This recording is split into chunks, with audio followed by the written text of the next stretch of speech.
You mean to Venice? Yes. I mean, that'll work if you want.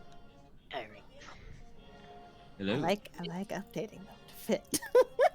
I had to piss. Yeah, that is perfectly okay. Pissing is healthy. Valid. Valid. Kissing is valid. Oh my god. I don't know, doesn't seem like it.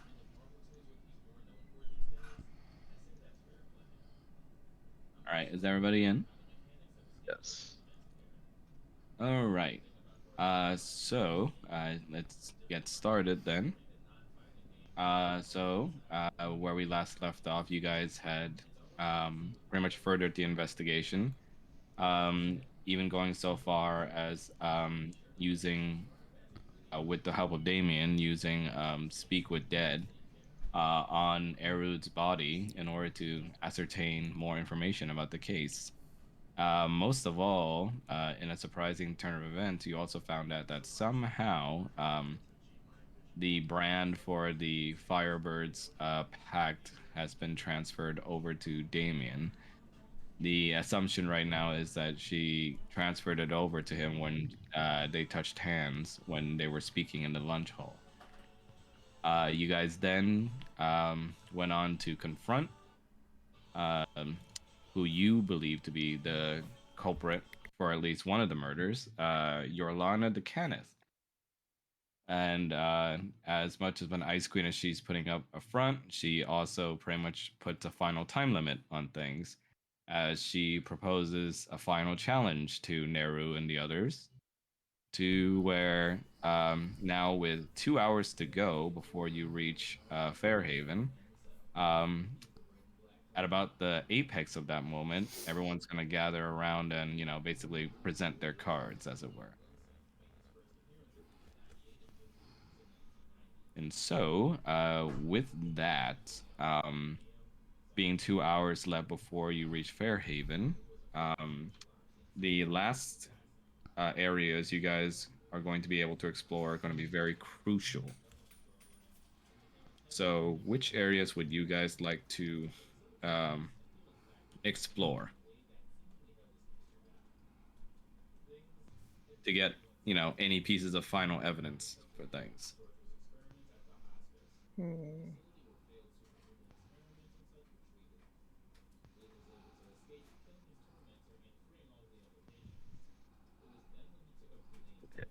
I'm pulling up Or the are map. we, I will also note that with certain help, you can also potentially explore Egan's cabin. Everybody looks at Ark. Uh,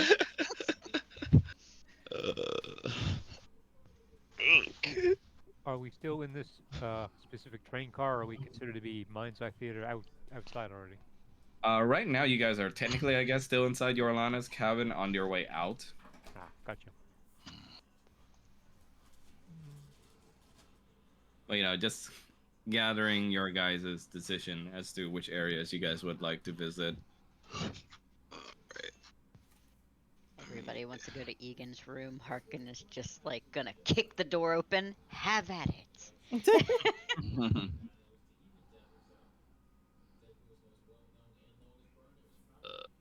mean, did we do? Okay, we did cargo. I mean, I feel like we did all. Do the hospital car? And we still haven't checked the outside of the train. Oh yeah, yeah, yeah. Yep.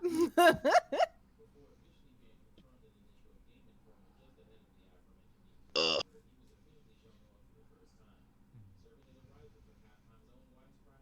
Outside the train sound. Well, I'll do it in character.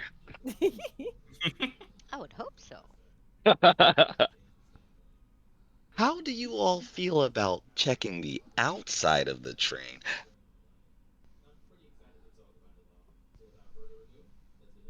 I left my suction cups at home.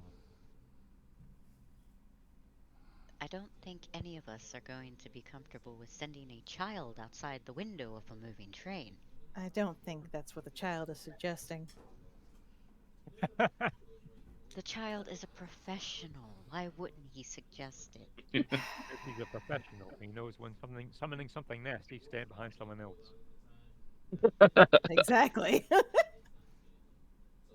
Well, I don't personally want to go outside of the train, mainly because that's a little dangerous. But if anyone else is skilled enough, they can go outside. Venice is just going to be like, I can give it a shot. Wonderful. You can just see the reminder of what Venice does going through this kid's head. The gears turning. Well done. I'll supervise.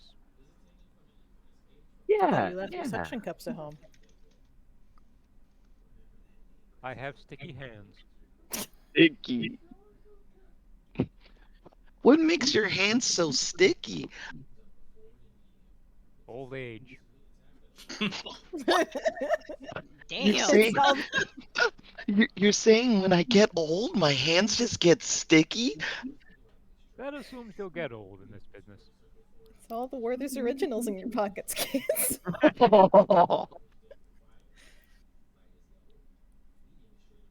Box puts his hand on top of the kid's head and ruffles his hair or hat, whatever is there. Oh no. Hey, Hey, I'm not a child. No, you're a professional. Well, you said it. I didn't say that. I'm pretty sure you did say it. Multiple Okay, times, actually. So, you guys want Venice to scale the train, basically? Yes. Okay, which particular part? So what would make okay? What would make the most sense is whichever I don't have it up right now, but whichever car, I think it was the cargo car. No.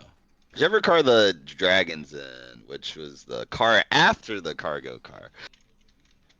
No, that would be in the cargo car. It is the cargo car? Okay. Yeah. So yeah. Cargo car would make the most sense to me because that's where that's where I suspect that the person well the dragon just told us. They left through the door.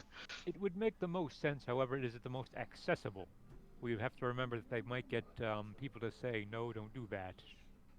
Also, if I recall, the waiting car where we found Egan's body also had an exit. Yes, it did have a broken glass. We could use that to our advantage. Because that's also where Venice saw the person leave or vanish. Let's work out the details on the way there. Naru, it brings to your mind that since you would be close to the Egan's body in that situation, you'd be able to take a closer look at things too. Oh yeah. Yeah, and then I can look at the body somewhere. You sound as though you're going to poke it with a stick. Well, Science. I just want to make sure we didn't miss anything because something's just not quite right.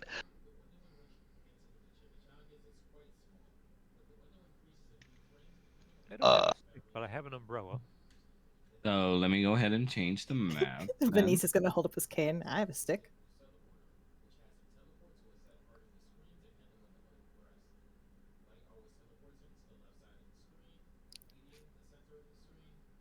All right, give me a moment.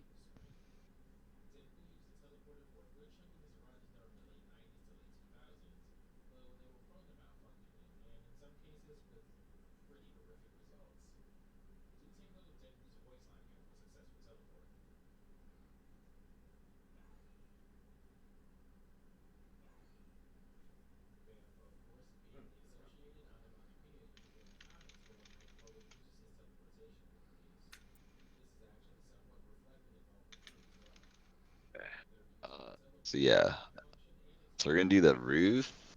of the cargo car. What else is there? Oh, Egan's body. Anything else we missed? Hmm.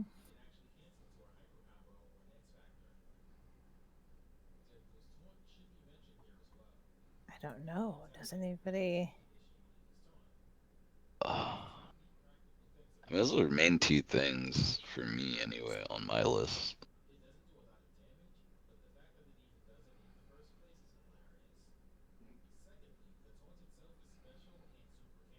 All right, you guys arrive at Egan's murder scene again. You see that the robots are still pretty damaged from when you guys, went through here the first time, and it looks like the engineers haven't been able to had time to repair them yet, so they're still disabled.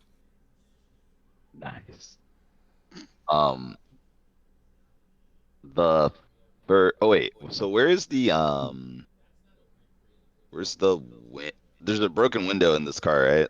Yeah, if you keep going forward, you'll see where Egan's body is. Oh, and okay. then the broken window is pretty much right next to him to the right. I'm fucking hightailing it.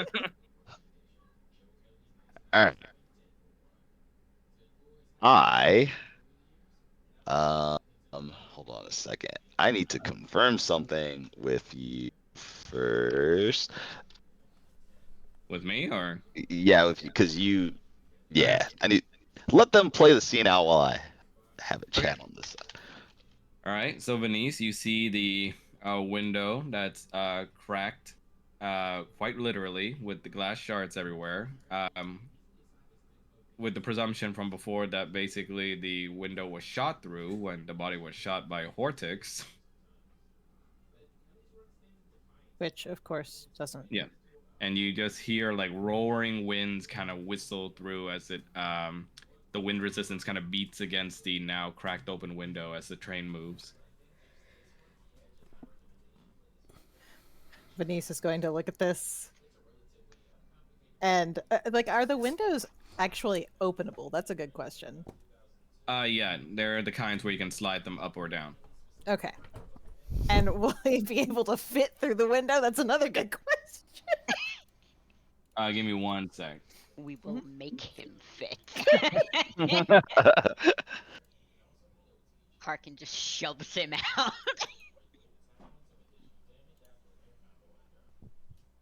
I will not be defeated by a window. Stepbrother, help me out. Okay. Sorry, ask your question again. Oh, I said, will Venice be able to fit through the window? That's the next question. So the window is very much shot through enough to where, yes, you can feasibly fit through. You're gonna have to finagle around though, because it's kind of like there's no ladder, right? So Yeah. once you fit through the window, you're gonna have to basically climb your way up. Yeah, okay. So Venice is going to turn to Harkin, and he's not even going to say anything. He's just going to grab her arm and hold it up. And then he's going to hook his cane over it, and he's going to take off his hat, and he's going to take off his jacket, and he's basically going to start handing her, anything that could potentially blow away. So she's basically like a coat hanger. Yes, basically. You could have asked first. What is his hand I over could have. here? Huh? Oh, what is it? What? There was There's a hand? I think that What? was I Jabilo don't- pinging. Yeah, Jabila, there was a hand Oh, with your sorry. name. No, I it was was just, what is that? I was looking at a character sheet thing. I guess. Let me try something again. Yeah, there it is. Oh, what the heck? Yeah, I think that's part of the ping module where you can use your Yeah, mouse to show I a was- DM something. I was just holding the X to interact with a car just to look at the mastermind thing for Rogue, and suddenly I guess that did that. Sorry about that. Couldn't, No, No, it's it's just funny. couldn't they have chosen a better icon? I don't know. That's so But- intrusive. But yeah, Venice, you have now basically stripped yourself of all your loose belongings that could get potentially blown away by the harsh winds. And with that, he is going to make an attempt to get out this window and get on top of this train. Okay, so you have spider climb, so that's a big Yes. plus.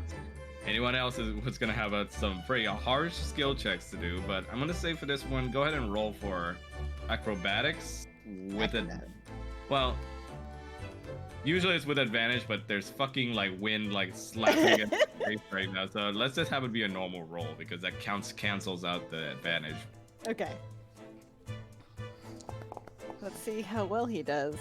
Nice. Oh, good. That's very good. You latch your capable hands onto the train surface, and even as the winds are kind of blowing right against your face, as you're feeling all that wind resistance as you're climbing up, you're careful enough to where you take it one hand at a time as you poke your body or your torso through the train and make your way up. I'm gonna go ahead and put a camera here because Venice is gonna poof from this area. I was gonna ask her, are we having a map change or just theater of the mind? And well, we're gonna have a map change, but for now, we're gonna stick on this just so that we can get to Neru's investigation bit. Yep. Mhm. Okay. I'd come with you, buddy, but I don't have spider climb. May I ask that someone give me the courtesy of telling me if he dies? Oh, Because I will have to find him. I'm sure everything will be a-okay. Okay, Neru, you see that the body lays as it was left the last time you guys found it, with the knife that has now been discovered to be property of Long Industries. The current theory you guys have going in your head, as far as you know, is that that the knife is stabbed into the body as an attempt to frame Hong Long, a Dragonborn CEO of a different company that's rival to Yolanda Decanit's family, as you were told by what Damien discovered when talking to her. Gotcha. Okay, yeah. Okay, well, I guess the first thing I want to do is take another look at that knife. I will use. Let's see. Okay. What's this ability? Sure. I'm gonna use eyes for detail, which just basically. Oh, go ahead. Yeah, just child detective things. Nice details. Okay, cool. Yeah, go ahead and roll for your perception check with. Oh wait, do you want to do investigate or perception? Let's do. Let's see, so I do perception on spot a hidden creature, okay, or object. And the other one must be. I'm gonna do the investigation. Okay, so do that with advantage. Okay. It's been a while since I looked at this character sheet. There it is. All right. Oh. Okay. Well, I did that wrong, but I'll just roll it again. No, it's so close to that 20. Oh, that advantage really helped. Okay, could have been worse. Could have been way worse.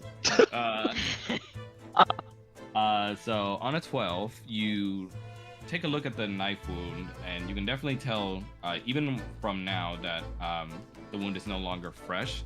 When you remembered seeing it last time, the wound was definitely an extraneous wound on top of whatever cause it was that killed him, just like the gunshot wounds were. You see the knife poked through the body, but it doesn't seem to hit any vitals, or rather any vital areas.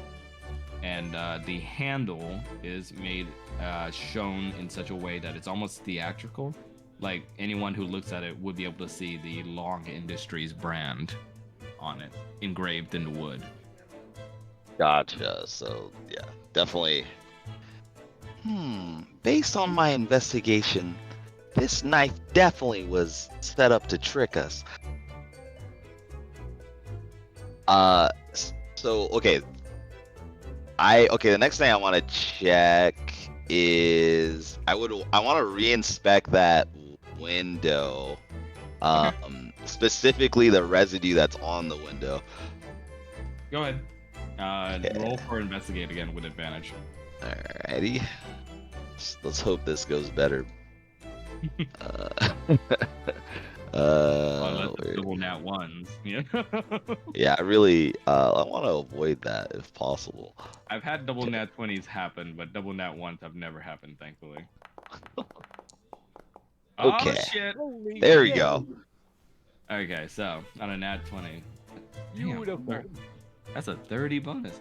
Okay, I'm gonna have to tell you a lot of things. I'm gonna DM those to you because some with a nat 20, you're gonna know some stuff that you usually wouldn't have gotten. So Nice. Nice.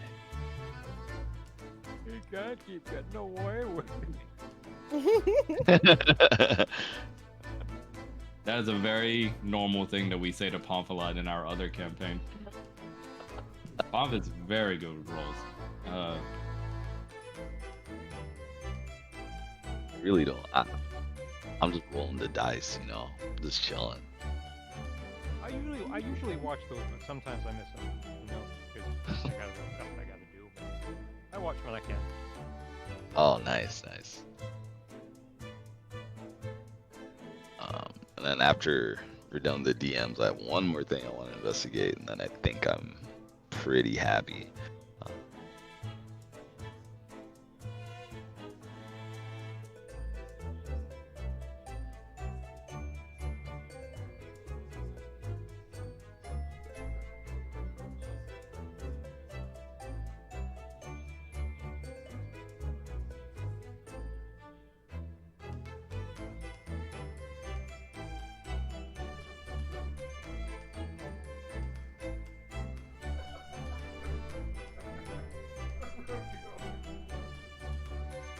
Someone's losing it.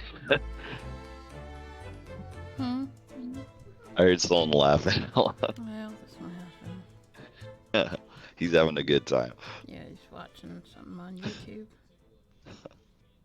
I'd imagine he's gonna have a good time tomorrow too, because I think tomorrow is Super Bowl, right? Something like that. It's the Eodot or Usher concert. Oh, well, it's the conference finals between Ravens and the Chiefs. Whoever Yeah, wins his that team goes to already the lost. Super Bowl. Oh. Oh, there. What you say, Mo? I said his team already lost. Ooh, Oh, it's tragic. All right, so I finished DMing you, Pomp. So where else did you like to investigate? okay. Then the last thing I want to just recheck the number of bullet holes in his body and try to confirm if the that magic gun we suspect is the weapon that killed him is indeed the weapon that did it. Okay, so I believe that I gave you 2 evidence items in your inventory. One called Egan Baker, and the other is bullet hole on Egan's body. I believe those will pretty much have the information that you seek. Okay, all right. But if you want further into it, you could try rolling again. Okay, because there's one problem that I've been trying to solve. There's Oh, you know one what? I'll mystery. do character because maybe someone else knows. So there's one problem. We have a contradiction. The number of bullet holes doesn't make sense. How do you mean? Once I pull out my notes, I will tell you. Yeah, you see Nero take out like a big ass notepad. I don't see anything. All You right. hear? Yeah, I can't see shit. Oh my god, I just I got can tough. hear it though. And that was a tough moment. All right. That's just So- how you be. Oh my So- god. Your Lana's body was shot 3 times. The gun was only shot twice, and Egan's also been shot. How many times was this gun shot? Something doesn't make sense. The pistol looks like it was shot only twice, but we have 4 bullet wounds. Have you checked the gun to see how many bullets are left? Let me pull that up because I have that too. I just don't know if I wrote the notes. He's checking the gun. He's looking real hard at it while I check my note. You guys pretty much have the information for the gun too in your stuff. It's under weapon. Oh, that's why I couldn't find it. Okay. Yeah, Yeah. it's called intricate pistol. There it is. Okay. Da, da, da, da, da. All right.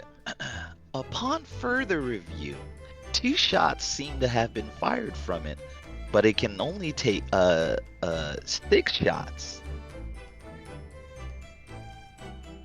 What are we missing? I suspect there might be another gun on board. Aha! That makes sense. So we have another gun to look for. You So. didn't see a second gun. I What do you never got? saw a second gun. Neither did I, but I imagine it might be in the crew cabin of somewhere. The question Alright. is where? We'll add that to the list of investigation spots. I'd start furiously taking down notes. Right. You start scribbling out notes down your notepad, and Mr. Damien, you do see an individual heading forward into the cabin as you're standing as the watchman for the party. You see that it happens to be Boris, who looks quite hurried and panicked as he goes over to you.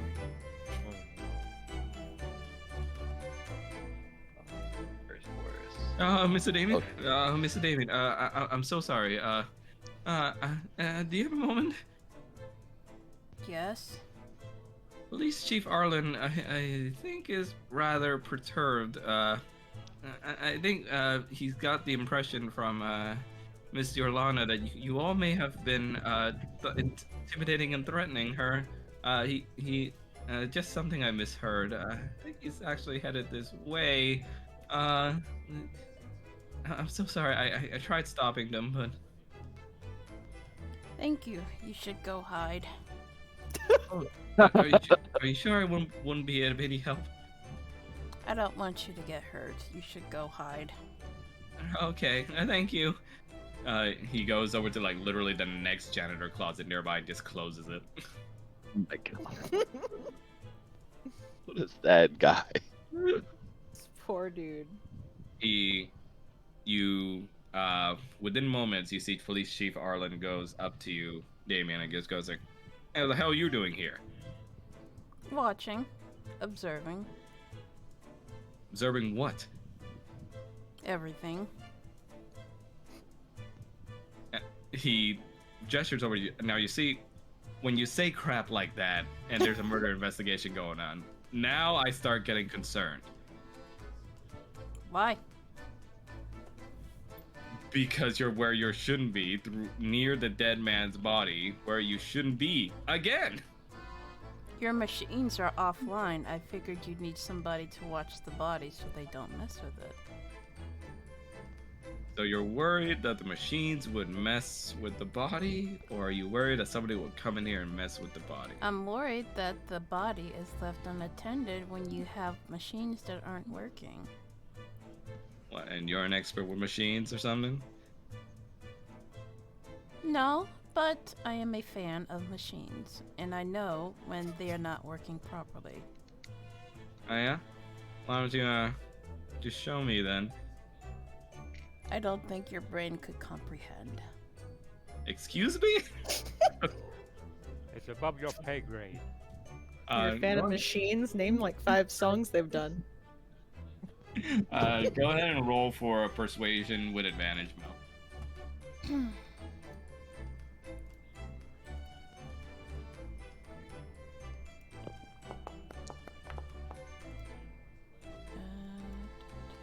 Yeah, you have an advantage, so go Yeah, ahead and roll I again. know. I'm just rolling again. Nice. Okay.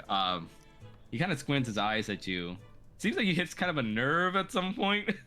You feel it's kind of weird coming off of him. He just says like, "Look, I ain't no dummy, right?" I didn't I call know you a some- dummy, sir. All I said was the intricacies of machines are above your comprehension. I didn't necessarily call you stupid. Now that's using some big words to call someone a dummy.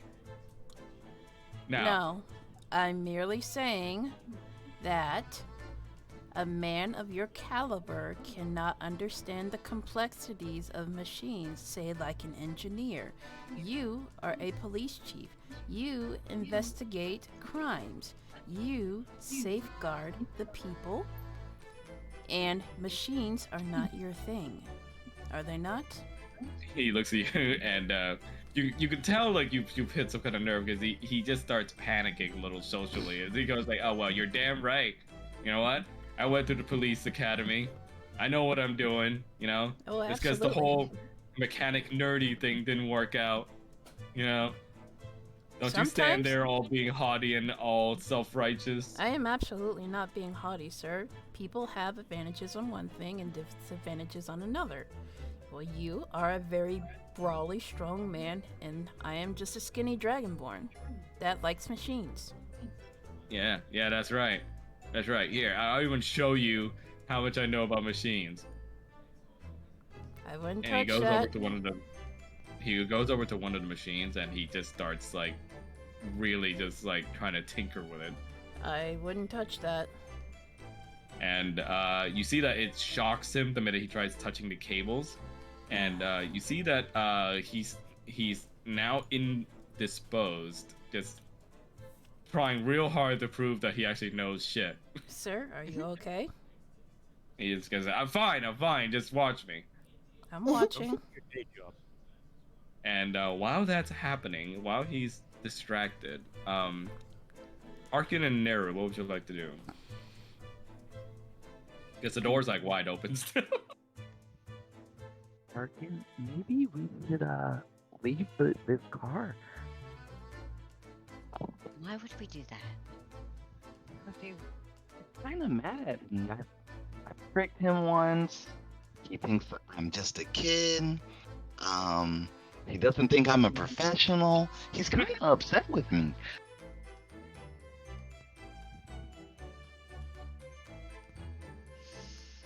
Well, I imagine somebody would be upset when they should have a child instead of them in their position.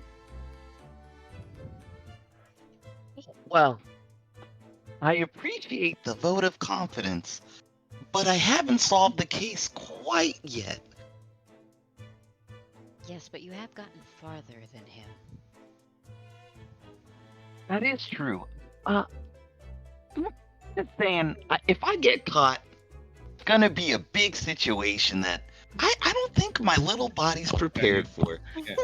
Nero's mind flashes back to the fact that he already got cuffed for having apparently some funny money on him. money. What a way to say it. with the check that's written by a woman he still doesn't know who she is. Oh, yeah, that's true. I haven't seen that lady once on this goddamn train. And while you're thinking on this, you just hear from the other from the other room over with Damien and police chief Arlen. You hear Arlen just goes like, "Look, okay, I know some stuff, all right." I absolutely believe you. Just Warforged are very advanced. Yeah, why don't you give it a shot then? You sure you want me to mess with official property?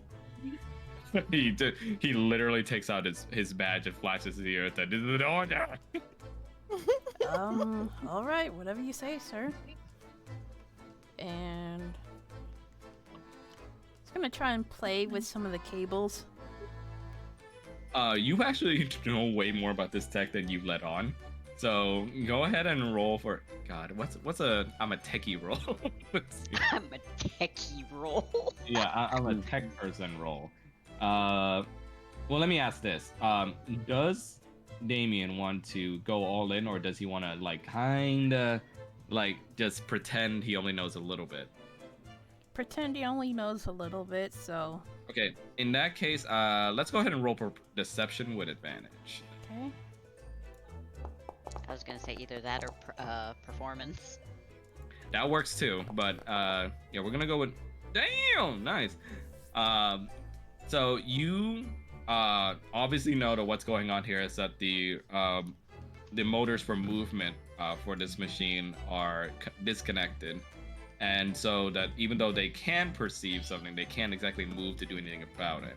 But you kind of pretend you only know a little bit, and you reconnect the wires to the robot's vocal functions. And you hear the robot just says that intruder detected. You had me at hello. And he's gonna look towards the police chief. If you'd like, I could teach you how. He just looks at you and goes like, that was a lucky shot.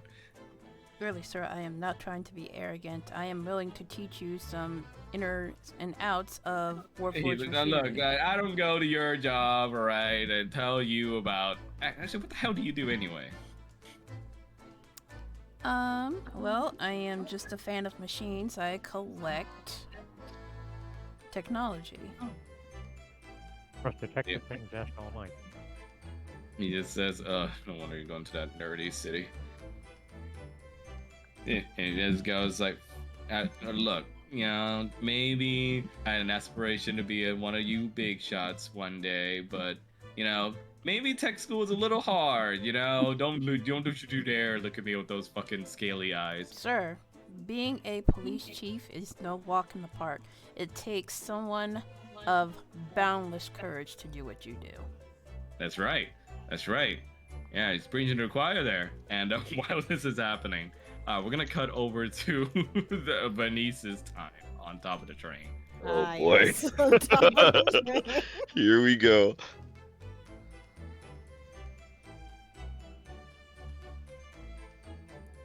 So let me go ahead and set it up. One moment. Gotta make sure the camera has fucking vision, because that always happens to me. I'm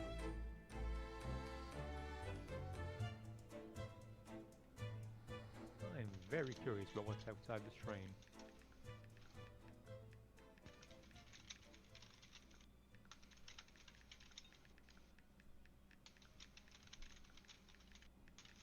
There you go.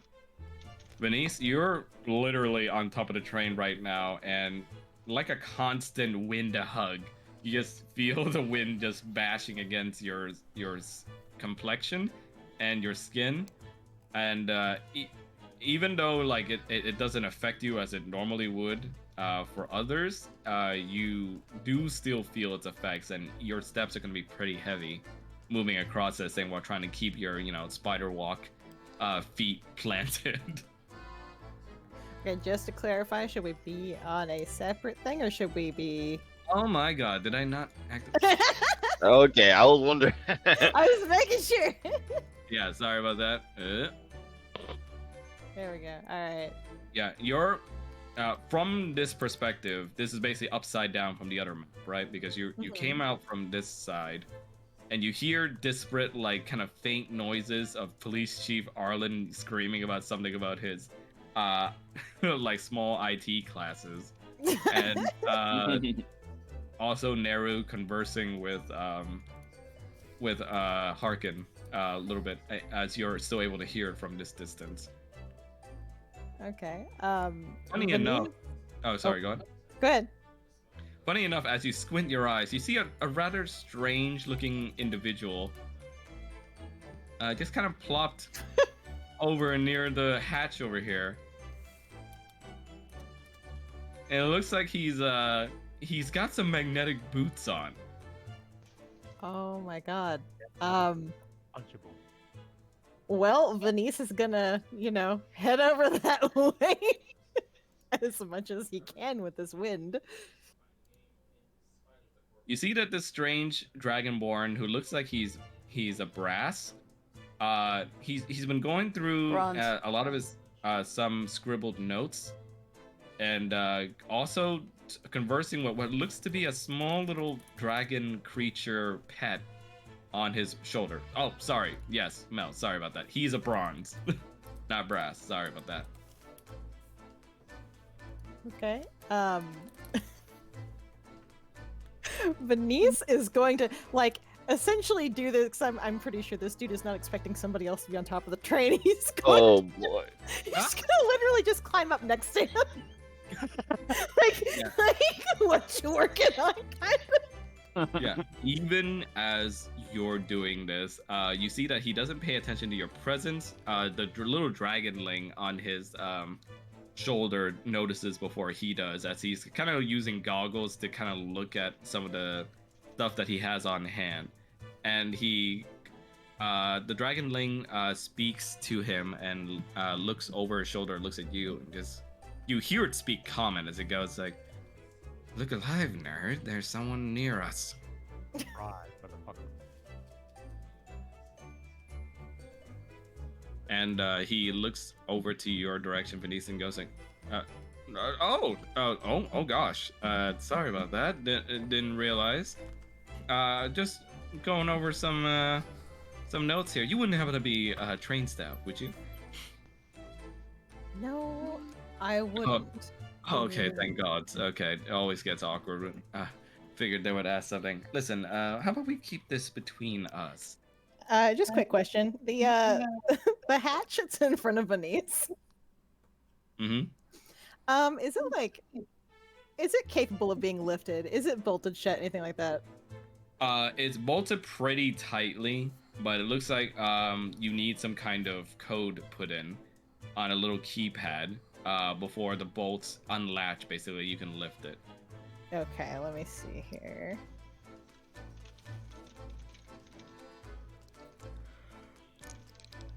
Make a fist and you've got clearance.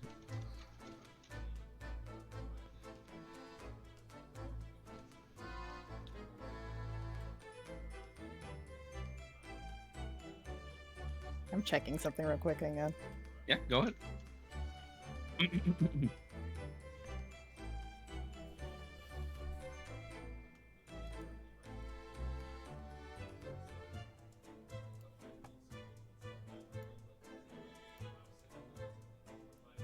Interesting reaction.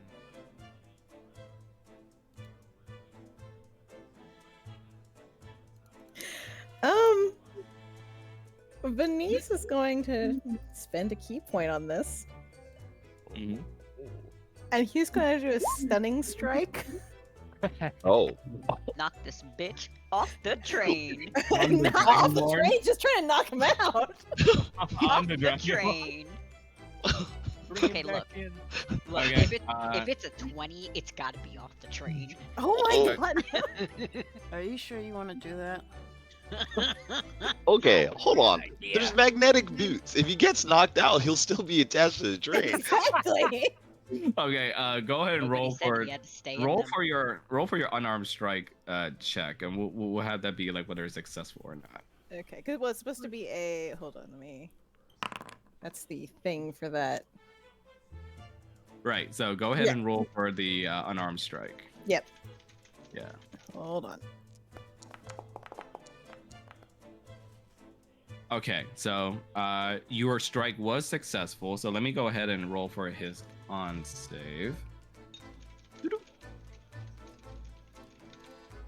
Just imagine you're on the outside of a train, some dude spider climbs up to you and just smacks you upside the head. So for this instance, his con save is close enough to your AC, and because it beat the Constitution check, you try to use a stunning strike on him, and immediately you get like a little bolt of electricity jolting your hand. He's just gonna sort of shake his hand and just be like, Oh, good heavens! Are you all right? Sorry, I kind of detest the violence, and figured a little taser jacket would go do the trick. He then takes out like what looks to be a little staff that like converts into a long bow staff that has like some sort of strange armed ranged weaponry on it. It's like, but you know, if you're the bad kind of individual, we can also go down that route. I simply need you to come back into the train with me. Oh, I mean, whatever it is you're doing here, I won't be any bother. I'm just here to kind of look through the scenery. It was getting kind of loud on the train, so thought I should go up here and see how I the. still need you to come back on the train with me. Yes, he looks at you and goes like, "Ooh, well, why ever for?" Because your presence is going to be very important, I think. Really?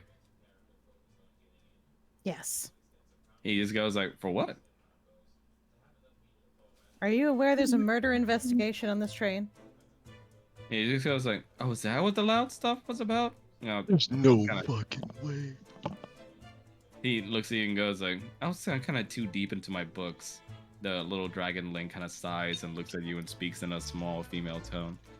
He gets like this all the time. I doubt he can barely know what the hell he had for breakfast, if he even ate. Still, we need you inside. I think I'd rather be up here with my studies, if you don't mind. You see the little dragon looks at you guys, unless there's something in it for us. Pretzels. Yeah, and I want to reiterate, you're all stating all this at each other in a loud tone. I was about to say, just the wind's going past the Yeah, whole I'm not time. trying to make anybody yell, so that's why I'm just like, Yeah. just assume that all this is being Yeah, said in a very we loud just tone. yelled at each other. He is going to look and just be like, what would you possibly want? Now, the little dragon Ling just scratches its little chin that looks like it has a little spike on it, and just looks over to Ilian and asks him, I don't believe you fed me the proper amount today, but I don't know, big brain, what it is that you want from them. And Mel, I'm gonna go ahead and give you the floor here, since he is also your character. What kind of thing would sway him in this situation that Venice would possibly have? Any piece of technology that he can play with. Venice, you see this individual kind of look at you with goggled eyes and just looks like, do you have anything interesting? Any piece of artifact or anything interesting technologically? Because,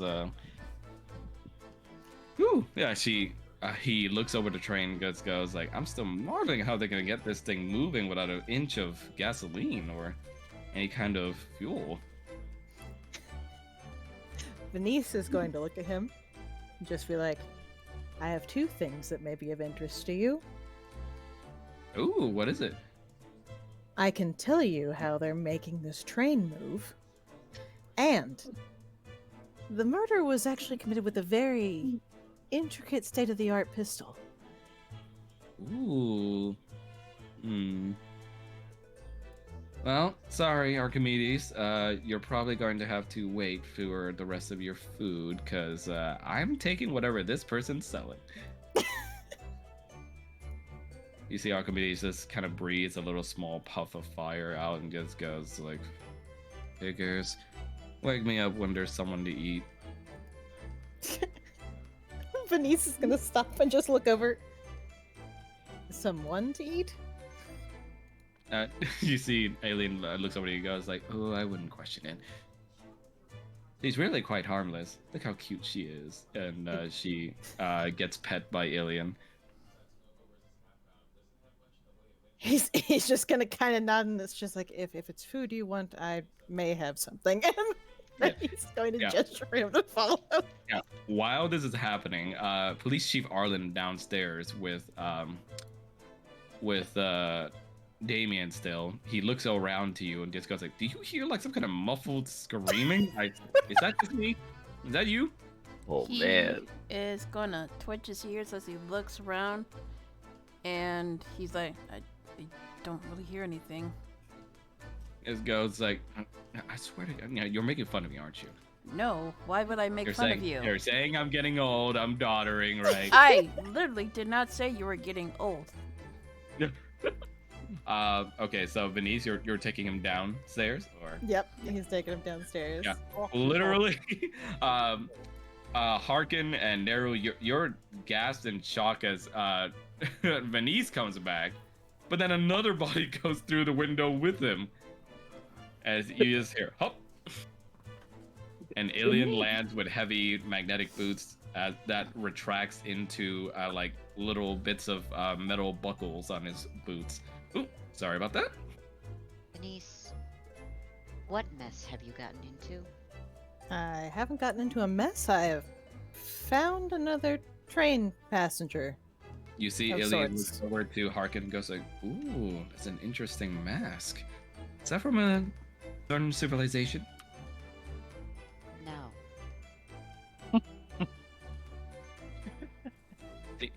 She looks over to you and goes like, which one is it? Where'd you get it from? Oh, was it I was it made hand carved? Oh, you have very interesting skills. Tell me, where did you live? Where did you come from? I don't believe this conversation is meant to be about me. All right, give me a sec while I change back the map. So, Venice, you just found someone on top of the train? I did. While he's saying that, he's gonna be taking his jacket and stuff back from Harkin and putting everything back on. I don't understand what's happening on this train. Weird things keep happening. Box is just laughing. He's going to look and he's like, this individual seems to be very interested in technology, such as how this train operates. And I suggested that he may want to look at the murder weapon. Okay. Was this person on the train the whole time? Good question. That I don't know. And he's basically going to turn and look at it's Elian. Alien just looks over and goes like, yep, yeah, I've been pretty much on the train. I keep to myself, so yeah, it wouldn't be surprised if you didn't notice me. Were you on the roof the entire time? Oh heavens no. Did you feel the wind up there? It's rather bad for the complexion, so I went downstairs sometimes and just hang out in the lunch hall a lot. Were you- Archimedes likes to force feed me when I start forgetting how to be, mortal. Okay. Did you hear anything while you were on the roof? There was a murder. There were 2 murders today. Oh, I Do you hear. remember? Wow. Oh, wow. That really sucks, huh? He just goes like, well, I mean, when did it happen? Well, one was shortly after. Was it dinner service? I don't remember. I Was it believe dinner? it was dinner Yeah, service. it was. Okay. You everything, the noise and Vinny started discovering about it right around dinner service. Yeah. Okay. Yeah. So around dinner service, you may have heard like 2 loud bangs. Do you remember anything like that? During dinner service, I was just sitting there going over some notes. Archimedes might have. Archimedes? You see the little dragonling on his shoulder looks at you all and yawns. Nero, you thought that thing was a toy this entire time, so its life was kind of shocking. Wait, that thing's alive? Yes, and soon you might not be if you keep flapping that disrespectful tongue, young one. Can I eat Please him? do not threaten the child. I'm not being disrespectful. I just thought you were a little dull. Alien just pets her and says, no, be polite. I'm sure nobody wants to get hurt. They just want to ask some questions. Alright, well, on with it. What is it you want to know, small child? Okay, I may be small, but I'm not a child. I'm 14 years old. You'll be surprised how you look the same going down the stomach of a dragon. Okay, I'm gonna need you to relax a little bit. You're scaring me. I would like you to empathize with my fear right now.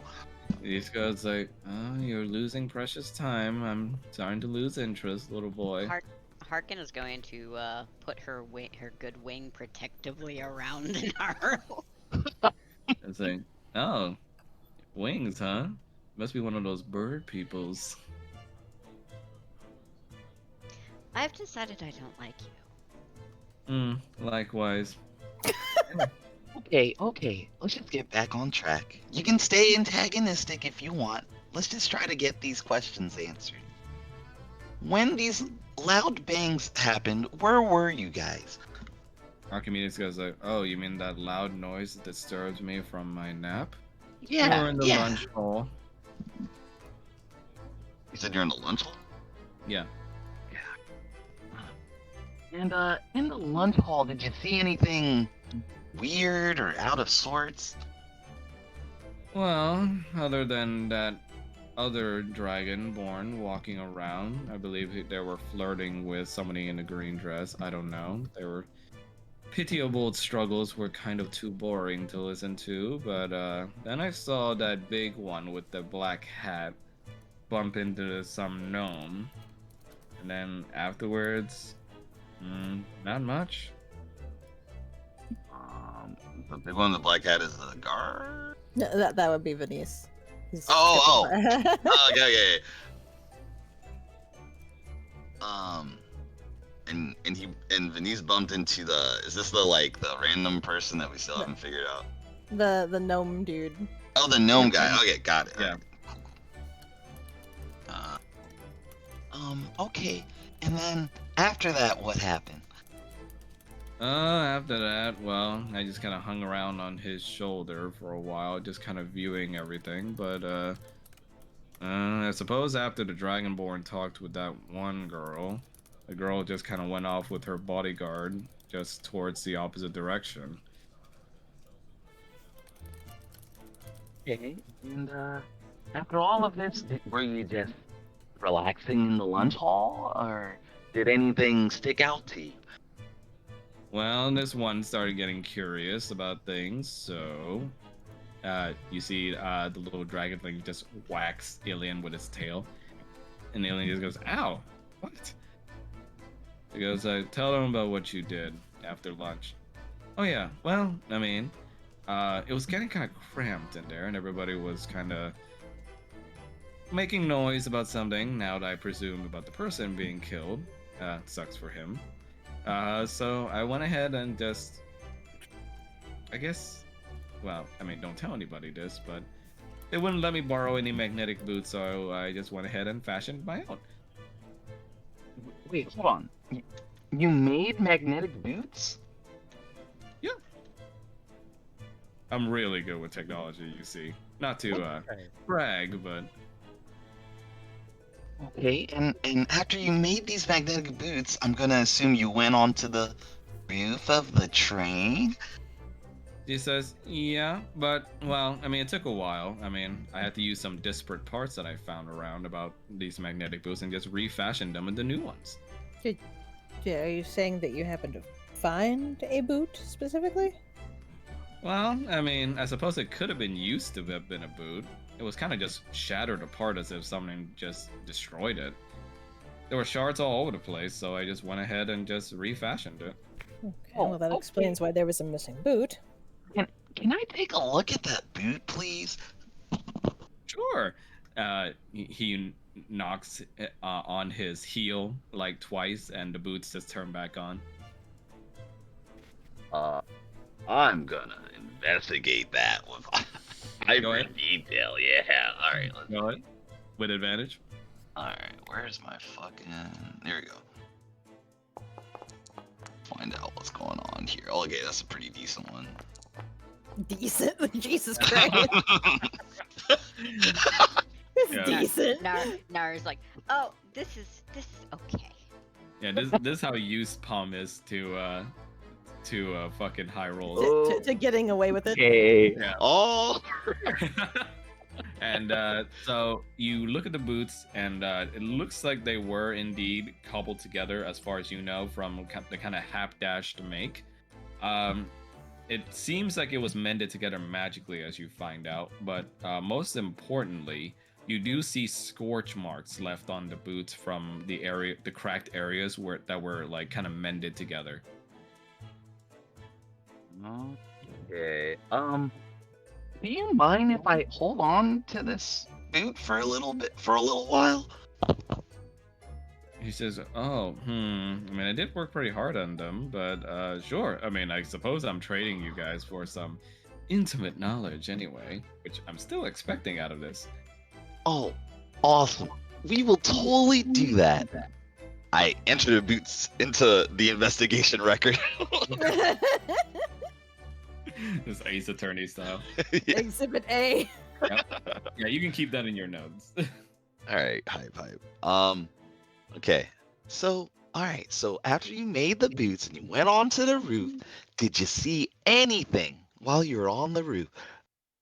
Well, I suppose I did. Man, it was kind of bothersome. It was already hard enough dealing with the wind and then having to hear with these some loud footsteps afterwards. Well, okay. You heard loud footsteps. Did you see the person making these footsteps? Did you, by the way, you didn't find it odd that while you're on the roof, you heard another person on the roof? Not really. I just thought it was some other adventurous soul just like me wanting to know more about technology. Ah, yes. People just like you. Yeah, exactly. I mean, don't you ever get a hankering to know something more than what you already know? I Not do. enough time. He definitely does. He's a professional. Oh just yeah, goes- did you know that I'm a detective? So if you would like my services, I hand him my business card.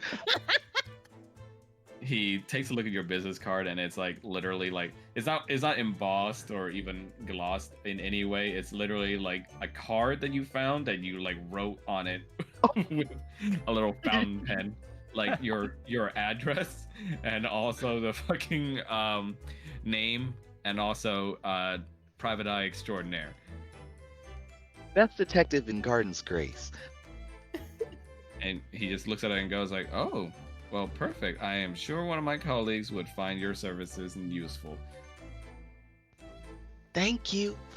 But back to the matters at hand. So did you see the person that made those footsteps? He just goes, I mean, it was in the dark of night, but I did see some sort of large figure. Would you have been able to tell if they were mechanical? They had long hair. That's as far as I know. Huh. The only reason I know is because I saw a lot of it brushing past the winds. All right. And after you saw this person, did anything else that stuck out to you happen? He ponders to himself. Well, other than that, it looks like they were pretty off balance.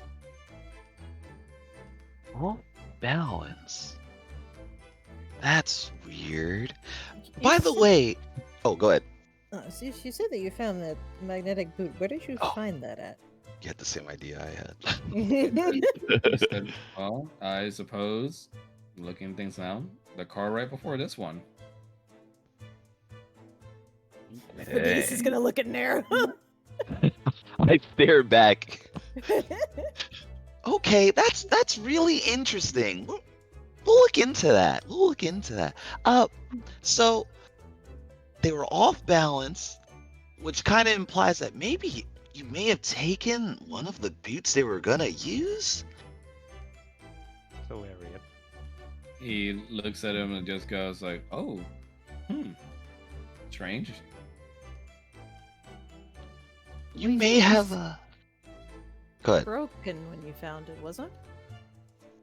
Yeah, it was quite shattered apart. Looks like some sort of sparks flew right through it. Sparks. Could it have Well, been destroyed by the Blue Drake? I was about to say. He ponders Okay. himself like, "Oh, that would probably do it. Something as sturdy as this, it was probably going to take something as powerful as that kind of breath in order to destroy it." Did you hear the breath boom a while back, or is it too loud out there? Oh, I did hear loud explosions when I was back in the train afterwards. You heard you heard multiple explosions when you came back into the train? Well, I came back through the cargo, didn't really want to make a scene, and, well, heard more than my share of explosions there. What?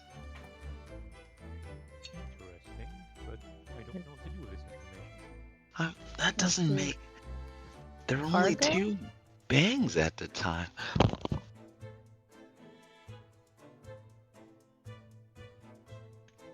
Could they have been simultaneous bangs?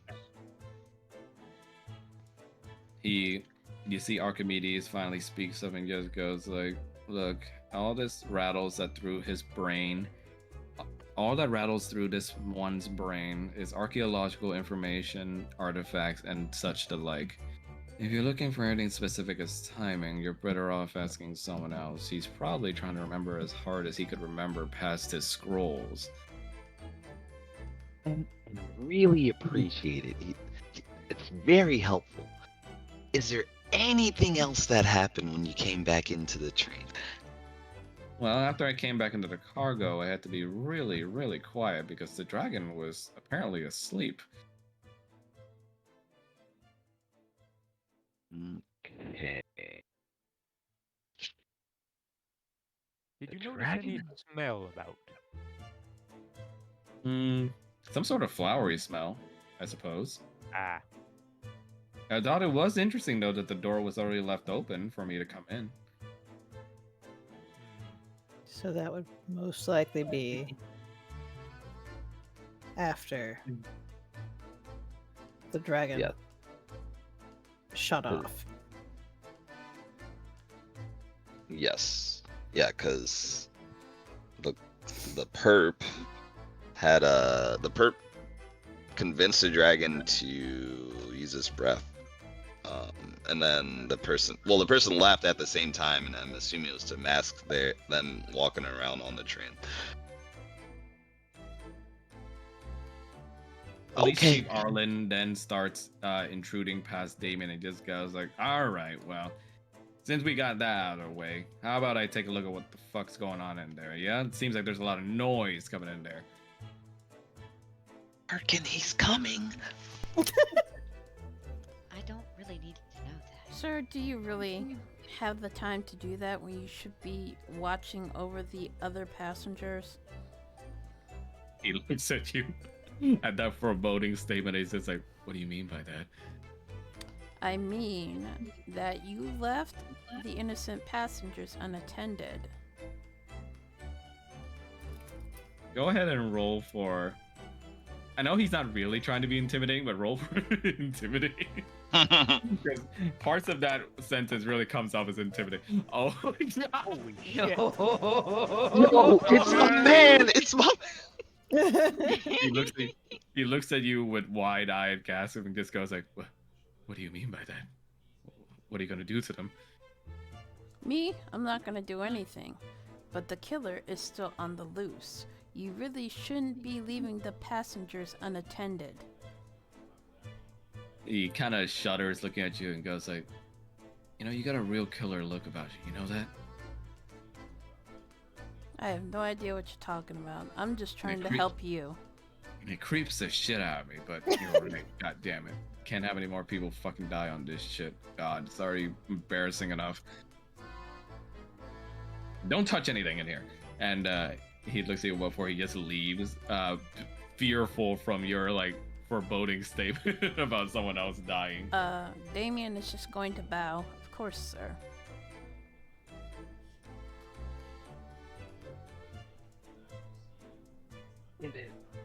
He's gone. See? Why hasn't the map changed for me? It hasn't changed for you? No. No. Oh, I'm not on top. Oh, I thought we were okay. Oh, it didn't change for some reason? No. No. Okay. Oh. Alright, give me a second. God. My imagination was active though. I'll tell you what. I thought the map was changed. Like everything was cool. That's why. Oh. Nope. Yes. But Damien, now with the threat abated by your efforts, you're free to join the rest of your companions now. Also, Wander, I sent you a message. Oh, okay. Let me see. Good job, Damien. Who is this? Ilian just gasps out loud and just parts past everybody. Oh, And and just runs up to you with wide eyes and just goes like, "That wouldn't have to be a covert jacket, would it? Oh It my is. Why? Can you activate the mechanism for me?" I'm gonna stare at him suspiciously. Why should I? He just goes like, "Please, I just want to see how it works. There's not many others I know that has one of these, and gods, I've been trying to make one of my own." Roll for persuasion. On your own character, I see you, Mel. Hey, they gotta play by the rules too. He rolled a 16. Damien's gonna roll his eyes and then he kind of flips his wrist and he activates like a small button which covers his entire body from the neck down with armor. Tech armor. Oh my god, oh, it's true. Oh my god, look at it. Oh my god, you have it set so that it looks, oh, it retracts back into the folds of the collar too. Mm-hmm. Oh my god, did you make this yourself? I did. You have to show me the designs for this, the blueprints, everything. I can't do that. He just goes like, "Ooh, but what if I share this one thing that my new friend over there just shared me about how this train works?" I don't know. I'm pretty busy. He just goes like, "Aw, but please, there must be something I can do for you." Max, does he know that Alien works for his boss? Not particularly. There's a lot of moving agents around that could be on his boss's payroll, but as far as you know, you'd have to confirm before knowing if this egghead is one of them. What day it is? I'm sorry, sir, but this is property of my employer. He just goes like, "Oh, darn it. Company's secret, I understand. But we must have lunch. We must. I must find out more." I'm sure you will find out when you gain my trust. He just goes like, "But look at the kind of inventions I have as well." He takes out a gun spear that looks like it was crafted from some sort of kobold technology. He's gonna raise an eyebrow and he's like, "Where did you get this?" I made it. Fashioned from some kobolds that got rather violent, but I won't get into it. Wow, you faced an army of kobolds. Yes. Well, army subjective, but they made an entire giant moving blimp dragon and everything. But you know, more back on you. Wait, that was you? I heard about that. He just goes like, "Oh, is that a big talked about thing?" Where I'm from, yes, it is. My boss told me about it. He just goes like, "Oh, okay. Who's your boss then?" He's gonna look around and he kind of just pulls him closer and he kind of whispers in his ear. "Oh, that person. Yes. I believe they've been very helpful with funding my research too." I guess it wouldn't be a bad idea to share you my secrets. Oh, perfect. Here. But let me buy you. one condition: Oh, you buy me lunch and we talk in secret, not around people. oh, sure. Archimedes just laughs on his shoulder and goes like, "Cute date." Oh my god. I see you have a pseudo dragon. He does. And I see you don't have one. Your shoulder's looking pretty empty there, handsome. Well, I'm afraid that in my line of work, I would be putting companions in line of fire. Alien just frowns like her, like, "Archimedes, you would leave me just like that?" And Archimedes just shrugs and just goes like, "Depends on what kind of meat he can serve." Ah, so your name is Archimedes. I believe that you should remain with this one. He could use your expertise in protection. very well. At least someone knows of my greatness. It wouldn't do well to leave this little nerd's unflavorful life without a little bit of color. Clearly. Yes. Well, are you now satisfied, nerd? Can we go back to napping, please?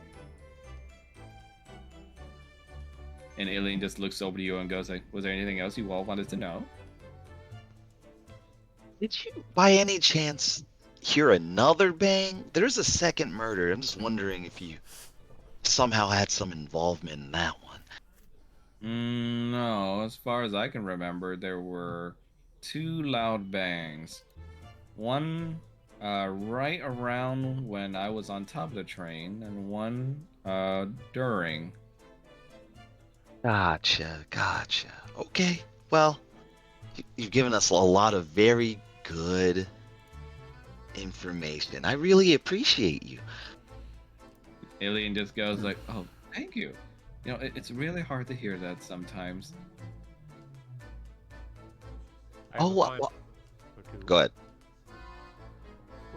Did you receive an invite to this train by anybody? No. Oh, I did. Well, I mean, the same person that Damien and I talked about thought it would be a good idea to visit this city, considering all its technological advancements and, well, to be honest, being an archaeologist's salary isn't always conducive to being able to afford a ticket. So having someone else pay for you was rather fortuitous. He is very generous. Yes. And also very much in the favor of funding smart dragonborn men such as us, apparently. Indeed. However, I feel I should remind you that this entire train is effectively under investigation for the murders, so I hope you have some sort of spring-loaded parachute mechanism, otherwise you're probably going to be considered a wanted man like us. He looks over to you and goes like, ooh, well, I mean, not for landing, but for launching, I definitely do have something like that. We could use your testimony or expertise in some other way, if you would be so kind. Sure. Yeah, just make sure you're available. He just goes like, well, I'll just be reading some scrolls. Perhaps don't be on the roof. Why not? You were doing it. I was doing it so I could see what was happening outside. how There's would been you- a murder investigation. Also, how are you able to stand up there so well without any kind of technological help? I'm curious. I have certain abilities. He just goes like, I see. Another one of the company's secrets. So many people I have to talk to on this train. Yes, we'll go with that. Oh, but I really should be on my way. Let me know if you need my assistance. He starts whistling a little tune to himself. I do believe the exit's the other way. Oh, right. Be careful. There's a murderer afoot. And he runs across. Jesus. Interesting fellow. Yeah. Oh, Harkin, I have a question. Yes. Were you ever in this car? Or your bees, maybe? I sure would hope not. Okay, very interesting. Where should we go next, guys? You guys have 2 areas left before judgment call. Now I'm curious. Why are you asking? Well, I noticed on the window there's pollen, and you have bees, so it's just very odd. I try very hard to keep my bees away from Egan. He's known to kill them, so I would not be shocked if he happened to have done so. Huh. Okay. It's a You simple. happen to know what sort of pollen? What sort of pollen? Mhm. From I don't know, from the bee. I don't know. From the bee. The bee. There's a Yes. Yes. Poison. A poison for Cusco. Cusco's poison.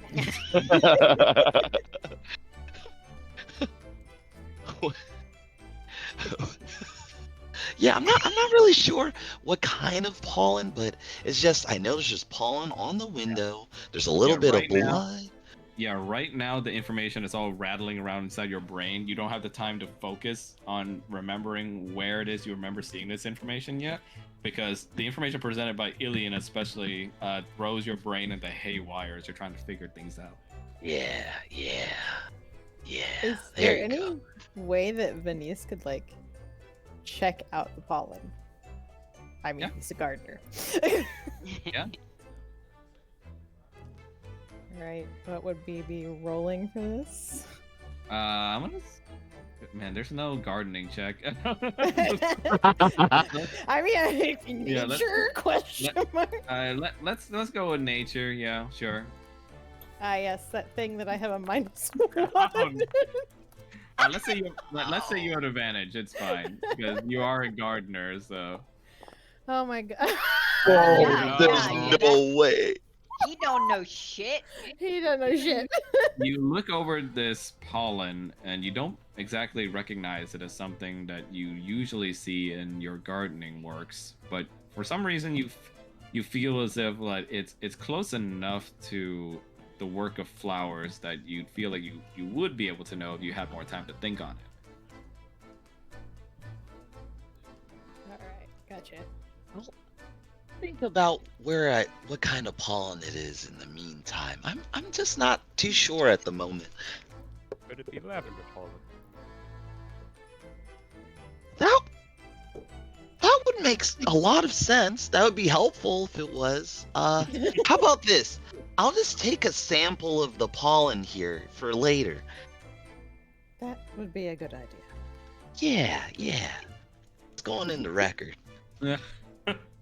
Just don't Alright. don't put it in with the pretzels. Great idea. Oh, by the way, do you guys want any pretzels? Yeah, you have like 9 left. Yeah, I have a lot of pretzels. Sure. Gotta get rid of these, actually. Yeah, I'm gonna include this as anyone who eats the pretzels gets healed. So Oh, clutch! I'll have another. Healed as in.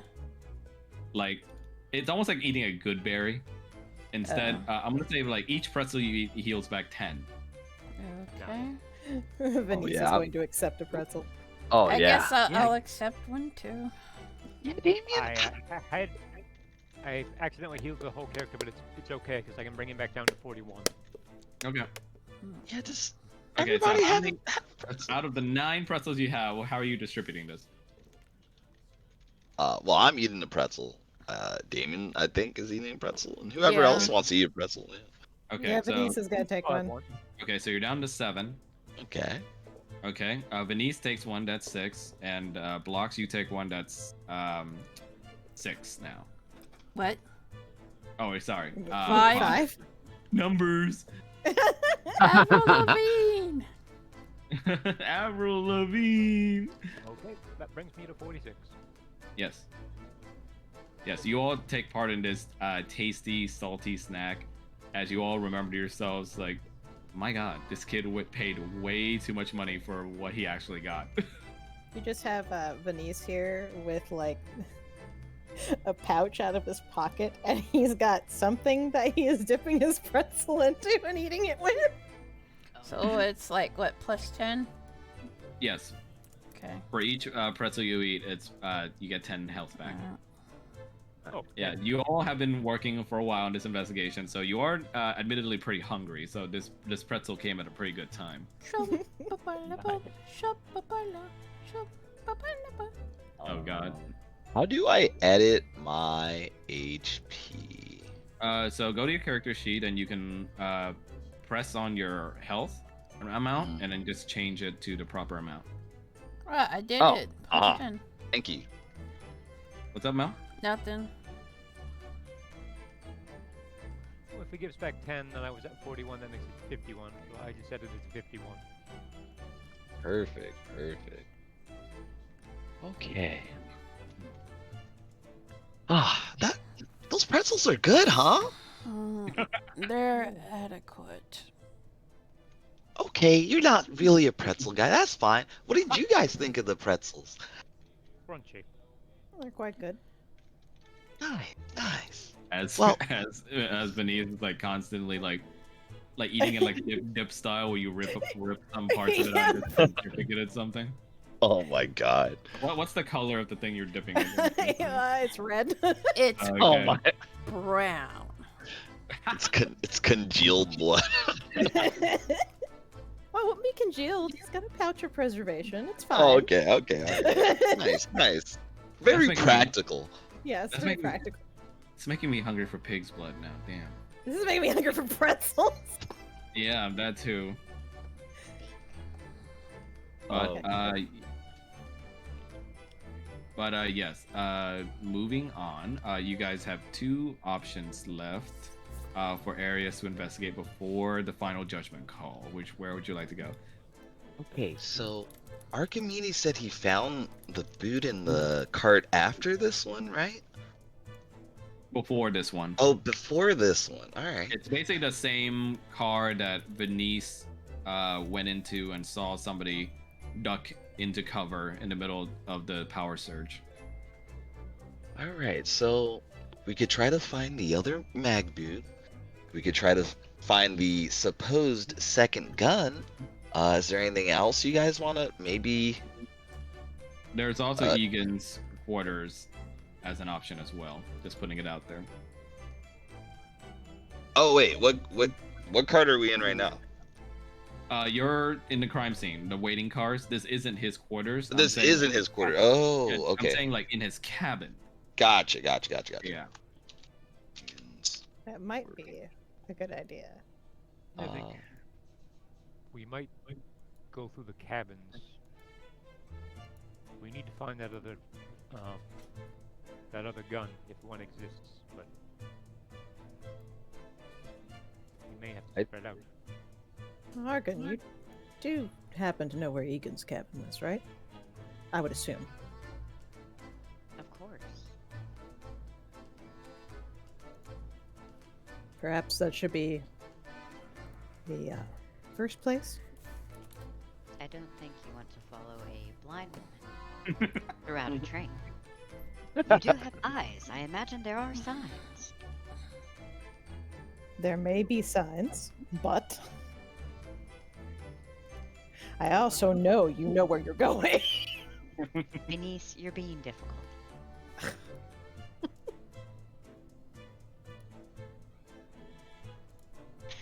Butcher, Nice. I will show you the way. yeah, great idea. Let's all follow Harkin. Look on the bright side. She's not conducting the train. Also, Mel, the fucking I cult of the lamb scream Beg still your haunts me. pardon. Ah! Ah!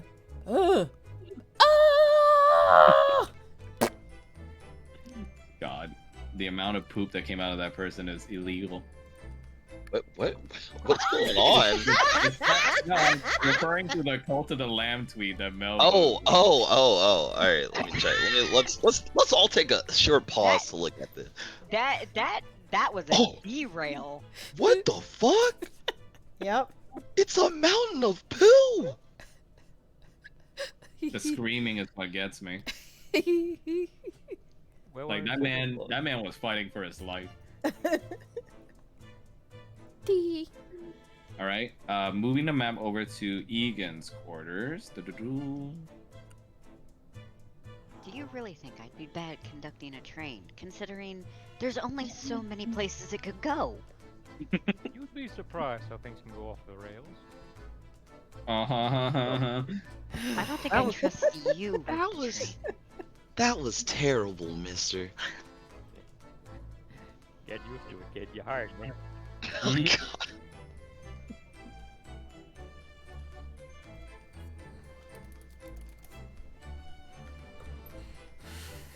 All right, give me a sec. Changing some tokens to reflect your choices.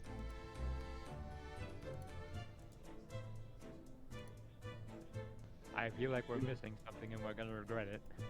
You know who we like legit never talked to? That mole lady. We never really talked to her. You mean the squirrel lady? She's not a Squirrel mole. lady. Yeah. I'm still kicking myself for not asking her when we had the zone of truth up. I'm still mad about that at myself. Yeah. All right. Changing map.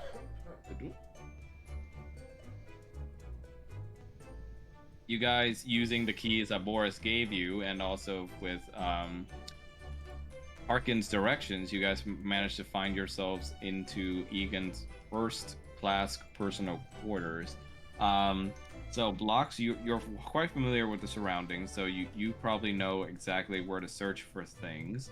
Your employer never really talked to you much about where he kept all of his hidden secrets, but for most of them you can probably assume and guess. He's just that kind of guy, so yeah. So, And everyone can roll for perception here. Blocks, you can roll yours with advantage, since you're his assistant. Do I need to? Well, I mean, She knows her way around the room enough yes, to you know actually her put the way. medication. You can roll for perception, because like you don't see with your eyes, but you know exactly where things are. Amazing. I can't believe she has a +4 in perception. I like how she still rolled the lowest. Yep. She's And, blind. Blocks, through the search, you were able to find several things that you share with the group. Let me go ahead and show you guys. The first you find is a blueprint lovingly drawn with my artistic skills. Oh no. oh no. Lovingly.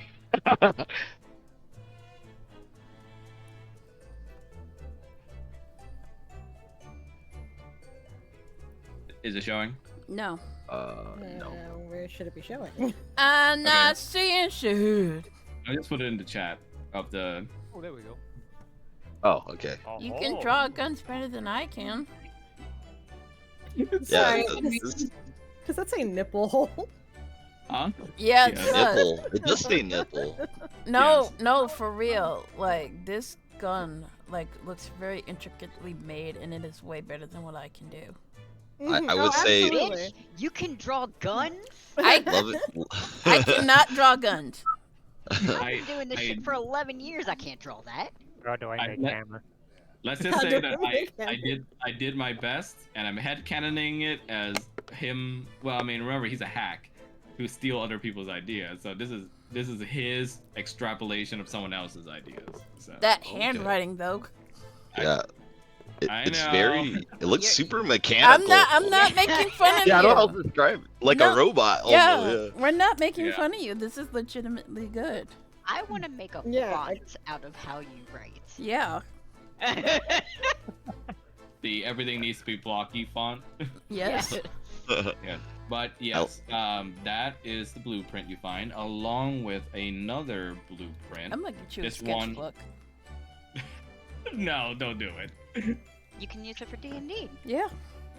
Did you just draw this on like a torn piece of paper? Yes. Sorry, Yes, Max. With Keep all going. that parchment he has at his desk. How the best things are done. And what'd you say, Sorry, Mel? I said sorry. Keep going. No, you're fine. I'm just I'm just glad- admiring your art. This is not. I'm impressed that you guys can even call it art. This is art. Shut up. It's art. It's art. All right. Let me I can't go. draw a gun. Let me go ahead and show the other thing. This one, not drawn by me. You can probably clearly tell. But it is a more detailed and drawn out blueprint that you find. And Block, you would immediately be able to tell that it's not done by your employer. Yeah, that's a safe bet. It's actually competent. Ooh, that one is extra stinky. Holy shit. Healer bee. What do you mean extra stinky? Oh, just one of the. Alright. the Wait, poppers. what? Clockwork healer bee. Alright. That's unexpected. Venice is immediately going to look at Harkin and just be like, do you know anything about clockwork bees? Busy, busy, busy, biz, busy, biz, busy, biz. As you look over the schematics for the healer bee, you guys will be able to see that it's some sort of plans for a small drone that's fashioned like a bee that would be able to help vastly in the medical field with being able to utilize, various different medicines to inject into certain portions of the body in emergency situations, or if advanced plans are made. And Harkin, you would know this, as you remember your employer told you, even plans of potentially using them as little satellites for healing magic. Sean, the door. I did tell you I don't trust Egan around my bees, but I still have to have some form of work.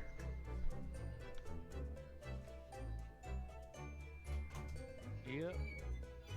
That's And with that, while everyone's talking about this, Damien, you find a letter that's been kind of shuffled underneath a lot of other paperwork that looks like it's relevant.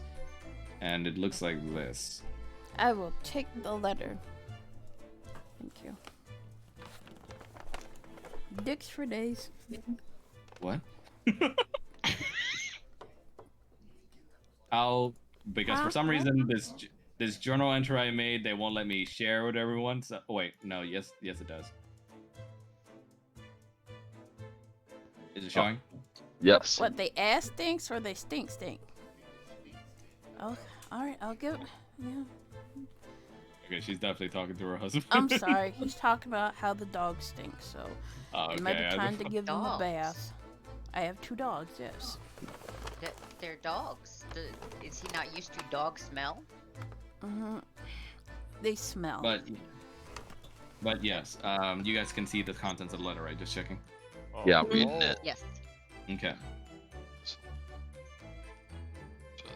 Just to the top.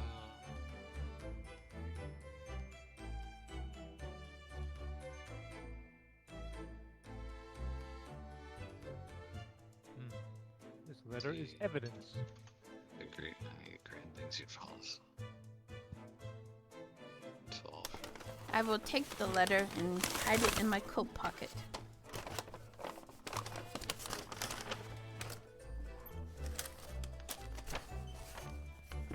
After you shared it with everybody already, right? Just Yes. making sure? Okay, got it.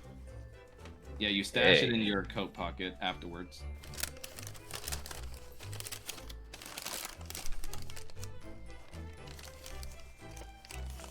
Okay, alright. I had There's to some- rack my brain and remember, how do I write all fancy like? Right the dicks. There's some wheeling and dealing going on. Mm-hmm. There's some pushing and pulling going on. The question is, did he fail already, or did he deliver the schematics? Unknown. And we don't have more hours to check. Yeah, Blocks, you remember from your experience on this trip, and from what he's told you, is that the most you know about is the part about meeting your Lana, the Kenneth, but the details are not given to you any deeper than that. Is that your employer just wanted to go there for a business meeting with your Lana? Oh, reminder, and just so we're all on the same page. I'm pretty sure Yolana's who got murdered, and Erud's still alive. And she's posing as Yolana. So your theory is that the sisters switched places. Yes. So, Okay. Yeah, Mm-hmm. Fuck, dude. we Sorry. need to find some way to figure out if someone's disguised or not, or polymorph, or some other means of trickery. Could even be holograms for all I know. Did you just step on my dog? They're fine.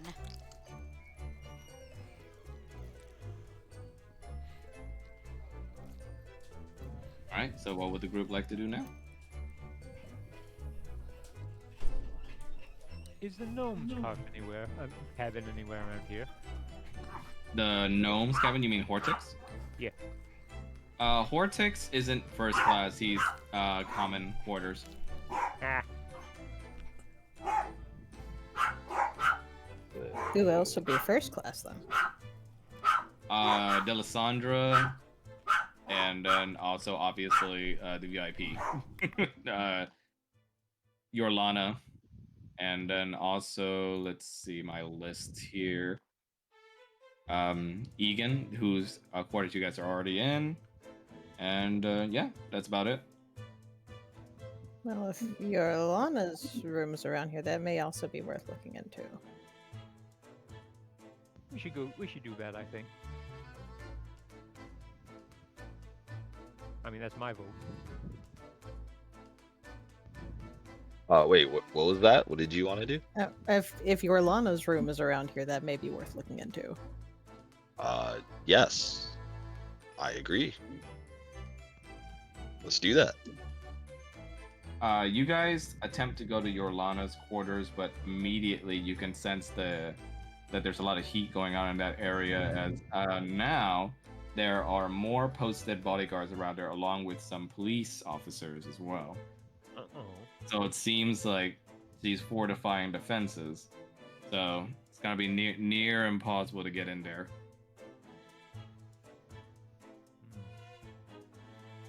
I think that might be the end of the line, unless we're willing to get ourselves even deeper in the shit. Well, I think we can go to one more place, right?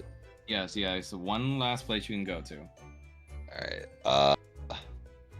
So what I have on my list is the room where the first mag boot was found, destroyed, I'm assuming, and then let's see. I don't know where we would find the supposed second gun. I have no idea.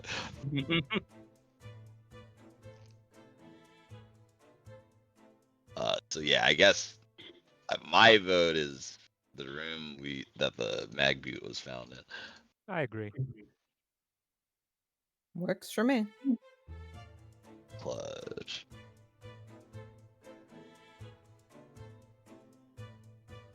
All right. So whose room do you guys want to go to? Where the mag boot was found. The room Where- before the cargo, or no? Oh yeah, begins- the room before the comment. Yeah. Yeah. One sec.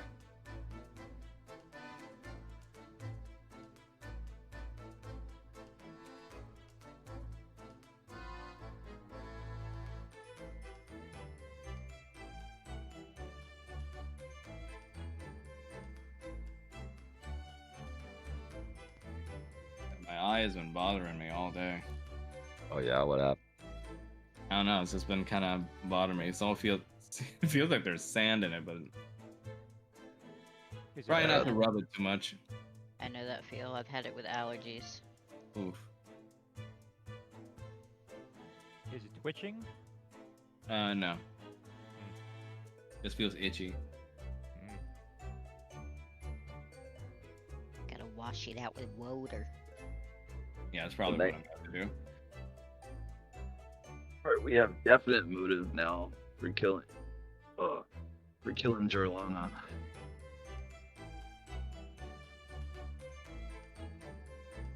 Where's that map? What the?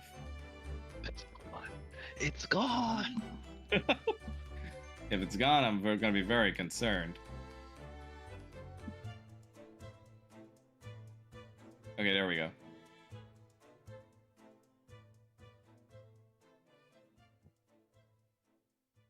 All right. Spawning you guys in.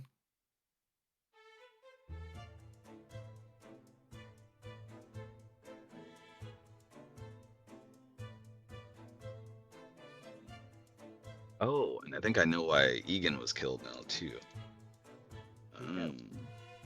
It's because he was supporting the claim to become the head of the family.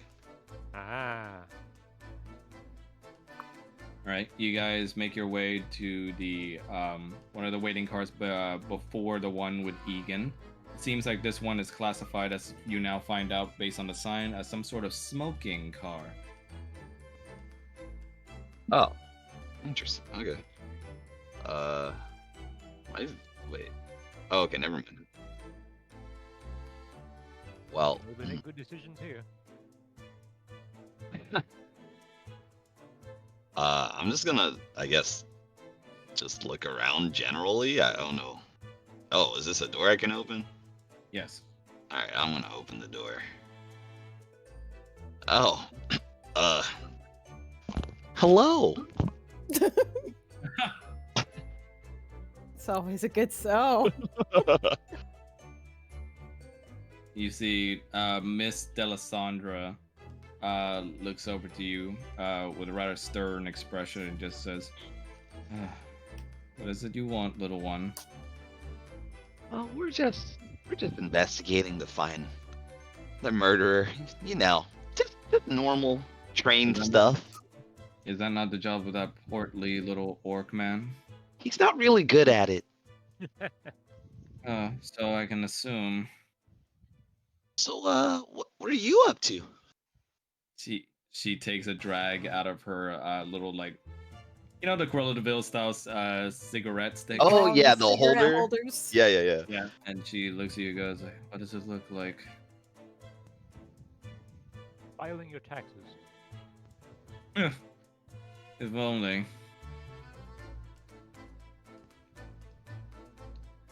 No, my dear, I'm afraid I just went in here for a little bit of a smoke. Apparently you can't even just do it outside a window now.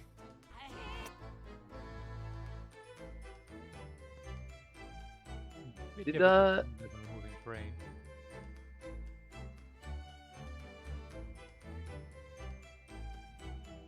She looks at you all and just, Go ahead. what's that? What? Is that you, man? Oh, you're talking about the breathing? Someone's breathing? No, that wasn't me. It sounded like someone said, like, That wasn't me. okay, that was weird. What the fuck was that? I didn't hear it. Yeah, I didn't hear it either. Yeah, I Oh didn't my hear. God. I thought you were talking about the. Yeah, I didn't hear Oh my god, I'm going insane. that. But yeah, Miss Delisandra looks at you and goes, like, so how can I help you all? Well, we're just looking in here for some evidence. Did you see anything odd in here? Aside from a small child, a dragonborn, a dwarf, and what I can assume, a coroner staring at me from across the room, nothing else strange. We come Okay. indeed. Love the sarcasm, lady. Love it. She takes a little drag and blows smoke in your direction and goes like, you'll be the only one, darling. Could you not blow it in my face, please? Well, there's a smoking car, my dear. If you don't like it, I suggest going over to one of the kiddie cars. All right. Really, just a great personality on you, miss. So my ex-husbands tell me. Oh, multiple. That makes sense. Plural. So, Um, okay. You're not being super helpful. I'm just gonna open this door and keep going about my business. As you will.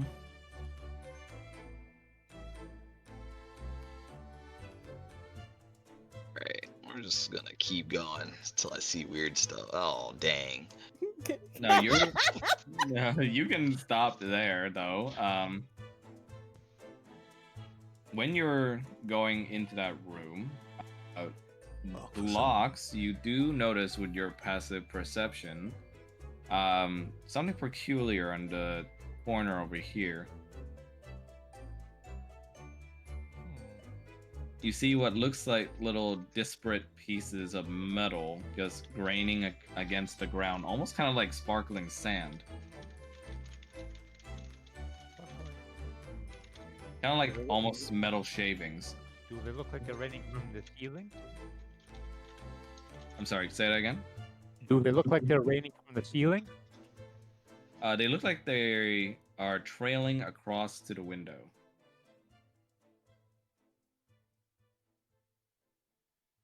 Vox examines the place. I'm going to use perception.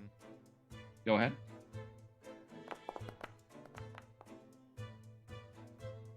You definitely notice the smell is very similar to the kind of metal that you've smelled on the magnetic boots.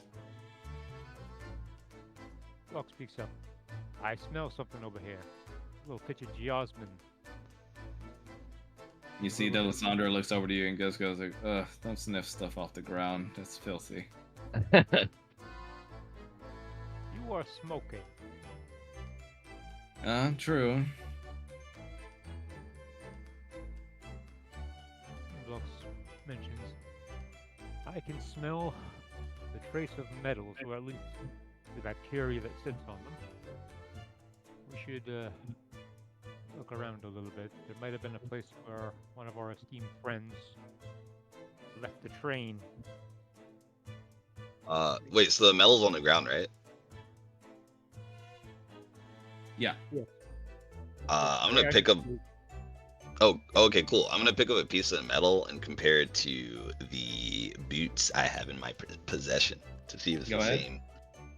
same. You compare it, and your analysis and knowledge reveals that it is the same kind. It looks almost as if like shavings came from the boot from when it was destroyed. Interesting. And the more you look at your surroundings, Venice, you would be able to find that in your memory, this was the very same area, this middle area for the smoking car, where the power surge went off, and you saw somebody duck out to the left. Okay, which is around where they're finding the metal Yes. shavings at. Okay. Yes. Does anything look off, like with the window, anything around the area, or the ceiling above? Yeah, there's a tiny little wind whistle that's like going through the window if you listen hard enough. That would indicate that it's not closed as tightly as the other windows. Uh-huh. This is where I saw someone disappear. I suspect there might be someone outside this cart then. He looks at the lady, says, and grins, and says, I'd watch out, ma'am. We might get some fresh air in here. What a pity. And here I thought I could check out even sooner. Not so lucky today, ma'am. Apparently not.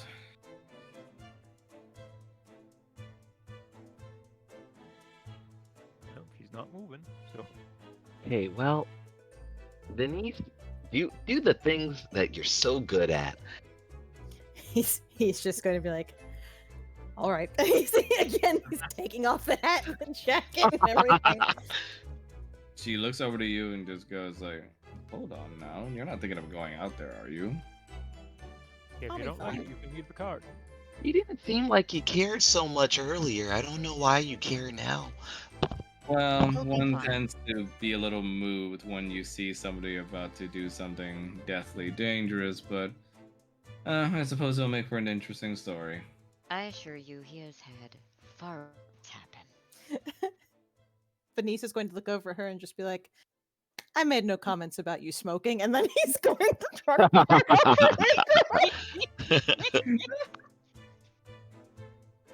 Savage. And okay, you go on to the top of the train again.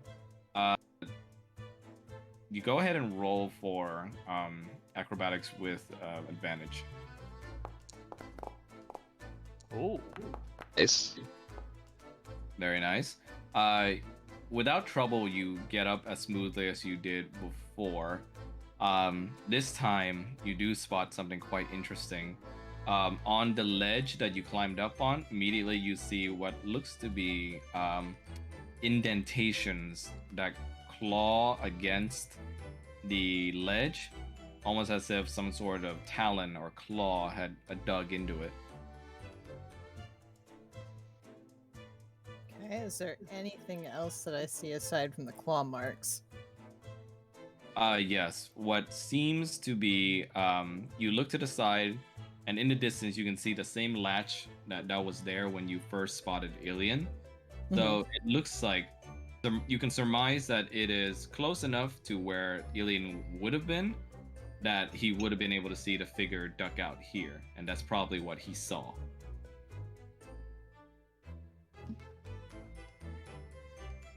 Okay, let's see. Wait, hold on. This is all during the first murder, right? I don't know, is it? Oh boy, Oh my god. we have a problem. So we have evidence.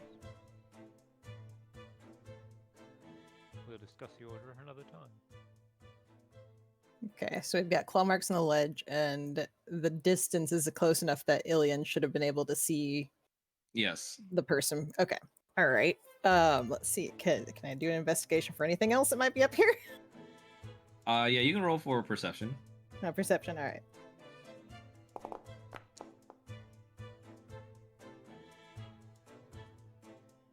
You see what looks to be, with a perception check of 22, further indication of some sort of residue splattering on the side of the train as you're looking by.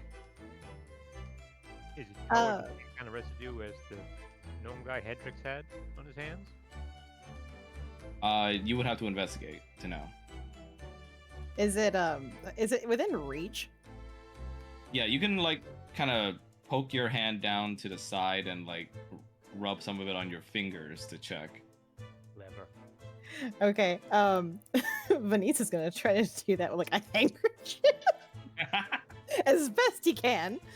Okay, go ahead and roll for. Man, this isn't even acrobatics. What is this? Like, is there a check for carefulness? Let's see. Yeah, you know what? I'm gonna just say you go ahead and do it. Okay. Successfully, because you're already spider climbing. He just like smacks his hand down, swipes it across. Okay, and then you can go ahead and roll investigate to check out what kind of residue it is. Well, he's actually going to come back inside with it before he tries that. Yeah, go ahead. Yeah. Okay. Yeah, you Venice ducks back into the train. What did you see? Well, there's claw marks in the ledge. And this should be of enough distance that Ilian should have seen whoever was on the roof. And this, and he's going to hold out the handkerchief, was on the side of the train. Not the handkerchief, obviously, but what's on it. Okay, all right. Two things. Depending on when this happened, that means someone left from this cart, and then another person may have left from the cargo hold. Something's a little off. Also, what's on the handkerchief? That I don't know yet. I was hoping you could tell me. Okay, can I do another eyes for detail investigation check? Yeah, go ahead with Alright. with advantage. All right. Venice over here, I have -1 to intelligence. Could we maybe All right, 26. I'm gonna go ahead and give you the details in DM. Okay, alrighty.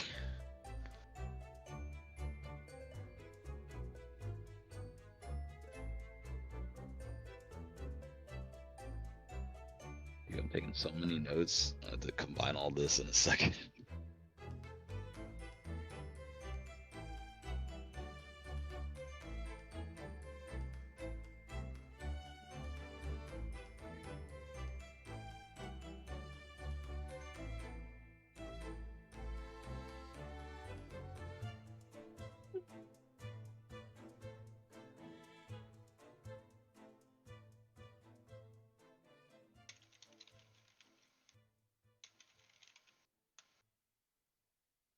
Here you go.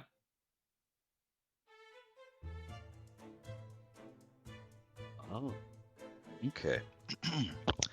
Well, I see traces of tree dust and weed. that would maybe make up some pollen residue?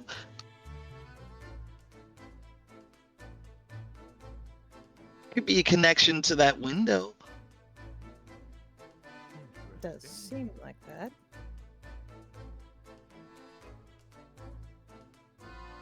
Pollen and tree dust. Can my boy try another nature check and see if he can Sure. figure out what's going on? Praying. Oh my god. With advantage, yeah? Yeah. Alright. That's not bad. That's not bad though. Yeah, it's just the second one got me. Okay, so I'll go ahead and DM it to you too. Okay.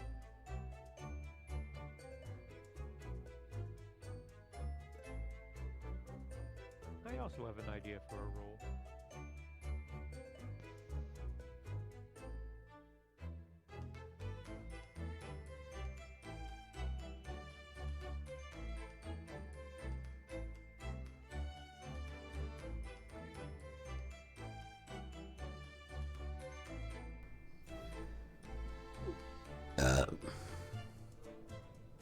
Nice. Feel better? Astounding. All right. There Damn you go. it, Grace! Enough! Okay. Venice is going to take this this handkerchief. And no warning her. He's just gonna go over to Harkin and hold it up and go, smell this. If I didn't know it was you, I would have punched you already, just so you know. Smell my I'm aware. handkerchief. She's going to take a sniff. This is Use familiar.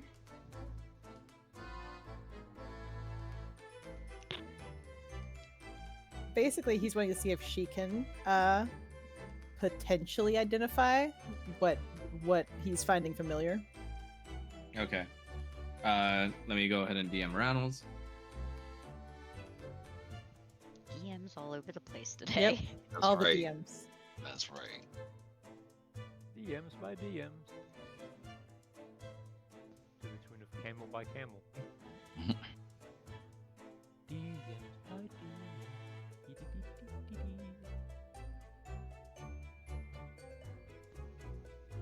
Nice. Okay.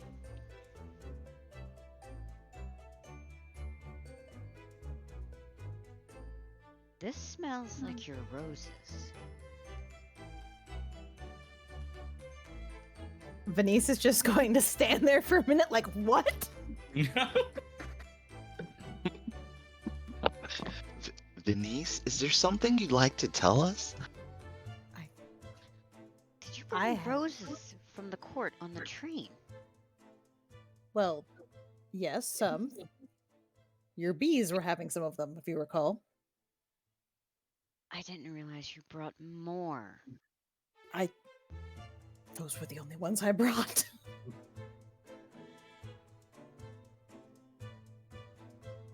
I don't understand why my bees would be anywhere I'm not.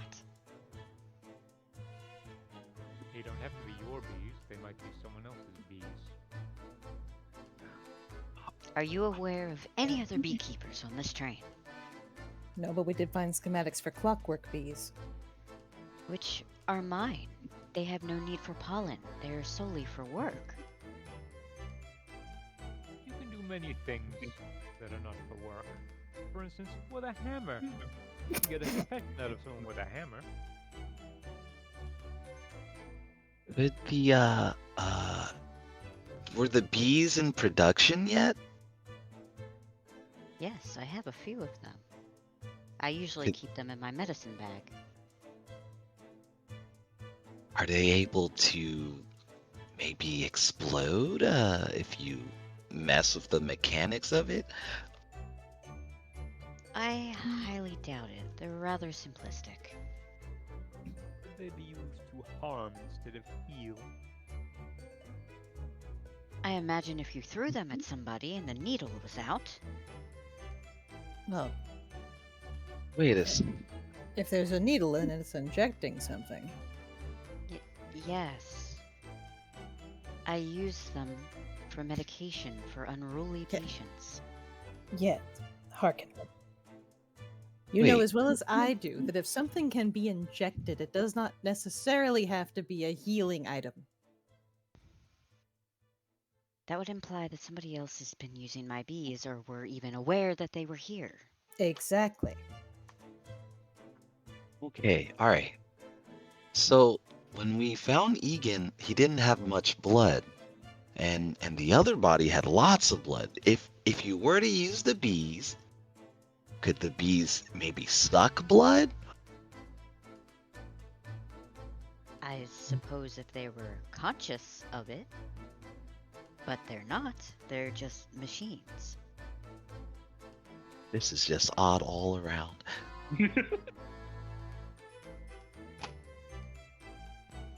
Well, if Egan had those schematics, they had to have come from somebody.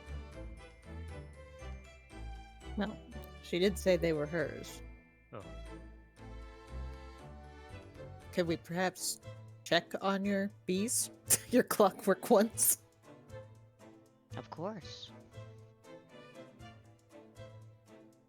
She is going to start heading back to Egan's room. That's the weird one. What? What was What? that? What did you say? Oh, I said this is a weird one. You guys return to Egan's quarters, where Harkin, you display to them your medicine bag and the clockwork bees within. She's going to pull one out. I take a liquid and I place it on the spot where the injection needs to be made. They are able to locate that, and that's how they inject the patient. What is the liquid? I'm not really sure, to be honest.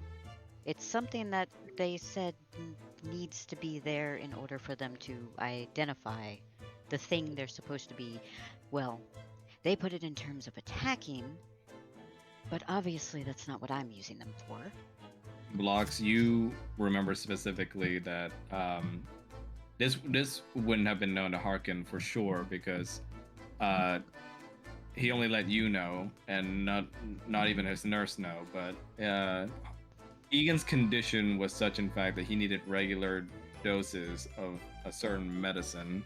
Otherwise, his condition would worsen. he needed regular doping by this agent, or else his body would deteriorate. I mean, And would this- that be what the bees are giving him, or you're saying that there's a fluid that you're using as an indicator to the bees, so that the bees know who to inject, Yes, and then there's the fluid that's inside the bee. yes, which is the medication, which he would not disclose to me. It was simply my job to ensure he takes it. Blocks, you remember the reason why he wanted this kept down secret and below the public eye is because his condition was born of some rather illegal experiments into crafting that weapon. They were related to wounds in developing new technologies, I suppose. Known, but technology all the same. Contaminations, damage, accidents, you know.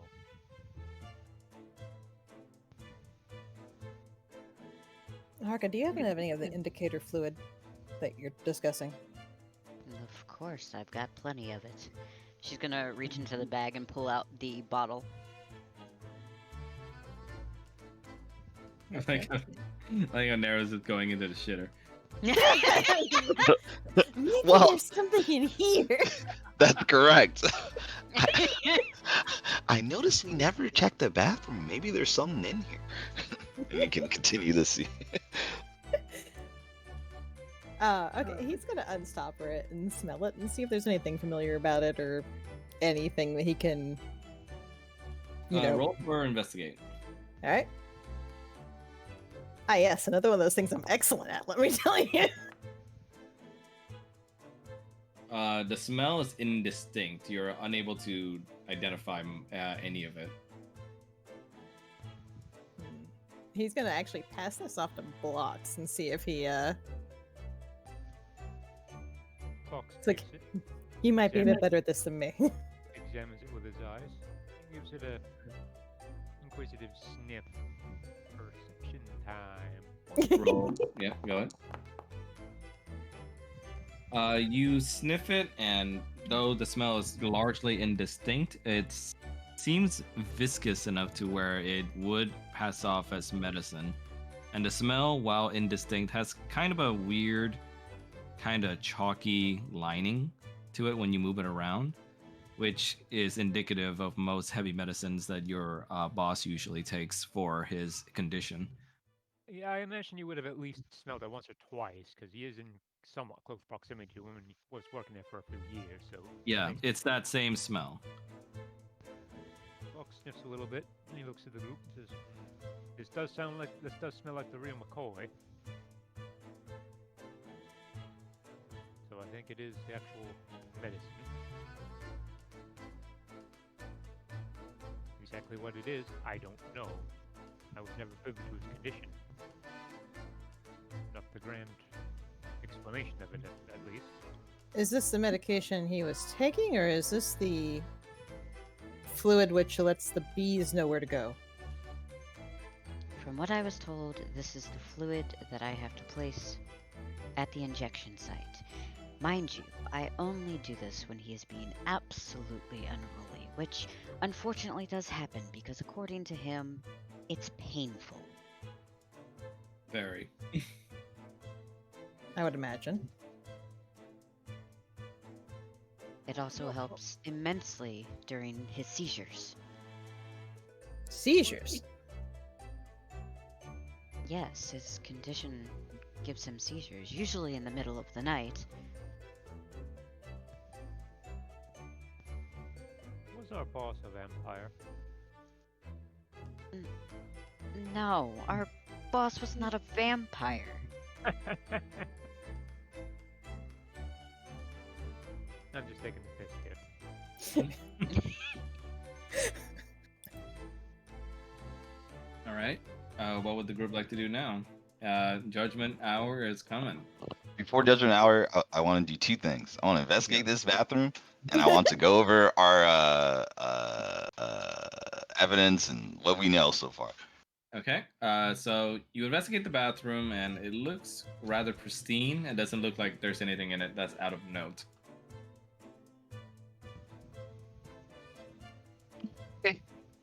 Where is the bathroom that Hedrix was in? You mentioned something about that little You mean man Vortex? having- Huh? You mean Hortix? Vortex. You Yeah, he mentioned used the lunch hall bathroom. That's when he bumped into Venice on his way out of it. Box looks towards this private eye kid, and he's Nehru, and he says that wasn't the bathroom that actually had what might be suspicious fluids in it. If we want to investigate that, I think we need to go down the hall some.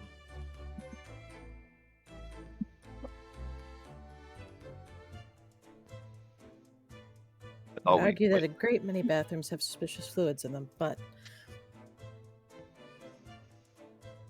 That is information I could have gone my entire life without knowing. Why do you keep doing this? you've known me for how long? Too long. I'm beginning to think it's too long. Vortex isn't in this cart though, right? Vortex? in this. No. Okay. Vortex Um, is still in police custody because, literally shot the body. Sorry, I meant his room isn't. No. No, he's not first class. Okay, that's what I thought. Well, We should quickly go over what we know about the case so far. Agreed. All right, get these dang notes. All right. I'm just gonna go over stuff, and you guys can interject to add stuff that I'm missing, cause there's a lot of notes. All right. So during the first murder, there's a power outage, and then a gunshot, which we're pretty sure that's what killed Egan. Someone places a knife in his back to throw us off, but it didn't work. The window shatters. There's pollen on it. I don't know. We can probably assume it's the healer bees if it's not Harkin's bees, unless Harkin wants to tell us something. The healer bees wouldn't have pollen.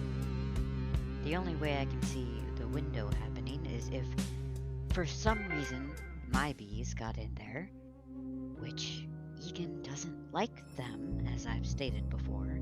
Not to mention, I don't think they could very well hang on to the outside of the train. If he was swinging at my bees, it would make sense for there to be pollen and a broken window. I would also like to make the point that, once I find it, there were, on the window, there were traces of sticky material, which I'm assuming was a pollen, but there's only a couple bits of blood. Not sure whose blood it was.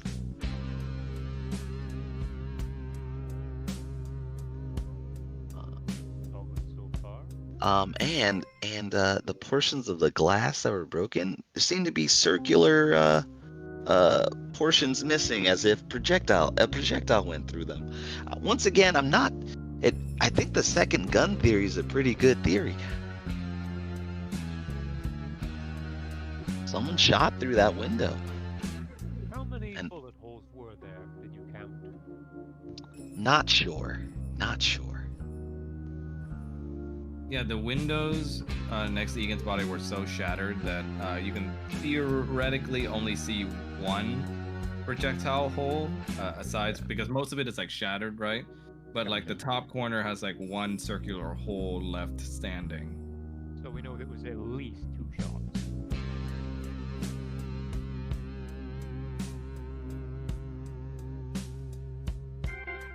Okay. So after the murder's completed, we hear a loud bang that I believe is just a dragon's breath, which was used to mask the murderer's exit from the train.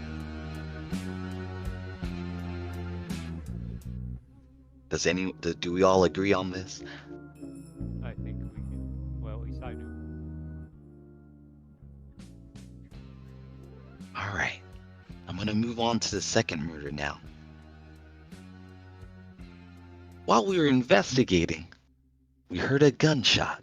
We run to the cart and we find who we thought was Erud. Shot 3 times.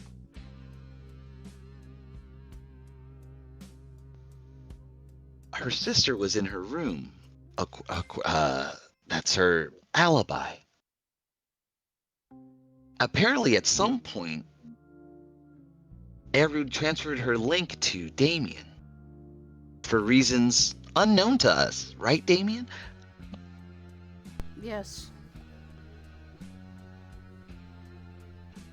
I posit that the body must be Yorlana because we have 2 reasons to suspect that Yorlana would be killed.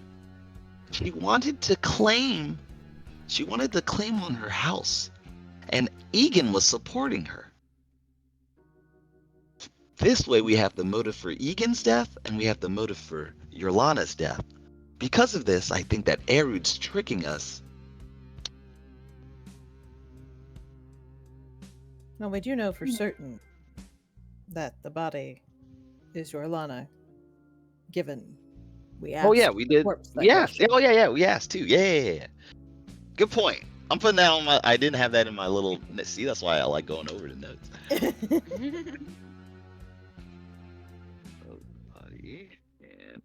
Cool. So yeah, so in this way, we have motive for both murders. And the likely culprit is Erud, but we just have to find a way to prove it. Now, before we continue, let's talk about the Firebird. The Firebird said that when the current person in the family that its life linked to dies, it passes on to the next of kin. Which adds another motive for killing Yorlana. But Yorlana didn't play that. She gave her fucking Mark II Damien. Excuse my language. With you so far. Alright. Finally, let's go over some contradictions I've noticed. The gun was only shot twice. Yorlana has 3 shots in her body. Egan has 1. That's 4 shots, if my arithmetic is right. Correct. Coincidentally, the other schematic for the other gun could have up to 4 bullets. Could have up to... Oh, okay. I'm gonna add that in my notes. Wouldn't the 5th bullet be the window? Oh, if we assume the gun was used to break the window open, that could be 2 more shots, because the gun we found can have up to 6. Indeed. Gun is 4 shots. Interesting. Okay. Oh wait, out of character, I might have messed that up. I saw them use 4 in place of, FOR. Trapdoor 4 bullets. Oh, you're saying it's like a typo? Well, not a typo, just using numbers. in place Shorthand. Yeah. Oh, okay. of- My bad. Oh, I gotcha. Okay, I'm following. All right, so let's strike that one from the record then. Yeah. I gotcha. All right. So let's see what else we got.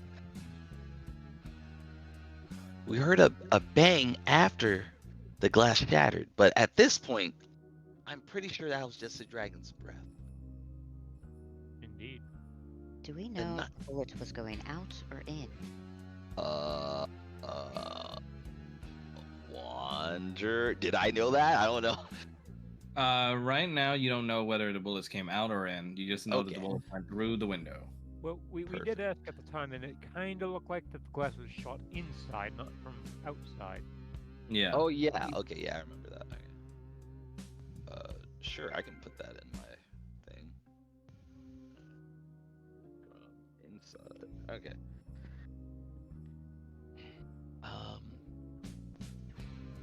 We know also that Egan had a knife in his back that someone used to frame that guy that Damien works for. I don't really remember his name. No, Damien never told you guys who he works for. Oh, he never did? Oh. No, he told you that he's on a mission for his employer, and it's very important that they don't get framed for this murder. Oh, And he okay, asked okay. for So your guys' help, basically. so I just know that the knife is framing his employer. Okay. Yes. All right. Cool.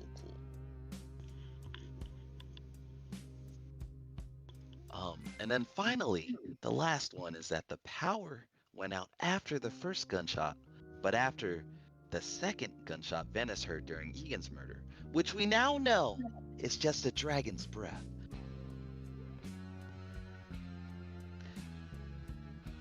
What caused the power outage? If you recall, there were claw marks in the engineer's room that had slashed open. And that's a little interesting as well, because the claw marks that slashed things open in the engineer's room, there were also claw marks above the smoking car. Could they have been the claw marks of a small dragon? That I don't know. Oh, wait a What? second. Wonder would we happen to know Oh, that? oh, wait a Uh, s- they were pretty large, larger than a small little dragons. Ah, I got you. Okay. Okay. So earlier when we said that Archimedes would have been able to see the person coming out of the room with Delisandra in it, are we just saying like see their figure or see what they look like? See their figure, Okay, just making sure. All right. because it was still dark at night when it happened. Gotcha. Okay. It's just sitting on the roof in the dark. Not dark He's if you got- got low light vision. He's got goggles. That's true. All right, finally, I would like to go over what we know about the killer. We know the killer has claws. They've used them throughout the train. They were able to move outside the train, most likely through the use of magnetic boots. One of which was destroyed. One was destroyed, probably hiding evidence. Destroyed and reconstituted. Oh, what's that? They keep describing the person as having dark scales as a dragonborn and long hair. Ah, yes. Good point, good point. It's going in my notes. Where did the dark scales part come in from? I know the long hair was mentioned. Dark Scales was from the dragon, the blue dragon. Ah, okay, yes.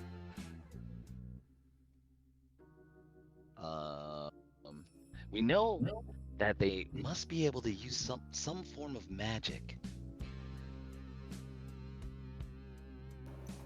Which is what the guns fire. Yes, yes, they're able to supply magic for the guns. We know that they smell of lavender. Somehow Eru tricked us earlier, and we couldn't smell it, but we'll find a way. Well, I mean, that could be a simple matter of washing. You're right. We'll take showers. People take showers. And we know that they had the dragon use its breath when they were trying to leave the train, most likely to mask what they were doing.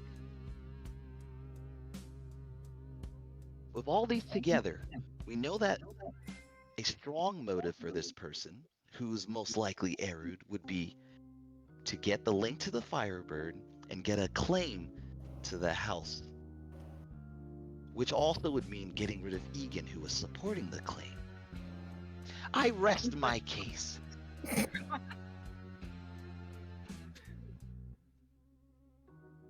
All right. Is there any questions you guys have, either for me or for each other, to clarify anything that's happened before you guys go into the final deliberation? Well, we have motive, we have suspects, but we don't have too awful much evidence that they did anything. This is going to be difficult.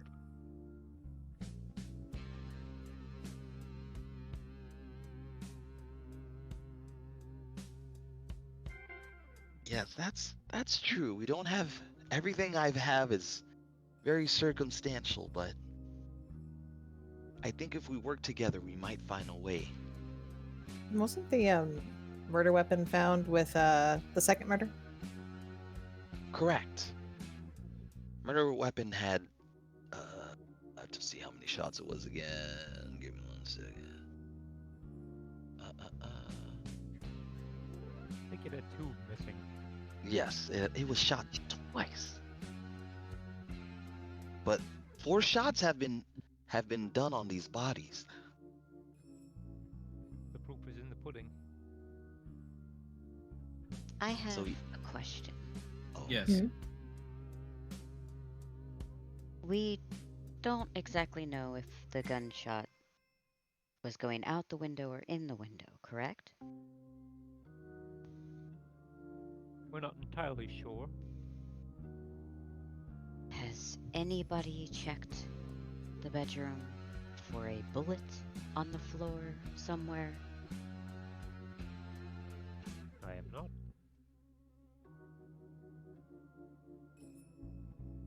We are We are- assuming that. Yeah, it's also the weapons. Just to let you guys know, in the details for them, you guys know that these don't fire regular like bullets. Yep. Yeah. Yeah.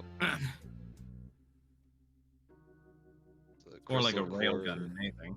Yeah. That is assuming that the only weapons that were used were these magic guns. Yes. And just to once again confirm, you have to provide magic to the pistol to use it, right? There's like a Crystal crystal core, core yeah. to it because it's crystal tech. Okay. That's Are what we- I've got. Were we able to actually examine the gun? I don't recall if we got a chance to do that, or if it was just a case of we know it exists. I believe Blocks did like look it over, but you know, there's only so much you can tell about it. Mhm. Yeah, the description for the gun in your inventories is basically what Blocks was able to find out. Sounds good. And also the schematics that I so lovingly drew. The beautiful schematics that you have done an excellent job on. Your art. If we can Or- call it that, yes. Let me look at this one more time just to make sure. Yeah, just let me know when you guys are ready for the final accusatory point. Yeah, I think I'm satisfied with what we have. What about you guys? I think that's as best as we're gonna get. Yeah, I think what we did. What we Yeah. I don't think we're going to have a smoking gun, so to speak, but I think that we do have information. did. I see what you did there. Yep. There's no Okay, moving. let me change the map then if you guys are ready. All right. Let's have our date with destiny.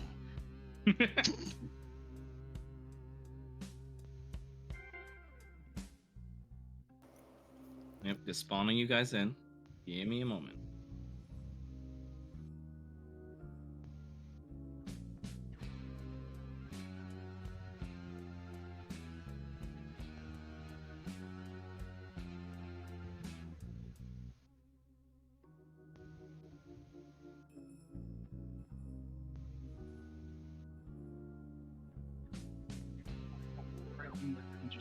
This is just. I was gonna use my normal voice.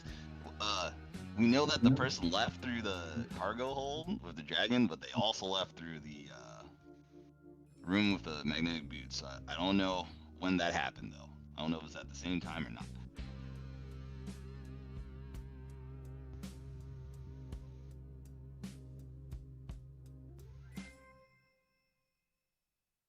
And change your map.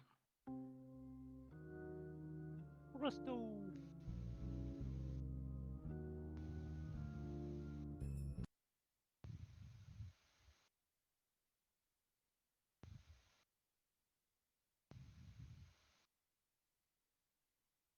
All right. As promised by the challenge that Yorlana posed, all the main players are now gathered in the deluxe car once again in order to finally get down to the truth of the matter. As you see the stern expression of Police Chief Arlen before you, as he sighs and looks at you all and goes like, "This is, what is it now? The third or fourth time that all of you have gotten into some kind of trouble before me."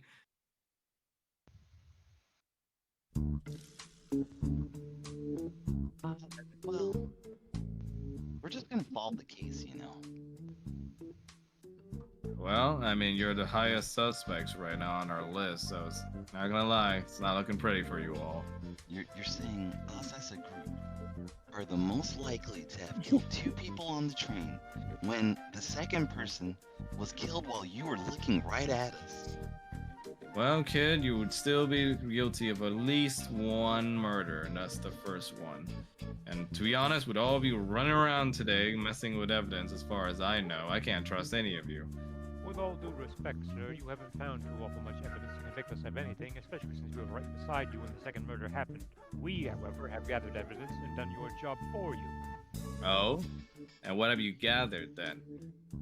Would you like us to show you? And you then would be able to see your Lana DeCaneth and her bodyguard appear from the other side.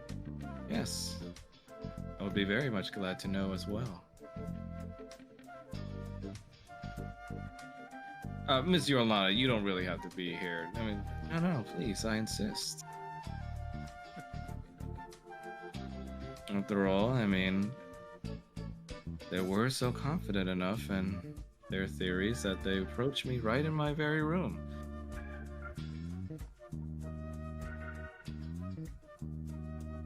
Nothing personal, dear, but it's just life or death. Indeed, as I'm sure you're all aware of the consequences should you make some accusations that are unfounded. Oh, we have found some interesting things. I let a professional tell them though. How about this? Let's pretend that we don't know who did it. All right? Let's just look at the facts. Chief, what do you know about the case so far? Well, so far we got one dead guy, first and foremost, Egan Baker, killed with several wounds on his body, along with a knife wound to the back. The knife belonging to that of Long Industries, so pretty big implications there. And the second murder, unfortunately, he bows a little bit to Yorlana, Miss Erud DeCaneth, killed right on the bar table. God's bless her soul. And what was the murder weapon in both cases? Well, I mean, for the first case, we assume it's got to be the knife. Well, and some sort of projectile weapon as far as we know, but that has been found. But with the second murder, we can also assume it's just the same projectile weapon, the gun, that we found on the ground. Okay, I have a problem in the first murder. I don't think it was the gun that killed him. Oh? Hortex, didn't you say you shot Egan? Hortex just looked over you, goes supposedly shot. And, I mean, if we're going by your theories, kid, I mean, I technically didn't shoot anybody that was still alive. I mean, yes, I got a little hot-headed and everything, but technically, I mean, he might have already croaked by the time I got there. Oh, and how many bullet holes did he have again, Chief? He looks at you and just goes like, well, as far as we know, let's see. He takes a look at his notes. Well, looks like there was at least one on his body. It looks like a bloodied hole. No shrapnel, no bullets. One bullet. And Hortex, the gun you used, was it this intricately designed pistol? Huh? Yeah, actually. Oh, After I- okay. After I used it, I dropped it. Oh, okay. So, Chief, it seems he didn't die of a bullet wound. That sounds like something doesn't make quite much sense, huh, Chief? He just looks at you and goes like, look, kid, if you're gonna make smarmy remarks all day instead of getting to the point, I mean, I could really just arrest you right now. Oh, okay. All right. No need for arrest yet. No need for arrest. Yep.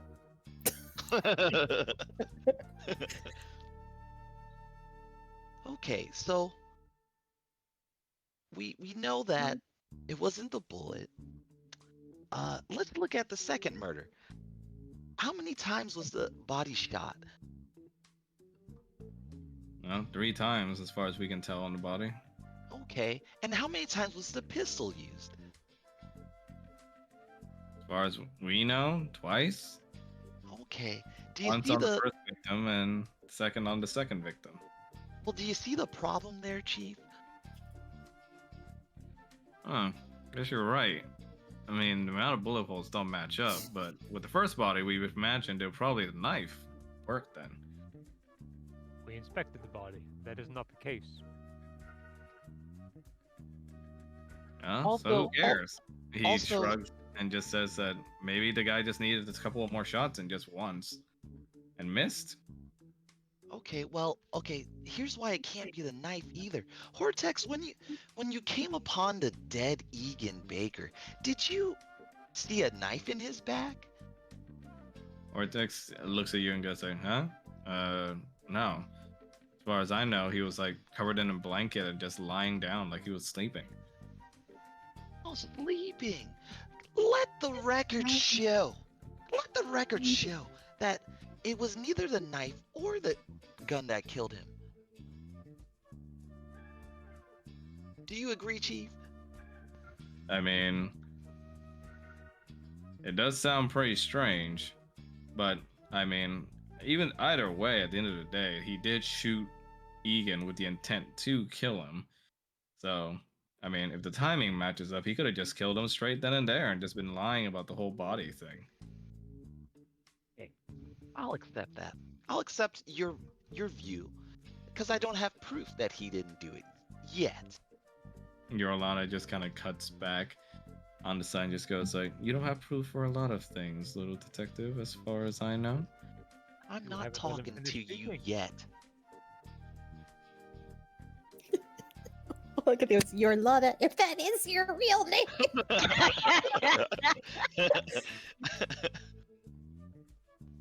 All right. Now let's talk about some other facts that we have that might point us to who would have possibly done this. Read this letter, Chief.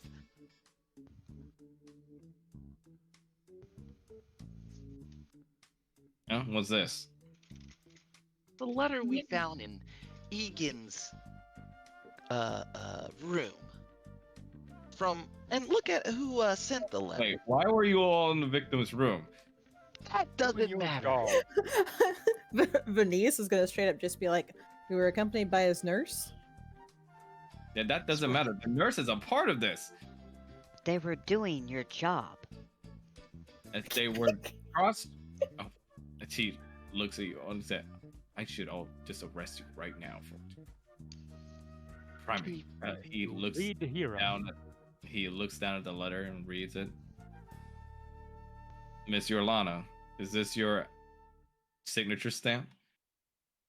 She takes a look at it very briskly on her seat and just goes like, "Yes, I can attest that I mailed it and wrote this to the victim, Mr. Baker."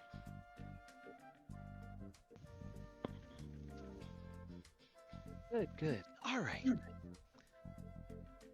It's a And- simple business meeting discussion. I don't see how it all really relates to the case. We'll get to that. We'll get to that. I just want to show that you were asking for him to help you with your claim to the house. I would see it the other way around, little man. You see, Mr. Baker came to me with hopes of trying to get back into the family. The DeCanneth family, you see. He was exiled not long ago for his poor behavior and shady dealings, and had promises of some new invention to be shown. Oh, Well- and what was the invention, perhaps? She looks at you and just shrugs. He said it was some sort of projectile weapon meant to revolutionize a war. But, as far as I know, he never got to show us the full designs. His death withstanding, you see. Oh, okay, okay. All right. I would like to next discuss something about the second murder. When we used speak with dead, The body happened to. We asked the body, "Who are you?" The Wait. body. What's this? Oh, hold up. You see, you speak with dead on a body you weren't authorized to use it on. That's right, sir. Do you have any idea how much time we have to wait now in order to do it again on the body with actual certified researchers? How long do we have to wait, Chief? He just looks at us like, oh, for crap, who did this? What would they have asked? I'm asking you. What did you ask now?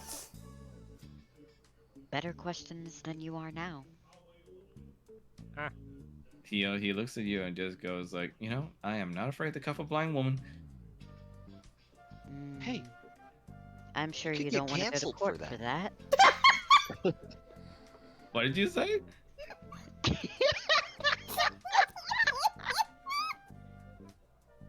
Which is really funny because Harkin was saying it in a nicer way. I'm sure you don't want to go to court for that.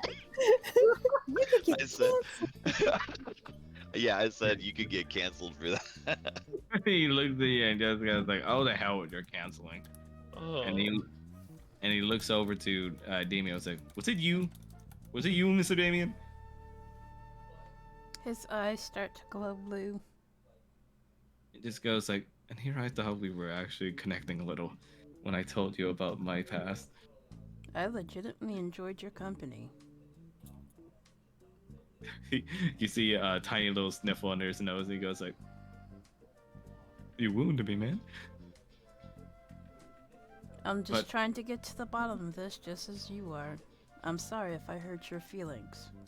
He just goes, we could talk about more of the interrogation. And he looks over to you and goes like, so, Miss Yorlana, I'm so sorry.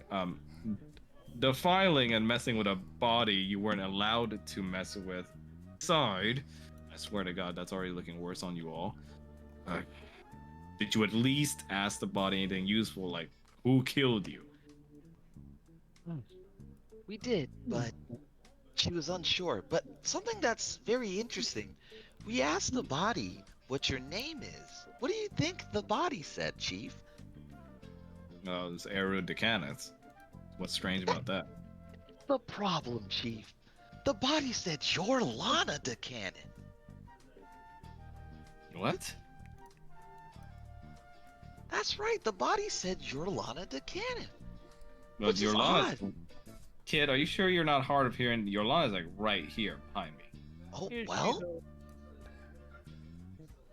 let's ask everyone behind me. What did you guys hear? Yolana. Alana. He looks at you all and just goes like, okay, well, two people can't be in the fucking two different places at the same time. So either you're all lying or Miss Yorlana is sitting behind me as alive as ever. And frankly, from what I've figured out today, I'm willing to believe the former. You're not thinking broad enough. That person behind you's Eric. And do you have any proof other than this supposed answer you got from a body that you used to speak with dead on? Bodies do don't. not lie. But bodies don't lie. That's right, Damien. Bodies don't lie. Good sir, we did learn something very important about what should be on her body and was not. It seems that when there's someone that dies in that family line, a special mark moves from one body to another. The next in line, I suppose, some mechanism controls that, and the next heir inherits the mark. He looks at you all and just goes like, huh? Which brings me to my first point. On this train, there is a Firebird. Did you know that, Chief? Firebird? Like, I don't know. Is that like, it's like a ship name nowadays? Like, what's going on? No, it's a legendary beast. It's what's making Mr. Neru. And I use Mr. very, very, very lightly here. I would appreciate it if you do not said such information in such a loud manner. What's the problem? Uh, a bunch of us already know about it. There's I not that believe many people here. I believe you must have been told by the staff in this train that that is a secret that we'd like to keep for as long as possible on the lightning rail. And we would like to keep our lives, so how about we compromise? You'll keep your secrets, and you hear us out. Very well. They speak the truth, Police Chief Arlen. It's a Decaneth family line magic pact that we have connected between us. There's a legendary Firebird Phoenix that fuels as the engine for this train. This and any other trains, to be in fact. And the oldest in the family line by child inherits the mark that marks the brand between our pact of the family and the Firebird. And when that one dies, the next one of kin inherits it. The person that has that mark, do they become the head of the house? I'm just curious. Well, the rules are rather vague on that. We've never had the mark be anywhere near other than our descendants, so I don't believe I know the answer to that question. Okay. But would you say generally the oldest inherits the house? For the most part, yes, if they work for it. Oh, okay. So, Erud, but let's say you're Drolana right now. Would you inherit the house since you're the oldest? Yes, Oh, okay. that is my station. Okay. Let's move on. Let's move on with what else we know. So, we know the body is Yorlana, and this person over there, who's being rude to us, is Erud. Erud, would you want Yorlana gone so that maybe you could get the claim to the House Decaneth? Considering that I am the oldest, I don't believe that the mark would have been on her. Oh, okay. Interesting, because something I've learned is that the mark can be transported on purpose, actively, by the person who currently has the mark. Did you know that? She kind of glowers her eyes at you and just goes like, is that so? Yeah. And what's interesting is if you're who you say you are, right? Wouldn't you have the mark?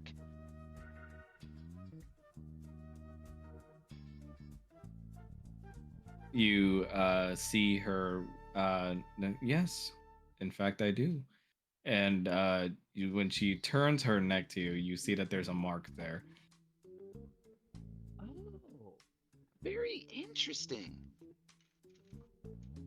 Mr. Damien, could you show Erud your neck? He will huff, but then he will slowly turn around and pull his hair back. See that, Erud? Well, that's a nice little imitation, to be sure. Is it though? Well, since yours is real, you must have evidence that yours is the real one, right? Considering it's been in my family my whole life, I would assume so, little detective. Yeah, but is there a way to prove that your mark is the real one? Perhaps we could ask the entity in question. Oh, true.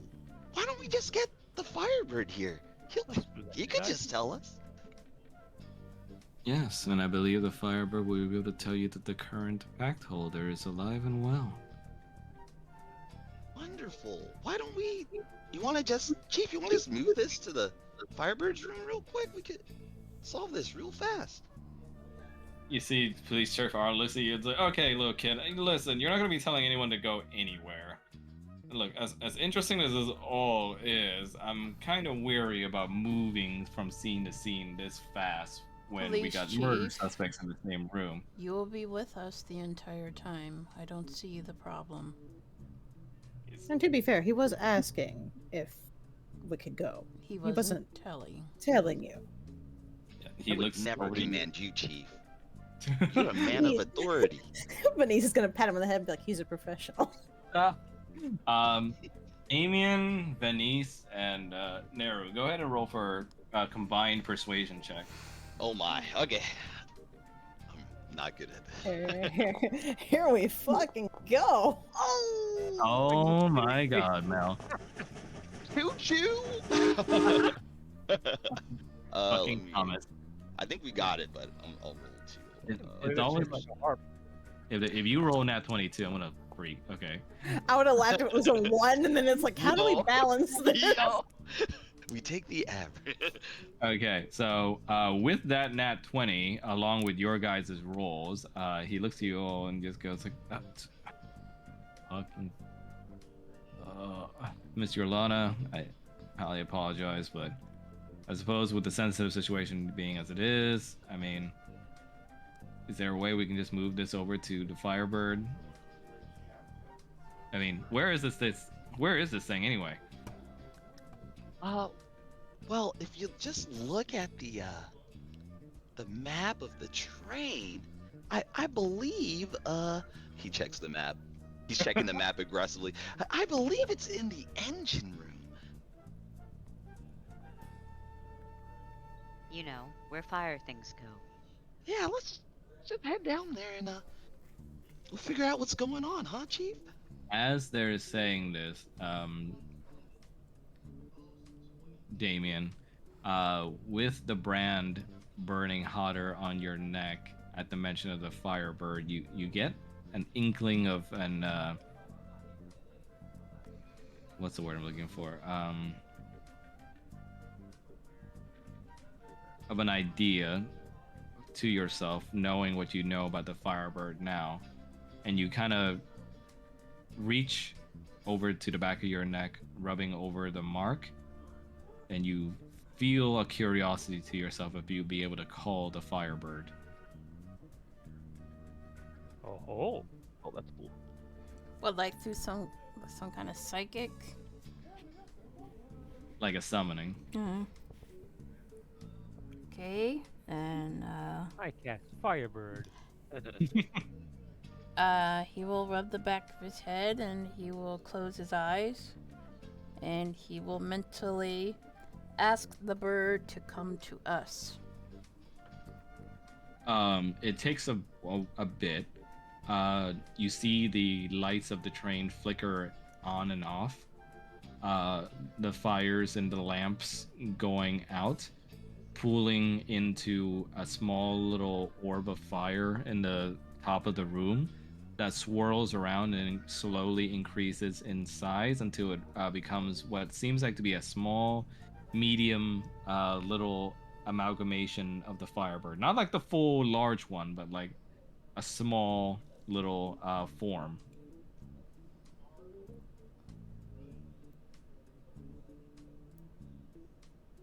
It kind of flaps its wings resplendently, each flap coming across to you guys as like kind of like a pleasant warm wave against your bodies as the Firebird kind of cries out into the train car. What is that? That would be the Firebird, or one of its branches. You see your Lana just already instinctively bows her head low. And Damien will do the same. I come at the behest of the Pact Holder. Who it is that has called me? It is I, O great Firebird. You see, Police Chief Arlen looks over the things and goes like, "So it was him that called you, huh?" Yes, And it the was Firebird me. says that, and the Firebird just says, I can only assume the pact holder who holds my link has summoned me. Other than that, I know not more. Jesus Christ.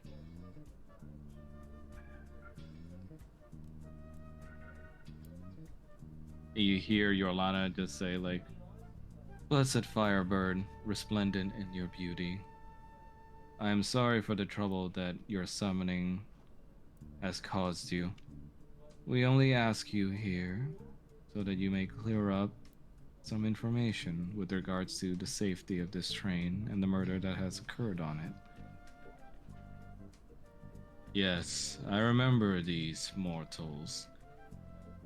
She looks over to your guys' direction. Many questions that they ask, and many answers that they give to me with regards to the current situation on my train. Nitre, okay. He was like, okay. Now, Oh, speak. oh, go ahead. What sorry. is your question, young dragon? You see Yorlana and kind of looks over to you, Damien, kind of like contesting with you as to like, you know, who they refer to. O mighty Firebird, I humbly ask, who is the pact holder that you hold? You see that Yorlana just kind of speaks to the side and goes like, how dare you ask her such an insolent little question? It is a member of the Decanus, as per usual. Quiet, woman. You are not the Firebird. Let the Firebird speak. You see Police Chief Ron just kind of looked there and goes, you know, usually I tell you to not talk to her like that, but fuck, there's a fucking godly deity before me. I am speechless. It's outside your pay grade, sir. Way above. I'm more about the tech stuff. And you see the Firebird just eyes lighting up in clear white as it brings up its body and torso, giving out the visage of a mighty Firebird phoenix. As you see from its chest comes out a link of flame, and it detaches out that looks like it's heading towards Damien's direction and linked directly to his neck.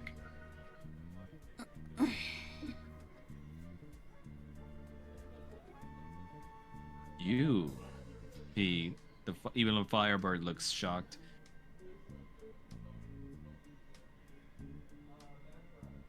Are you of Decanith blood? No, I am not, to tell you the truth. I believe the woman that I spoke to before was, and before her murder, she transferred her brand to me. Therefore, thing- I am now linked to you.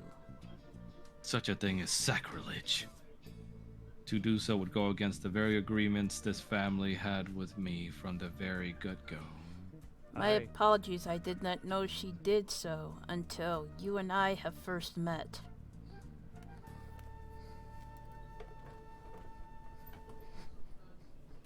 And you see Police Chief Arlen looks at it and goes like, so he is a pact wielder or whatever, right? Well, I mean, he looks over to Yorlana. Was Yorlana in the explanation?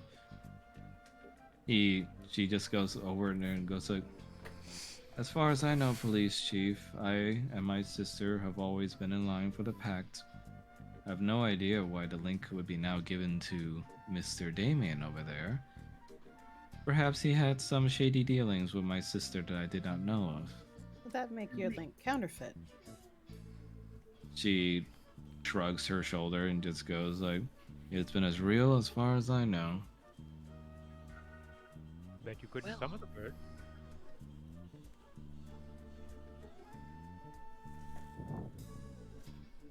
She looks to you and just goes like, as far as you know. Well, Feel free to prove us wrong. Or we could simply ask the creature in question. If what you say is true, then you should be able to summon and connect to our esteemed Firebird just as he does. If what you say is a lie, you bear a false mark, and you are lying. You see, Yorlana looks at you and just goes like, well, as far as we all know then, I mean, it could have been either me or him that summoned him. And, honored Firebird, do you happen to be able to confirm who it is that summoned you? The Firebird takes a moment before just stating, the most I am aware of is that a pact holder has summoned me in this train car. That is what I know, and that the link ties to him. It's irrelevant who summoned it. What's relevant is who it's linked to. It proves without a doubt that the body we saw was the pact holder. The body said it was Yorlana. The fake Yorlana here said that the person who gets the pact is the oldest. We know that Yorlana was the oldest, and this person must be Erud, which means she's lying.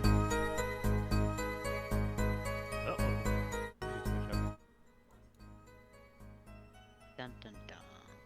Do you understand, Chief? Police Chief Arlen kind of rubs his chin and goes like, that's a lot of moving pieces, kid, but You can't I mean, refute this. I mean, forgive me, Miss Yorlana, but they do make a lot of sense. I mean, I don't want to believe it either. It sounds preposterous, but I mean, do you have further proof that you're the pact holder?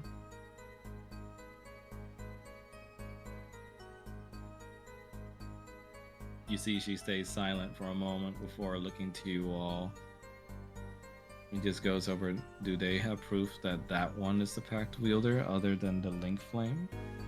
I have a very, very simple method for proving this, if I may.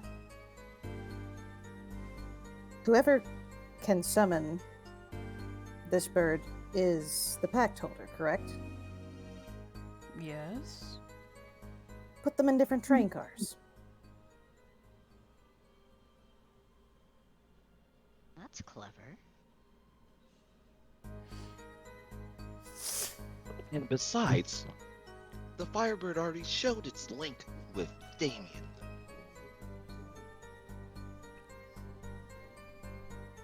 If she really has a link, she should be able to summon the bird in a different train car without it being a problem. You see, she starts kind of looking like she's grimacing into her hand a little bit as she's like resting it on her chin. Firebird will false advocate. Blocks looks towards Firebird. Good Firebird. One of the line has been killed in the name of greed. If you care about your family line, please care about who did it. Yorlana was likely trying to avoid the mark going to her killer.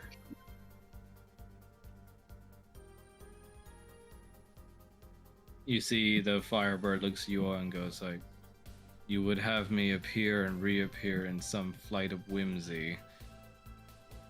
It's not a flight of whimsy, it's a matter of life and death to some degree. For the integrity of your pact.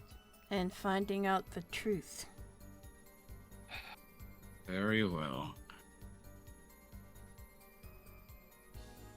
She then disappears from sight, presumably awaiting to be summoned again.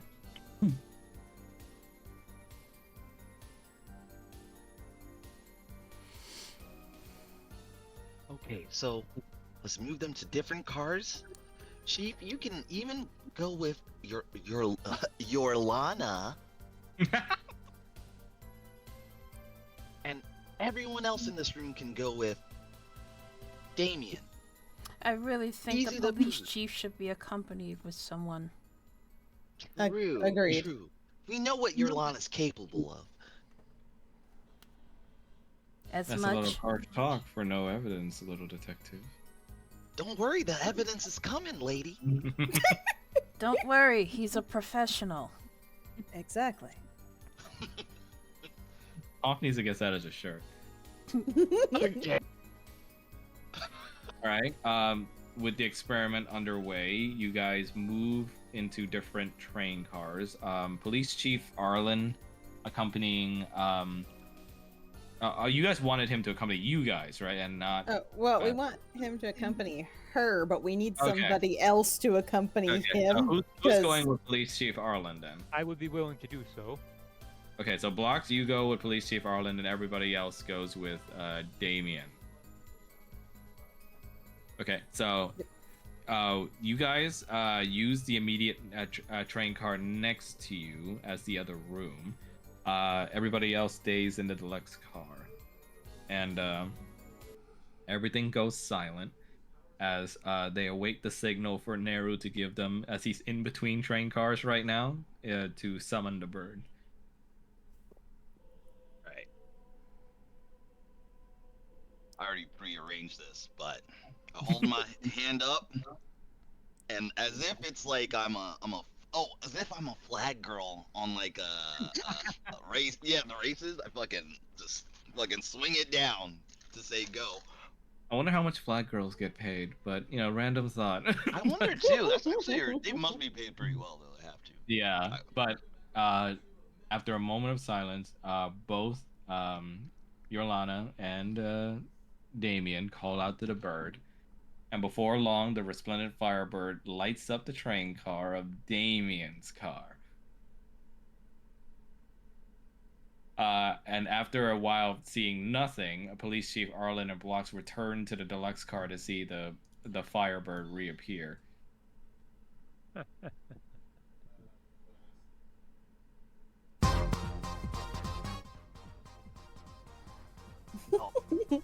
How that Arude.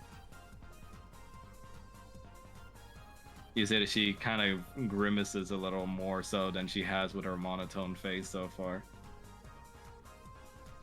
See, I've established the fact using evidence. You have to accept the fact that that person over there is Arude, not Yorlana. You see Police Chief Arlen is stunned enough to be gasping as he says, like, oh shit. That's right. That's right, I'm gonna say it. Oh shit indeed. Your evidence, madam. You see that she's seems stunned into silence as she stays in her dark little mood over in her chair.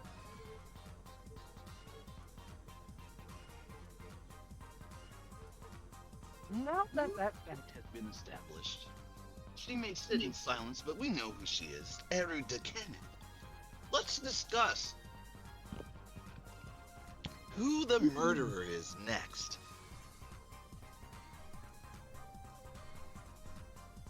We've established that Egan was going to support the claim of Yorlana to her house with a revolutionary weapon.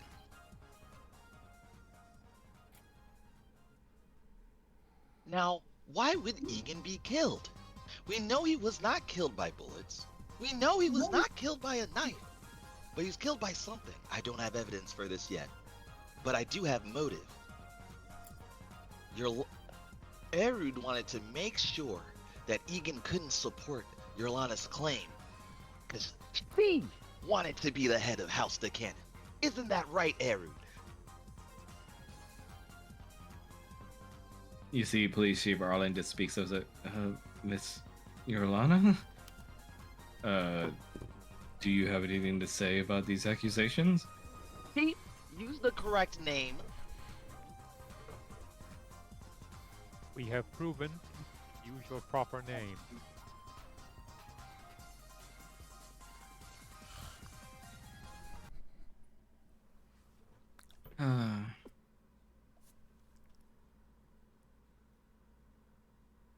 Well, I mean, she all of a sudden takes a more leisurely lounge on the chair, more unlike her rigid and strict nature as of far. And a smirk comes across her face as she says, very well. Erud speaking. Miss Erud? But why?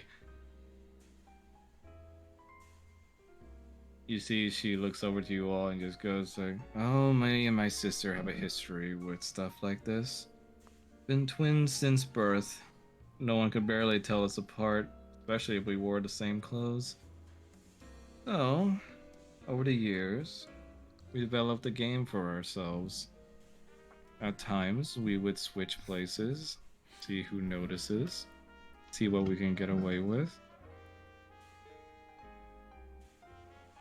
So, yes, I am Erud. And the one that died is my dear sweet sister, Yorlana.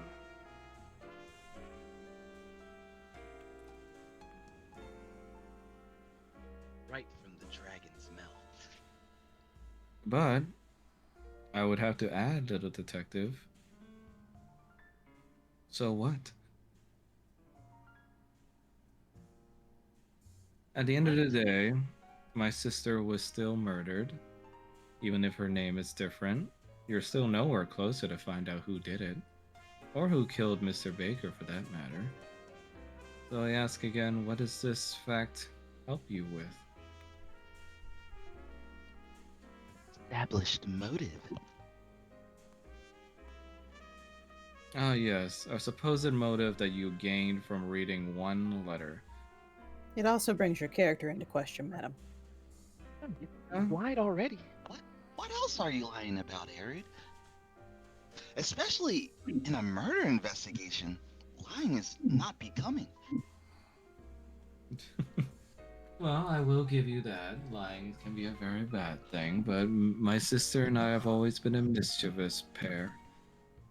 Things can often get boring when you're in a high station of power, you see.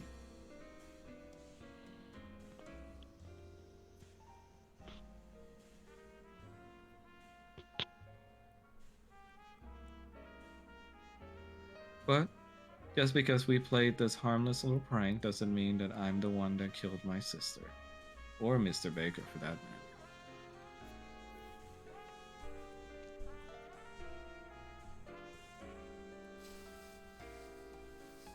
Alright, Arid. We'll just go over a few more things. And we'll find out who did indeed do the deeds, as it were. During the first murder, there was a gunshot, a loud bang, and someone running around on the train that no one recognized because they were hooded and trying to hide their identity. But for some reason, we came across a blue dragon who interacted with this person. JP, do you know there's a blue dragon with a collar in the cargo hold of this train? You mean the Blue Drake? I very well should. There were to be presents delivered to the Fairhaven Zoo. Oh, okay. Well,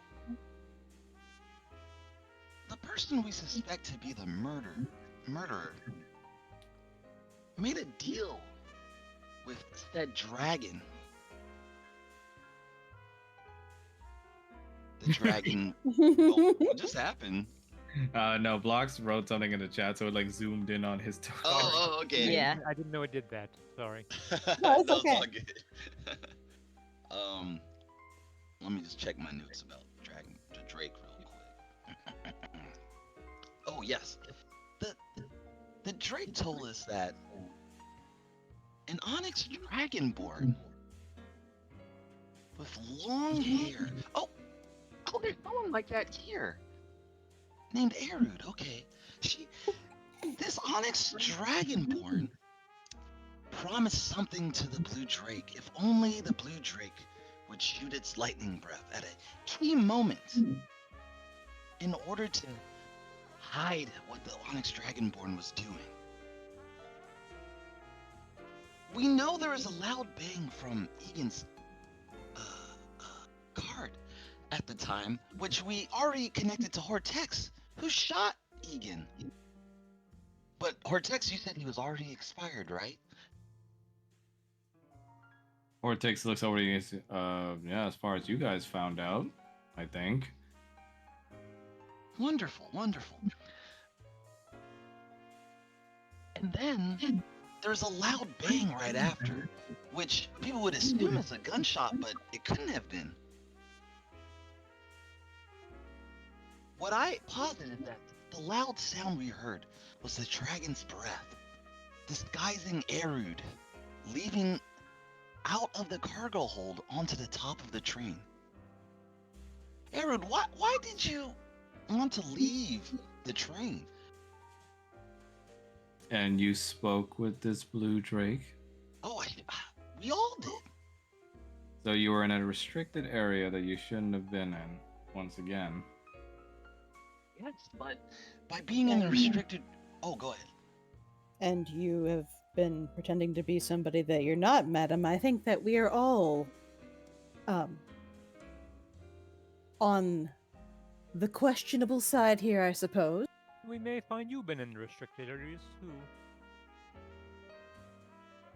And again, I would ask for proof other than the words of a subjected Drake that is under collar. Well, I would think that that's something that can be questioned fairly easily. After all, there are spells such as Zone of Truth. I also wonder if we were to ask the Drake who in this room they saw, they might identify you, Erud. Is that so? Yeah. Chief, is it possible for us to bring the Drake in as a witness? Kid, Is it even before, legal to have a Drake here? Kid, before today, I didn't even know that firebirds were a thing, and it's flapping its warm wings behind me right now. So as far as I know, anything goes at this point. Oh, wonderful. Can we bring that Drake in as not necessarily state's witness, but the train's witness? You see, he looks around and like, isn't a Drake, like, fucking dangerous? How do we know it's not gonna just start attacking people? It's We Let called... have alone- a deal. We made a deal. That's right. What This was the deal- deal again? What was the deal again, Harkin? We keep the Drake safe in return for information. We're fast friends. Can you say as much, Erud? Well, if you want to believe the words of a giant Drake under our control, sure. Giant Drake, lesser Drake. What's the difference?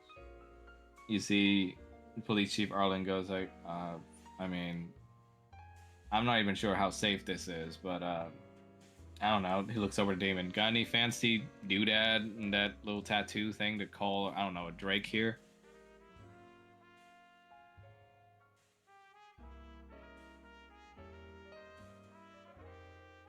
Mel? Bell? We could have Boris summon him.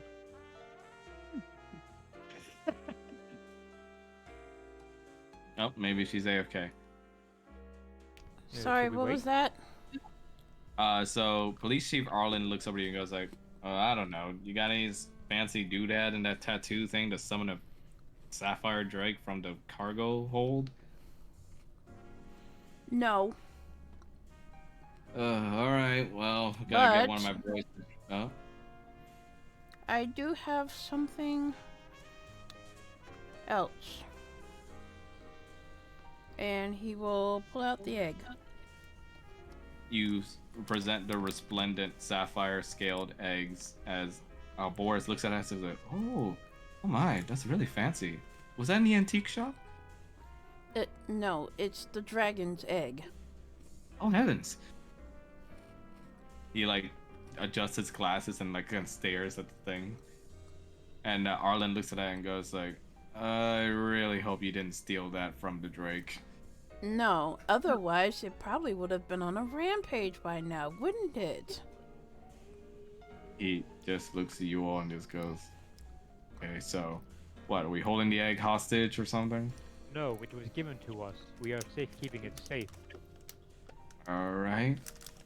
I guess I'll have my boys drag the Drake in here. Is that even possible? I guess it's Eru now.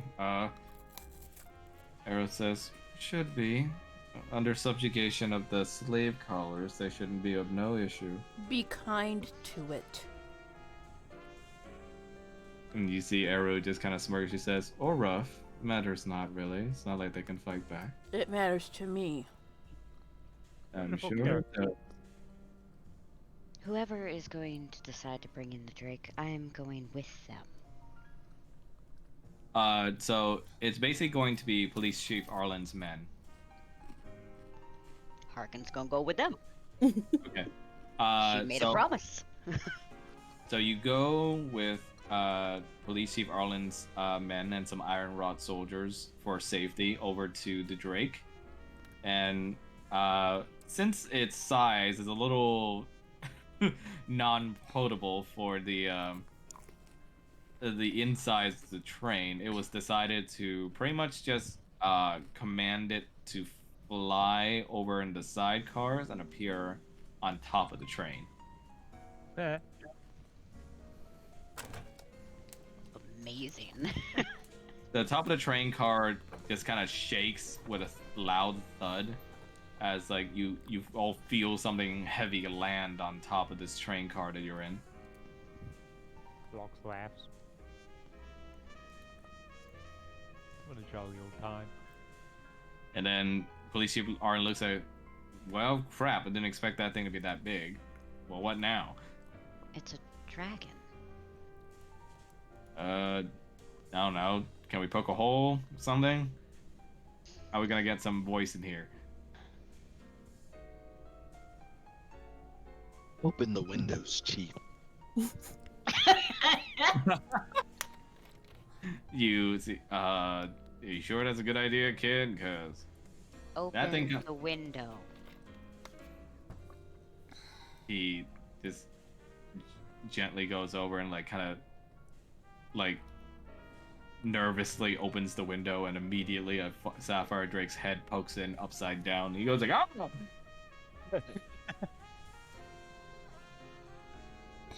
The Sapphire Drake looks around for a bit with its feral, scaly eyes before it locks onto Damien. You. He will slightly bow his head. I have kept your egg safe, as promised, and I will continue to do so. See that you do. There are much things you do not know of. Things you will accomplish in your future. He will And until just that nod. moment, you will need to safeguard this egg. He will slowly nod. You see, Yorlana looks over to you and just goes like, you know, it brings to mind that that egg is also property of Fairhaven, considering. If you come near me to try and take this egg away, I will kill you. Such harsh words, Mr. Damien. But I suppose you're not totally unfamiliar with the art of killing. His eyes will slowly glow blue. And Police he Chief will Arlen's just- like, all right, we got the Drake here, and can we please get this over with so it can stop staring at me? This all sorts of creepy. Don't be rude. Relax, relax, Chief. The Drake's not gonna hurt anyone. I approach the window. You see its eyes immediately set upon you as like a big puff of smoke comes out of its snout and covers you. Oh. Thanks for that. I'm still a little scared of you, but we need your help, and I'm hoping that you'll be able to provide that. What is your desire? Can you identify anyone in this room as the one who made a deal with you to use your dragon's breath outside of the train? Miss Yorlana looks over to the creature and goes like, yes, please do tell them. You see it looks upon the dragon with such disdain that the dragon looks hesitant. And this is going to be a special moment where anyone can roll for persuasion if they'd like, but it can only be one person. And it's going to be a contested roll against Yorlana's, Erud's now, persuasion roll. Quick, Who's who's our got the best? best charisma? Yeah, who's our best? That would be me, I think. I have +0, so it's not me. I have a +6. Oh. Well, I'm better than me for damn sure. Oh, that's for wait, Rattles. That's for saves. Okay, what? Yeah, just like you know that's for save. We're doing a check, not like a save. Wait. Yeah. I mean, who's got the highest charisma? Well, I have. Highest I- charisma would be Damien, actually. Oh, Yeah. perfect. Oh. That's good. That's Alright. good flavor. Yep. Okay. So I'm going to do it like this. Damien, you can roll for as many times as there are party members in your group, meaning 5 times. But whichever one you stick with is going to be the final number you use. And then Erud's going to roll hers only once. And then we're going to compare the two numbers. Okay. It's going to be like re-roll rules, right? From when doing stats. It's like you can re-roll up to a certain amount of times, but the one you stick with is the one you stop at. Okay. Who's ready So- for Thomas? Yeah, I'm ready for Tommy, dude. So go ahead and roll for your charisma check.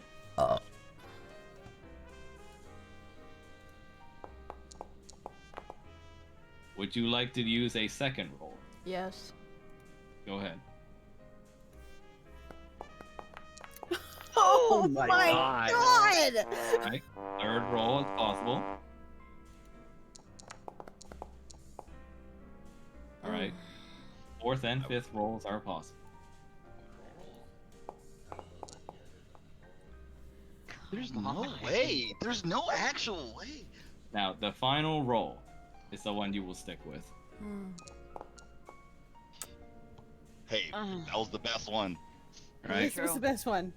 And now we're gonna go with Yorlana's roll. So pray for her to roll low.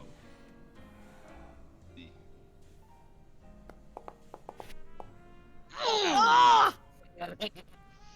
She looks over to the Drake, and the Drake just relents and like stays silent for a little. It looks like the Drake could use a little more help in breaking past the fear of retaliation. So, Damien, in this moment, what will you say to the Drake to help convince her? And depending on what you say here, that can afford you another 5 rolls. Think about the little one in this egg. Think about your freedom. Do you not wish to fly in the skies again? Or would you rather be cooped up in a mortal zoo? Where they'll be alive and not out and about to be hunted down again?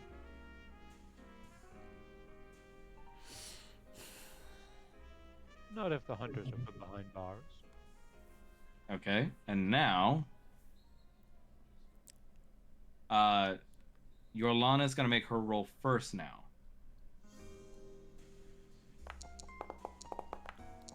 Oh my god.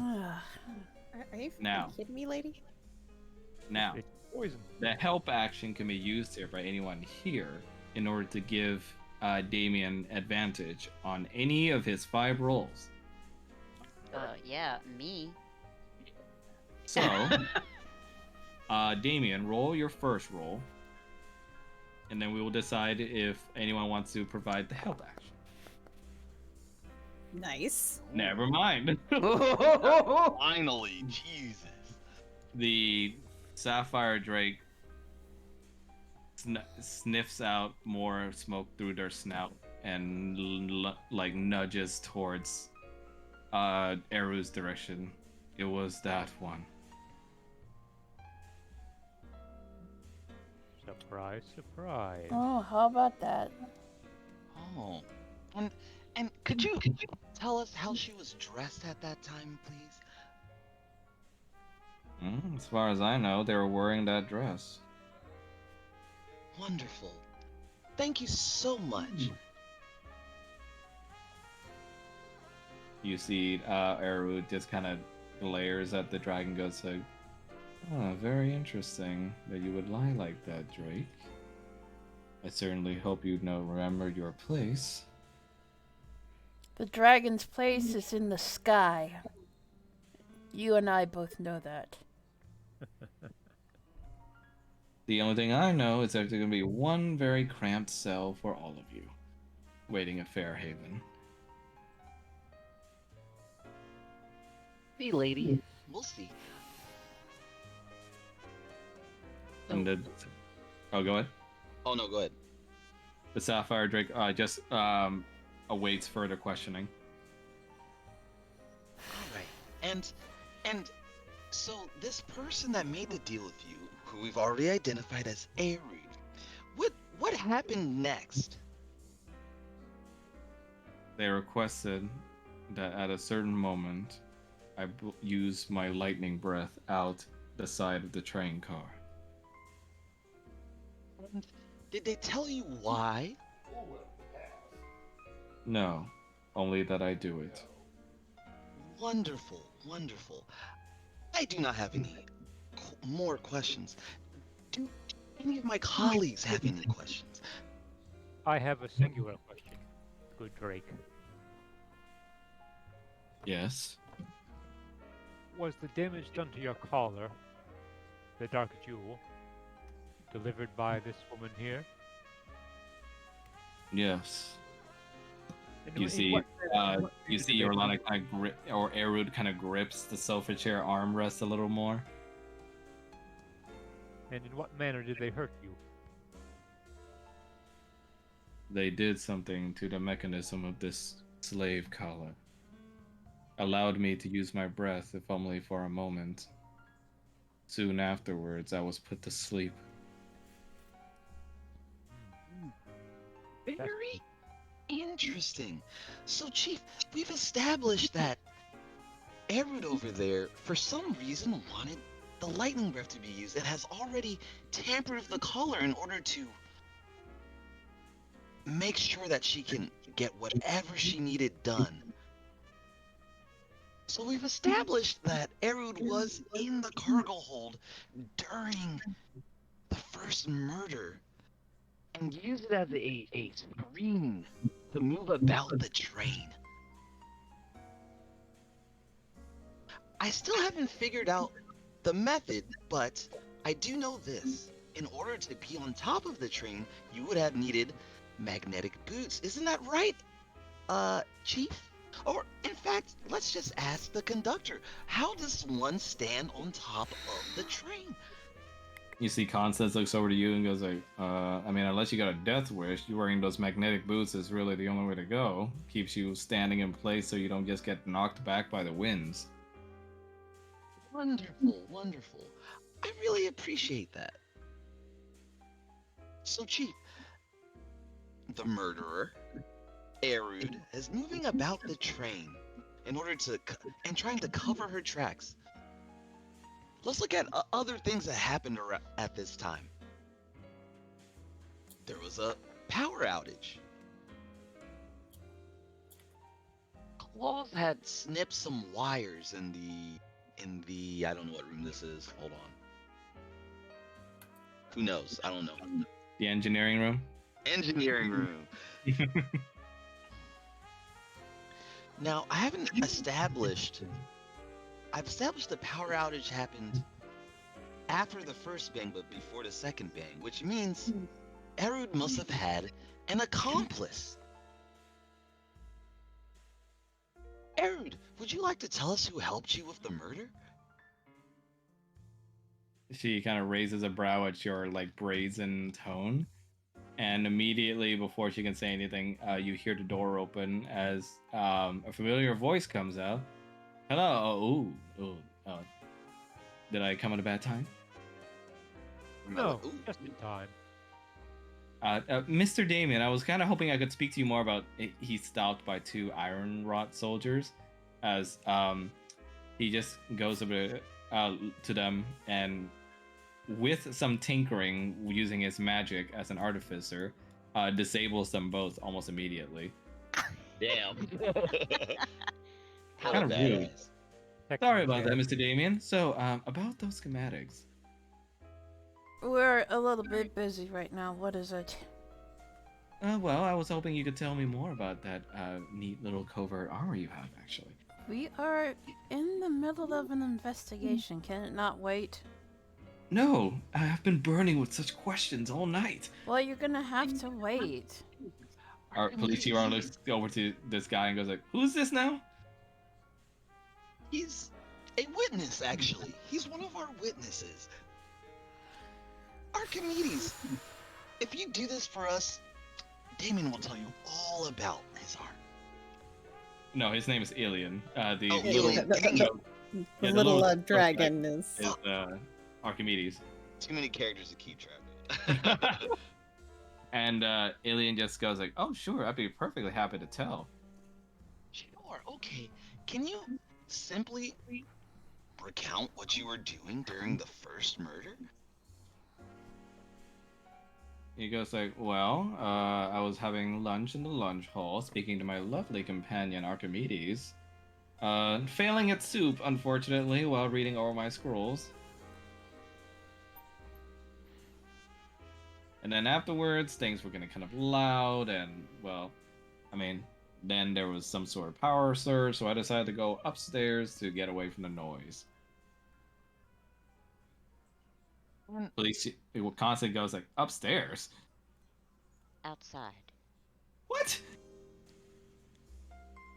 The roof. No, you shouldn't be there." Doc is just laughing at this point. And it goes like, well, I mean, I fashioned myself some magnetic boots out of some remains, and, well, I mean, it was kind of easy after that. Sure, the wind was a little bit of a bother, but at least nobody was screaming in my ear.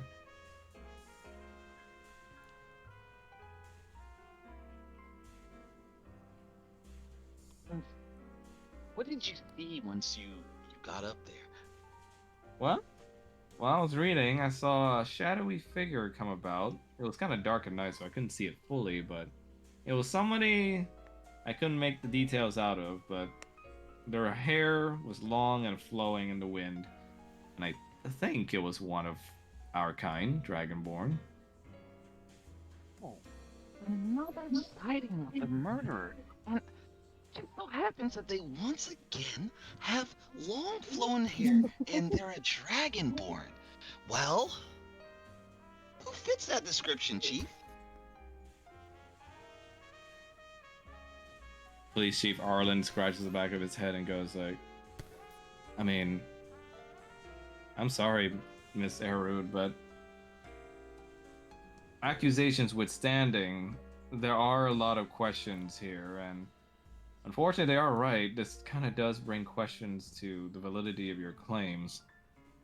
I mean, I'm afraid I'm gonna have to, much as I hate to get in your family's trouble for this, but I have to do my job, at least within the eyes of the city and the Queen. So, I think we're gonna have to bring you in for questioning along with them, to be honest. You're in good company, madam. You see, Erud kind of looks rather unhappy as they all say this. Block is just flashing a shit-eating grin, just showing the ivories. Well,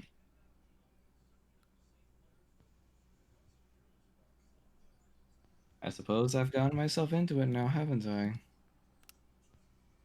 As have we. But there's still one card left to play.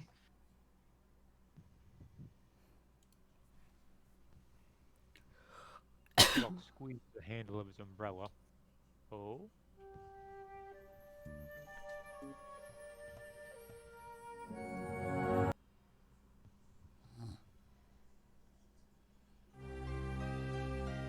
Well, being that my family owns this train and all, I suppose a little damage wouldn't hurt. Immediately, everything almost goes, like dead silent, as you can all almost hear your own heartbeats. Damien, you look to the side in fear as you look at the Sapphire Drake look over to you, and its collar starts to beam bright white light. And you see it telepathically tells you, please take care of the young one. Protect it no matter what. And you see it withdraws its head from the window, and you can hear wings flapping desperately in the air for a few moments before a loud explosion goes off.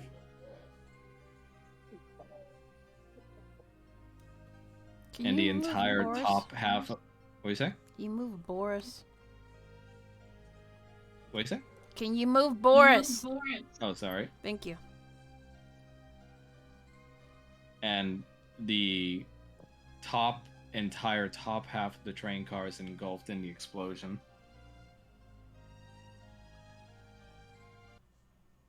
What did you do, Aaron? No, like everything's like fucked right now. Everybody's like Oh, it's all basically on fucked. the ground from cell shock, so you like no one's been able to talk to each other right now. Okay. The entire top half of the train car is blown up, basically. Oh. But in the smoke and ashes, when you open your eyes, Nero, you see that everyone is actually safe in the train car, even though they are low on the ground, disoriented from the explosion now, with the source of this magical barrier coming from what looks like to be the sapphire egg that Damien is holding in his arms. Nice.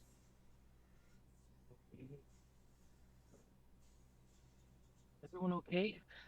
You can hear a small voice coming from the egg say in a sorrowful tone to your mind, Damien, as it says, "Mother."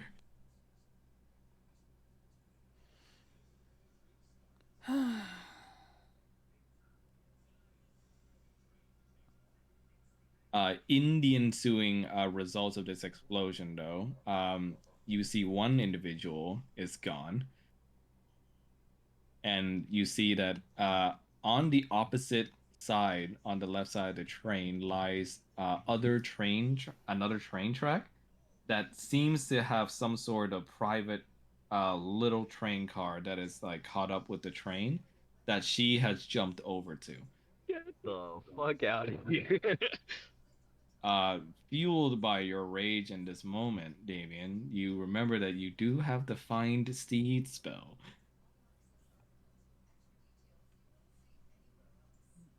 Okay.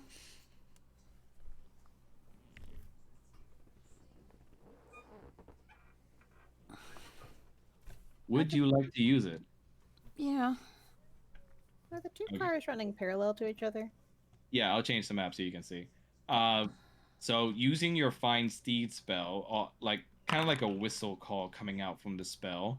You summon your trusty companion steed by the name of. So you can change it here. Ember Skull. Damn, that's a good name.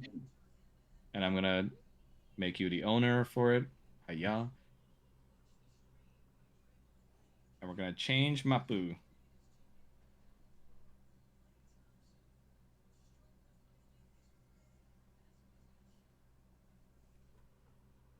Yeah.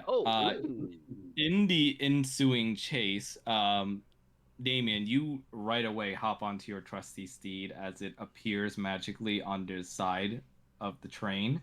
As you hop onto it, cowboy style, to catch up with the second train car where Erud had fled. And in behind them, you see what looks like to be Ilian shouting over to Damien, going like, Mr. Damien, You I mean think I Boris? may have Wait a sec? You mean Boris? No, I'll explain that too, don't worry.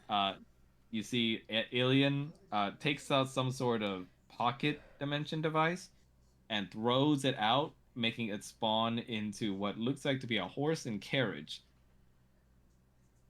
And he looks to you all and goes like, had that in my back pocket. Don't know how to drive it myself, but Boris just looks at you all and goes like, I might be some assistance.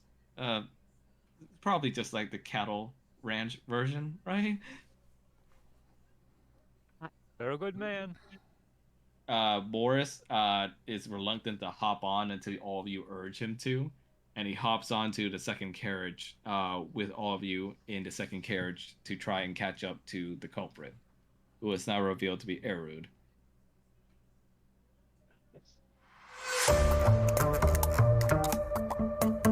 Yeah. We did it, boys. So let's go ahead and roll for initiative. Oh no. Oh no. Are you kidding?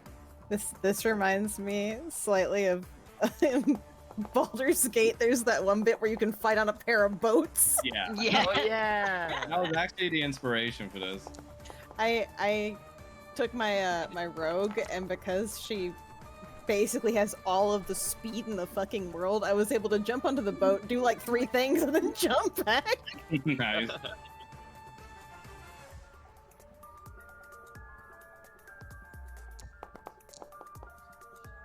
to be a rough one.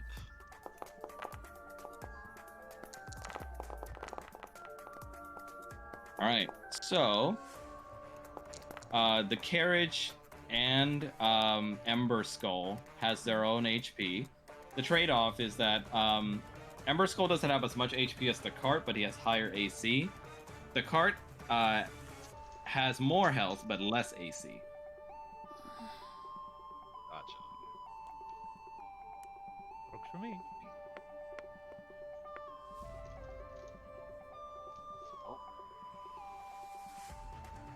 My god.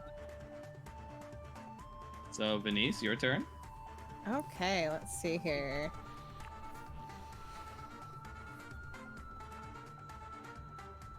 Okay, so the train that we're looking at here, are there any entry points or anything along There's those no lines? wall. Basically, it's like platforms. Okay, so they're just flat platforms. Yes. Yes. Okay, all right. Venice is gonna try to jump for it. Okay. Go ahead and roll for an acrobatics check. All right. Nice. You managed to spring over to the other side of the train easily.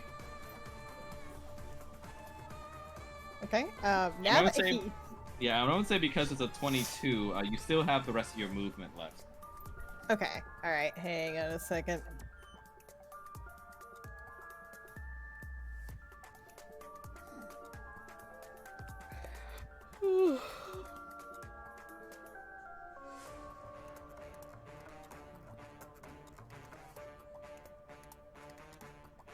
He is going to go after this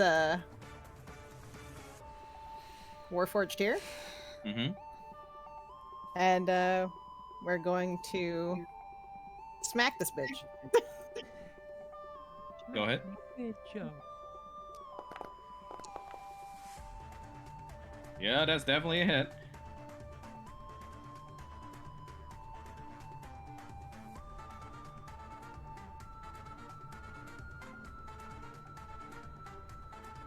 Yes. Would you like to use your extra attack? That's what I was looking at. Hang on. Yeah. Yeah, because I can make 2 unarmed strikes, so I burn a key point. Yeah. Yep. Alright, we're gonna do that.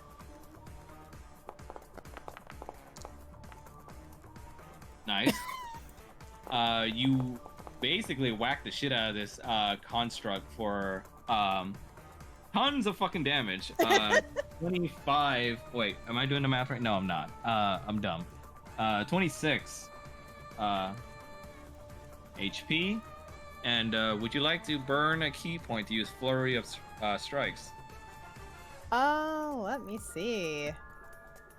Or sorry, Flurry of Blows. Oh no, Flurry of Blows was what I was using for that. Yeah. Okay. Got it.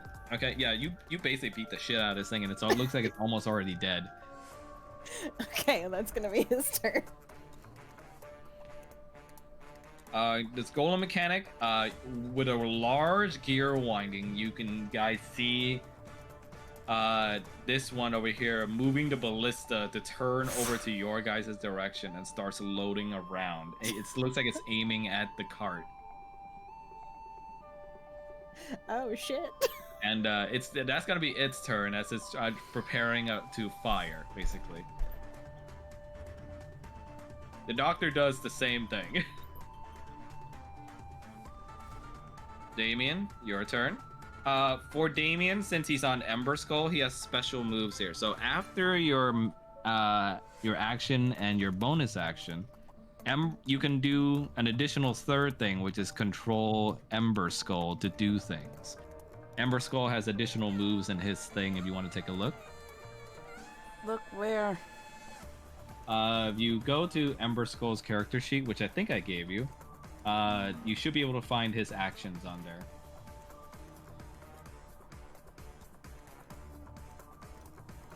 Says it's empty. Weird. But basically he can do a multi-attack with a bite and a claw, which I can control for you if you want. Yeah, I'm not seeing anything other than just like an empty character sheet.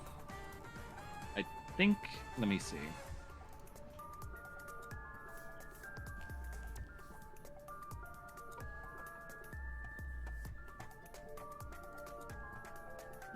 Weird.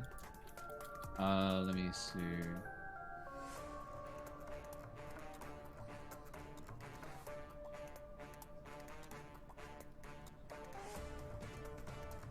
It's okay. For now, let's just, he has a bite and a claw, and he can do them both in a multi-attack. Okay. And you can basically command him to do a springing leap jump if you want, which is like a 20 feet move, a jump that doesn't use your movement.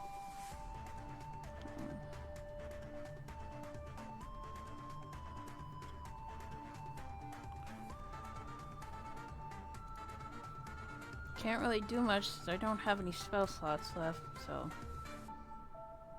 Oh shit! I almost forgot to tell you guys. You guys do get your spell slots back. Okay. Yeah, Firebird's Blessing, basically.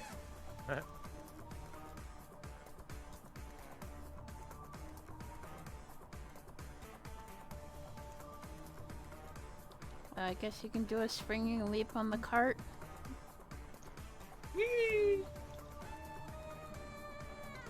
Following along with Ember Skull, you land right on the edge of the train, on top of it, on top of your raptor dragon companion.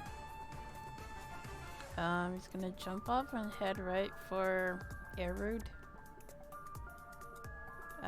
With his armor already covering him. She looks at you with disdain and just goes like, "My sister wasted her generosity on you." I'm gonna enjoy killing you. Oh, I'm sure you will, woman killer. Man, woman, it matters not to me. All I care about is seeing your blood on my blades. And Nice. he let's see here.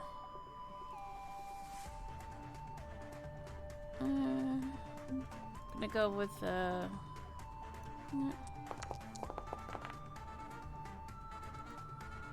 That's a hit. okay, and then I will do She ain't wearing armor. let me see.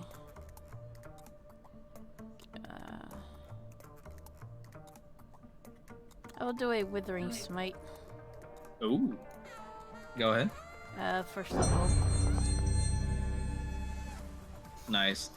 So let's see. Con saving throw from her. Spoiler alert, she doesn't have much con. Yo, that's a fail. So that's gonna be necrotic damage, and her flesh starts rotting. And then I will do my extra attack Yep. with my offhand.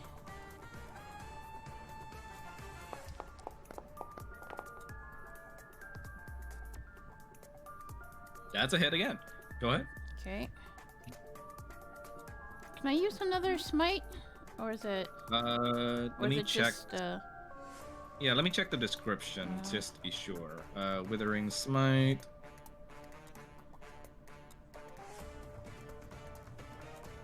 Yeah, since you're concentrating on it, I'd say so. Go ahead. okay. Does it just have to... Oh, you know what? Never mind. Yeah, let me do another one. Yep.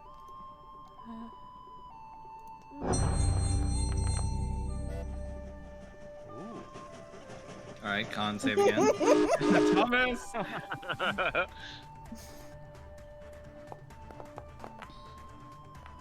That's another fail. So once again, her flesh starts rotting more as you slash away more of her scales.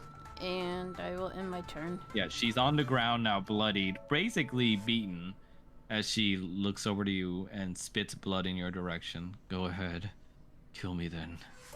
Then you'll be the murderer. I was already one already. It matters not to me. The entire DeCanneth family will have your head for this. If they can find me.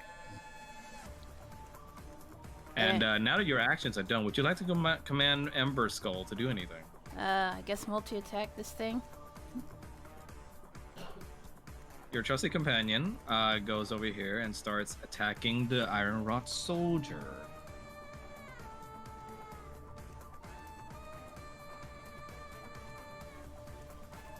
One bite and one claw. That's a hit. Dealing 10 damage and the claw. That's a hit. Dealing 13 damage. So 23 damage total as you watch your stalwart companion rip away more of the machinery on this creature, dealing it 23 damage. And you see that the creature's already pretty much already there at death's door. Excuse me. Anything else? Nope. This Iron Rod soldier, seeing the intruder on the platform, is gonna go over here. It's 10 feet. And over here for 30. And it's going to attack you, Damien. Okay.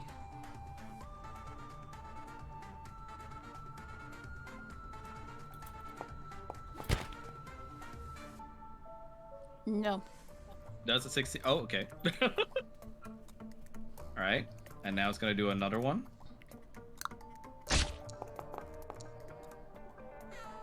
Does that hit? Yes, but Oh. Sorry, ignore that damage roll. I didn't. Yeah. What were you going to use?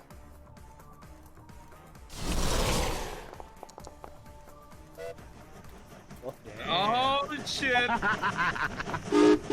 The double Thomas. Jesus. Was that both max damage? That it was. It's Yeah. 210s. This bitch is Oh. toast. Holy fuck! I didn't expect Hellish Rebuke to hit that. All right, let me do dex save on this thing. Woo! Can they even save on a crit? You know what? You're right. On a max grow light, I'm gonna say they don't even save. It's just gonna take the full ass 20 damage. As you see, the robot soldier, even though it deals damage to you with 13 piercing, gets engulfed in flames and gets dealt 20. Unfortunately, you do fail your con save though, so the concentration on Withering Smite ends. That's fine. Okay, and that's gonna be that soldier's turn. Since I'm gonna say on a fucking roll like that, it's gonna do nothing else. Okay. Blocks, your turn. Okay, Blocks thinks. I don't suppose he can do any kind of projectile attack from here against the other Ballistade, right? Not unless he has a ranged weapon. Well, he does in his inventory. Yeah, you can use your short bow if you want. Blocks going towards the Ballistade as it's trying to recalibrate, and he decides to try to fire at the operator. The red one? Yep. All right. So go ahead and target it. Right-click the token and press the targeting symbol. Okay. And then go ahead and press short bow. Point short bow. Nice, that's a hit. Dealing the operator 5 damage as the arrow hits him on the shoulder. And he also says, Boris, can you move us forward a bit? I'm trying. These horses are quite large. They are indeed. Where do you want me to go? Forwards. Okay. And he's gonna move you guys at the end of the round. Anything else, Blocks? No, I think that's fine. Wait, do you have extra attack? I thought you did. I might. Oh, is that not a... Oh, okay, you don't. Okay, I got it. didn't think I did. How many people get extra attacks in this game that I just automatically every time? Wrong kind of rogue for that, I think. Yeah. Okay. Next turn, this Iron Rod soldier is going to try and attack Ember Skull.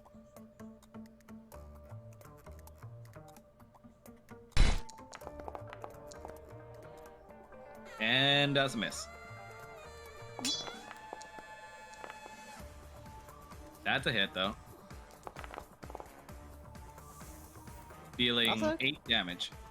Can I just say this music's fire and I love it? Oh yeah, I fucking love it too. When I discovered it, I was like, oh, this has to be used. It's basically in my mind as the Fairhaven battle music. Yeah. And all right, your partner takes minimal damage as he's sliced up a bit, but you see that he's been trained by you long enough to where he holds his ground. This Iron Rod soldier, kind of pissed off that you were, basically owning the fuck out of it, is going to bladed war staff you. I'm gonna assume that's a no hit. Yeah, no, he's 18. Oh shit. No, I think that hits. That hits, yeah. Yeah. Dealing 11 damage. Alright.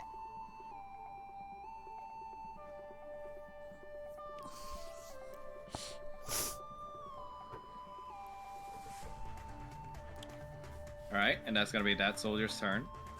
Neru, your turn. Even though you are a child and therefore will not do much damage, your keen intellect allows you to potentially sabotage the ballistas as you notice the machinery on them. Oh. Okay, yeah, I'm gonna target the ballista then. Okay, you can use your skills in order to try and find a weak point if you'd like. I'll Perfect. consider that a free action. All right, cool. I'm gonna use when I do it again. Oh, Excuse me. Damn, Mel. Sorry. I'm gonna use eyes for detail. Go ahead. And All right, so go ahead and use perception check for this one with advantage. Okay. Do that. And we're gonna do that. I got a 19. Nice. Using your intellect and your eyes for detail, you manage to notice that there is a pivot point in the undercarriage of the ballistas, to where if you were able to launch any kind of obstructing object into them enough, it would pretty much disable this shoddily made ballista. Okay. Okay. You said that was my action though, right? That was a free action, so you Oh, can just free, do the alright. rest of your turn. Yep. All right, cool. I'm gonna. Because I'm not, in that- 'cause I'm not gonna fucking make you do an action to like use your eyes. Had to ask. Had to ask. Stares at Hark. All right, so I'm gonna use steady aim. Because I think I'm too far away. I'm so far that I'll get disadvantage. Yeah, I am. Okay, so I'm gonna use steady aim. That way I can have like just a normal roll and not disadvantage. Yeah, go ahead. Then I'm gonna use my slingshot. Oh. No. Next person's turn. Not like this. All right, Harkin, your turn. Naru, honey, could you please move? Oh, sure, I can move. Where do you want me to move? Out of my way. Oh, okay. I'll just move over here, I guess. I I'm can't doing move, that. actually. I'm doing that as politely as I can. Yeah, I'll move you. It's fine. Oh. Alright! Harkin's gonna cheat. Oh, okay. Harkin is gonna cast Tiny Hut on the cart. Alright, then link me Tiny Hut again. I was gonna say, wait, hold up. Is it... Why is it not? I can't get it to show it. It's okay. I'll look into it. Let's see. Leoman Tiny Hut. Holy shit. 9 creatures of medium size or smaller can't fit inside this dome with... Oh, wait. So let me read it fully. A 10-foot radius immobile dome of force springs into existence around and above you and remains stationary for the duration. The Creatures spell within ends the when you leave the dome area. can... Oh my god, that is... Oh my... This actually fucking works. Yeah? Yeah, go ahead and cast it. It's gonna ask you to put down like the AoE thing once you do, so just go ahead and where you put down where you want the dome to be. Okay. So this thing doesn't fucking hit.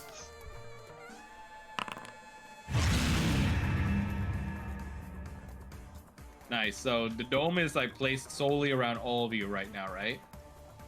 Yep, it's to keep the cart from getting hit by the ballista. Yeah. Boris looks back and goes like, "Wow, that's a real good protection barrier. You got one for me?" You'll be fine. Oh, okay. Yours is distance. You're fine. All right. Anything else, Harkin? That gonna be it. Expert play. That's fucking Right. hilarious. This Iron Raw soldier is pretty much gonna sit here and do nothing because he can't get through that barrier. Venice, your turn. Okay. So we got this boy in front of him, yeah? Yes. All right. We're gonna go ahead and bop that bitch. Bop indeed. Yep. Dealing 6 damage. Yes. And we're also gonna, we're gonna extra attack him too because why not? Go ahead. Oh shit. Okay, explain how you kill this thing. He's just he's just going to literally punch a hole through its chest. There he goes. Tongue Yeah, pow under the fist. Yeah, you see sparks fly out right through the hole as Venice's fist just impact right through its chest, and you hear that sound of like almost like a computer booting down as it like this falls against your shoulder and dies basically and deactivates. That's fucking clean. Okay, after he does that, he's going to try to get onto the other cart, the other car Okay. here. Okay. Yeah. So let me see if I can move him. Oh my god, it's a. Hey, there you go. You can move. Yeah, I got him. I got him. Let's see. That's 30.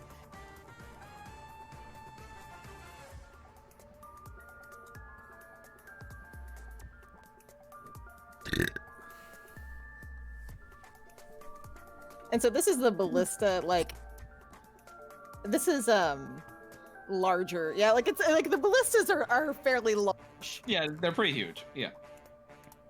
They're exactly the size that they look. All right. Well, for now, he is going to go here, and that is going to be his turn. Okay. Oh, right. And you guys move because at the end of the round, Boris moves you. So I'm going to go ahead and move you guys. Wait, do you guys want Boris to move still? Because that's an immobile dome. It's on the cart itself. Okay, got it. Okay. So how... I'm going to say you guys move like 10 feet up. So let me move that. It's going to look a little bit messy, so bear with me.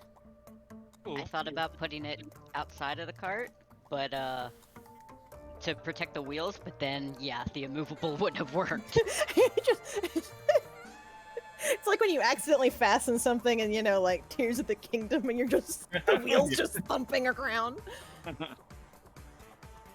There you go. My favorite thing about the Leomund's immobile dome, I don't know if you guys noticed, there's a whole ass house design inside this AoE. Oh yeah.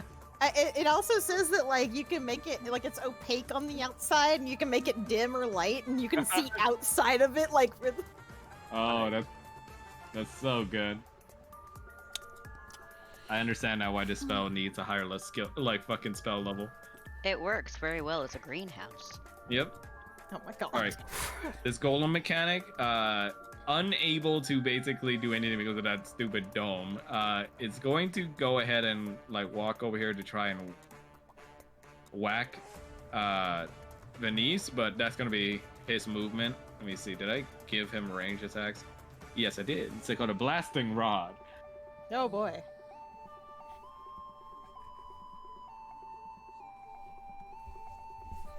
Yeah. Needs help. Does that hit? Nope, I'm 18. Oh, you monks and your unarmored defense. Damn straight. All right. This other guy is gonna do the same because he can't do jack shit with you standing in the way too.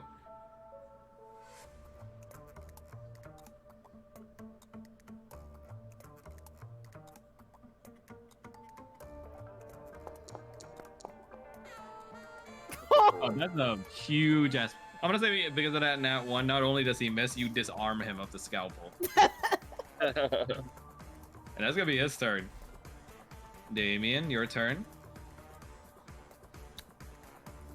He's gonna contact Hong. He's to Dang. phone a friend. Doing the cool guy thing where you fight and call somebody at the same time. Okay. You contact him on your crystal device.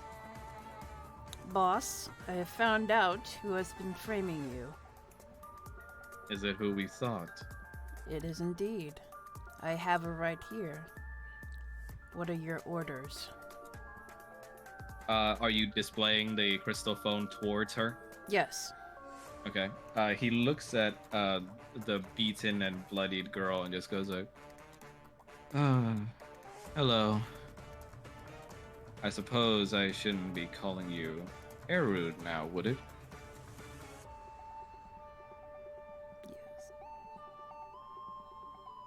if you just honored your deal, none of this would have happened.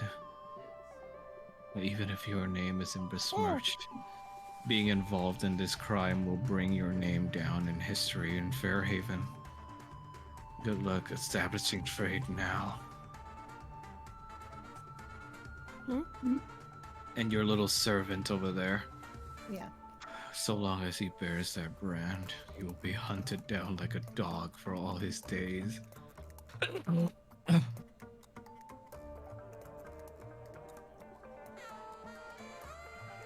Unless he were just to relinquish it to me. If you do this, I will pardon your sins, killer.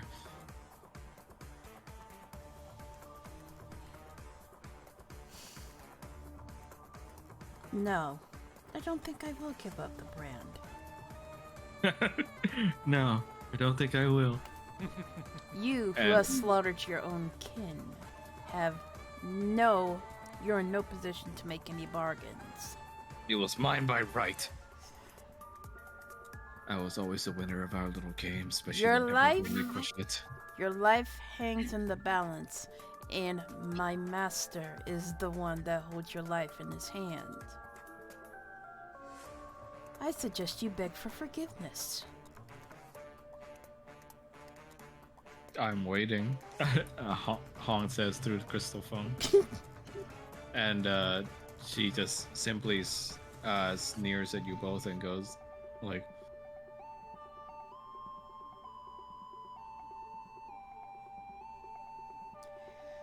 I will never beg to another man. Kill me here and be done with it. You see Hong looks at how defiant she's being and goes like, well, as much as you are the executioner's blade right now, Damien, she may be of use. Shall I bring her to you then? No, that would invite too many questions. Have her be... he thinks for a moment. Your companions, one of them is a detective, yes? He is. I suppose this detective wouldn't mind a bit of glory over saving the train that's famous through all Fairhaven from the Fairhaven Butcher, as we'll call you now. Fairhaven Butcher has a nice ring to it. Have her be arrested by the authorities and make sure the detective is the one that does the deed. After that, my agents inside will take care of the rest. As you wish, my lord. And Damien will disconnect the call. And he's gonna use his offhand attack to smack this bitch right here. Like backhander or what? No, he's gonna attack the machine or whatever. Oh, right yeah, I next thought to you it. meant like smack the No. bitch as in like arrowed. Oof. That's a hit. Okay. Oh, that's a hit. Yeah, you're fine. And then I will use Divine Smite.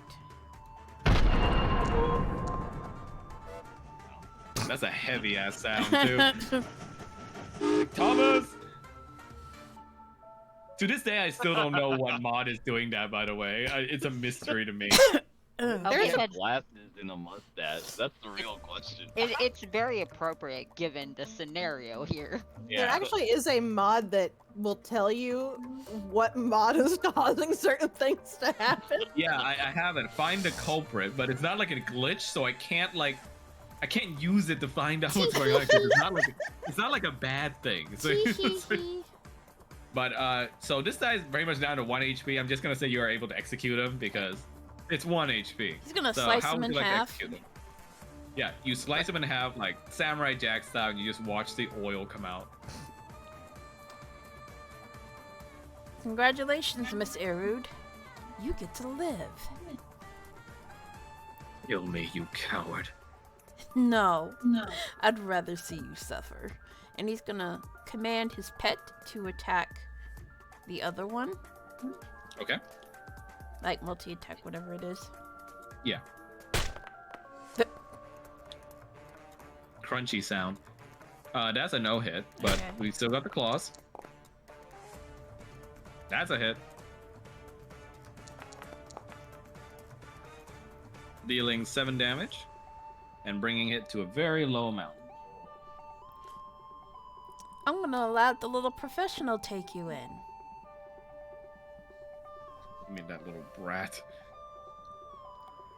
Well, he may be a brat, but he is a very, very brilliant detective. He should deserve the credit. You're a coward. Always have been. I'm gonna end my turn. Blocks, your turn. Oh, blocks.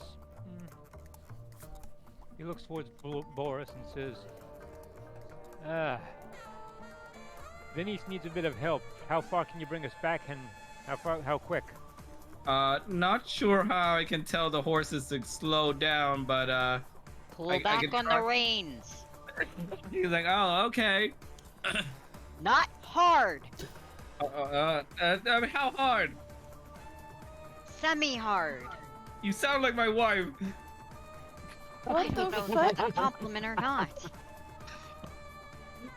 And he says, okay, I'll be able to move it, but not. I'll try. And he's basically gonna be able to move it at the end of the round. Just don't get the horses pregnant, dude. What? What? Semi-hard. I feel like I'm losing some context here. But He's Yeah, making fun blocks. of like he has a bunch of kids. but your blocks. Anything else you would like to do with your turn? About the size of this train car here. Have they been completely blown open, or is there more? No, there's no walls. It's just platforms. Okay. How difficult would it be to jump to the platform? Enough to require an acrobatics check. If you want a certain DC, I'm gonna go ahead and just say 15. Let me see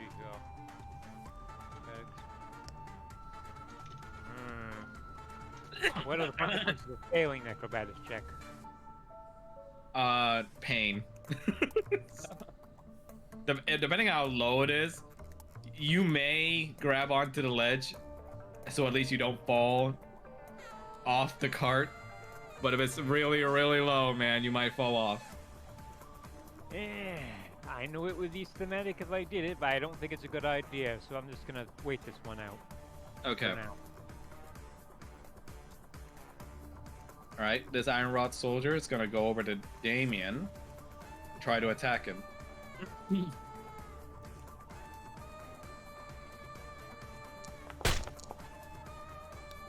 Oh, bye. Okay. Ooh. Hold on. Oh no. Hold on. Would you like to rebuke? Can I do it at a higher level? Yes, you can. Alright, cool. Then, ooh.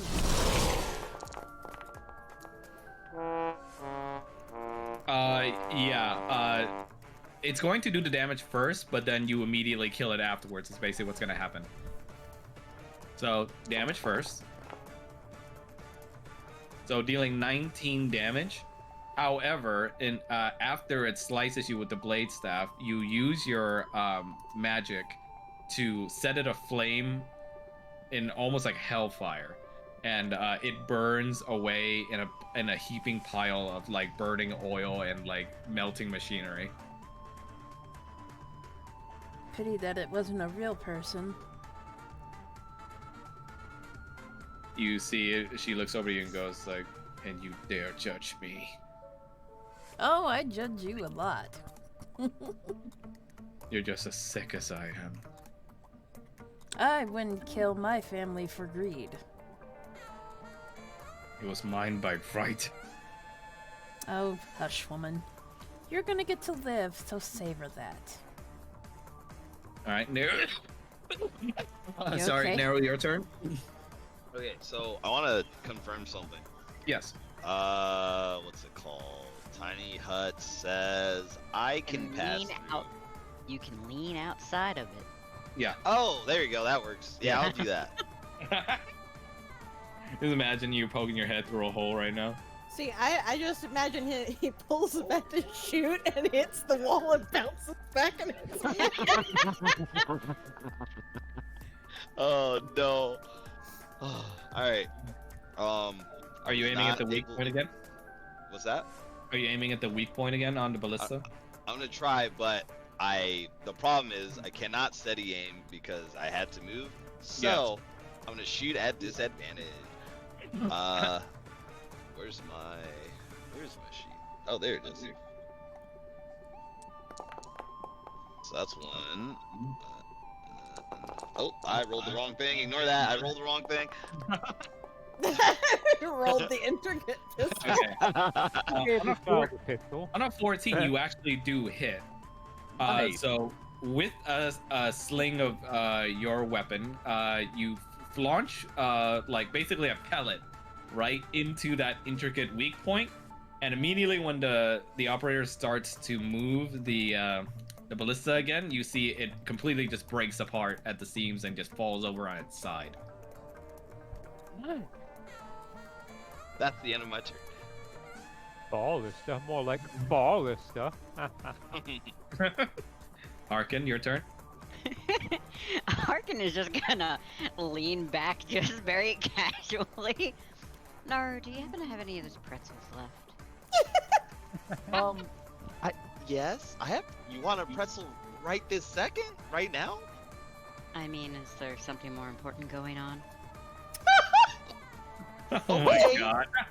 The shade. Oh dear, no. Sure, here's a pretzel, and I reach into my bag and hand over a pretzel. She's gonna lift her mask and just sit there chewing on it, and that's gonna be her turn. You heal 10 HP for eating the pretzel. Well, I hope it was tasty.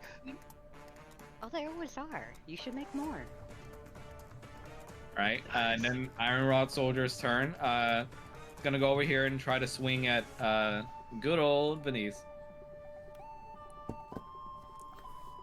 Whew. Yeah, that's a miss. That's a miss. Sure. That's a miss. Oh no, wait, that one does hit. That one does hit. Okay. Dealing 9 damage. 9 damage, alright. Right. At the end of the round, the cart gets moved back.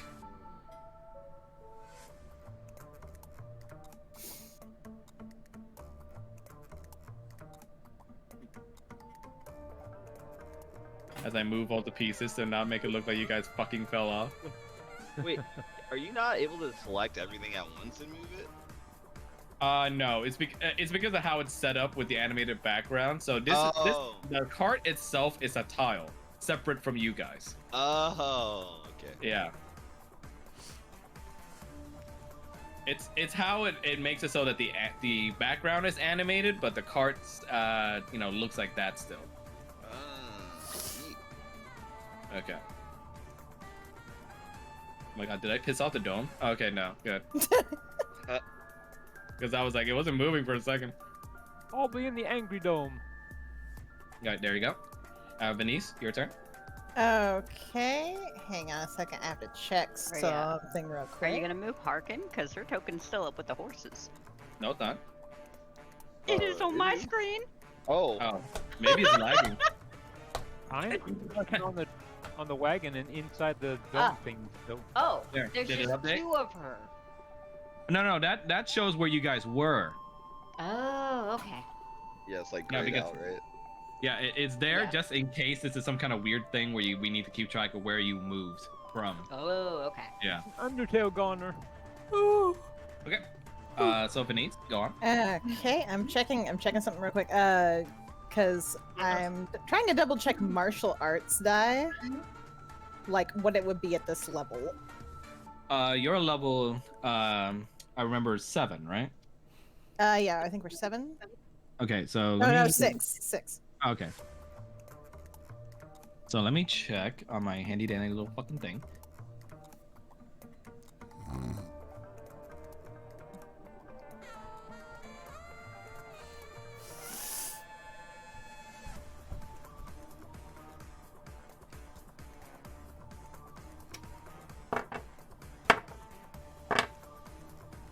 this die change? Yes, I know it changes. Show me the chart. Yeah, see, that was what I was just like, okay, yes, it changes. What? Sometimes, yeah, sometimes it's so intuitive. Okay, so it changes to a D6 instead of a D4. Okay, so it's a D6. All right. Yeah. Okay. Well, Venice is going to target this bitch. Okay. And first thing he's gonna do is he's gonna do 2 unarmed strikes. Ah. That's it.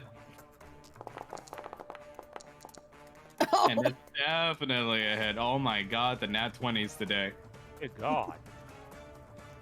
Yeah, let me count that up. Yeah, explain how you killed this thing. in this case, he's literally just going to like kick it backwards, like to where like it falls back and slams in front of the person behind it. Oh shit, nice. You kick it so hard that it falls back against the other person and just falls off the other side of the train.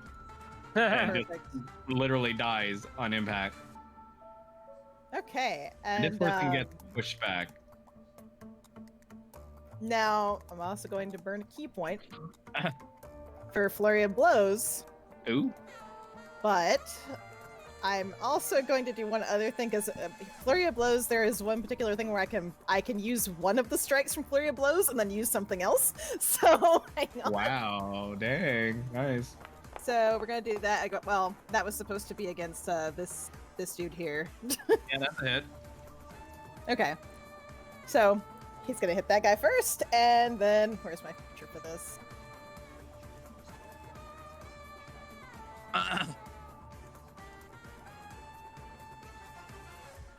Okay, so he's gonna do Hands of Healing because use your flurry of blows. You can replace one of your unarmed strikes with it without spending another key point.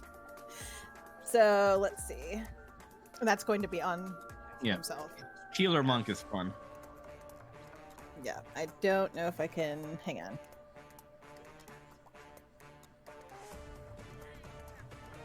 Okay, so it's martial arts die plus wisdom modifier. Yeah.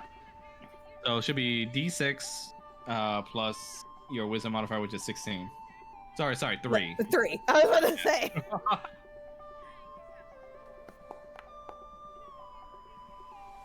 Nice. So you heal back 5 HP. Okay. And that's gonna be his turn for now. Okay. The golem mechanic is going to continue blasting you. Boing.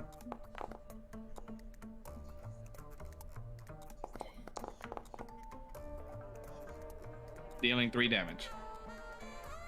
Okay. That's going to be its turn. Since he's without a scalpel now because you disarm him, he's going to try and run. Get him. Would you like the opportunity attack? Oh, absolutely. I'd love to opportunity attack. Go ahead. Okay. Can I just do like unarmed strike? My usual Yeah, 2? Yeah, Alright. unless you want to use your quarterstaff, either one. Okay, we're just gonna do unarmed strike. Boot his ass. Yeah, you knock his ass the fuck out. He's gone. Yeah, he's just an engineer. He doesn't have much for offense or defense. Yeah, the golem mechanic left behind sees this and just drops their staff and goes like, I give up, give up. I was gonna say I was gonna look at her just like you're next. Like, I give up, totally give up. Look, I don't get paid enough for this.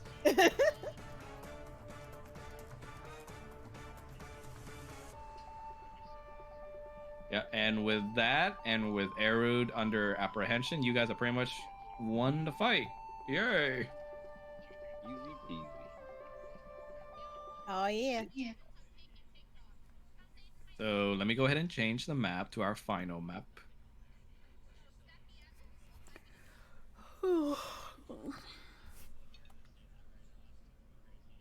Does the cottage interrupt winds, or is the breeze going through our hair? I think there's a barrier, so I don't think wind gets through it. Fox promptly opens his umbrella and sits down. Nice. Ah, wonderful weather today.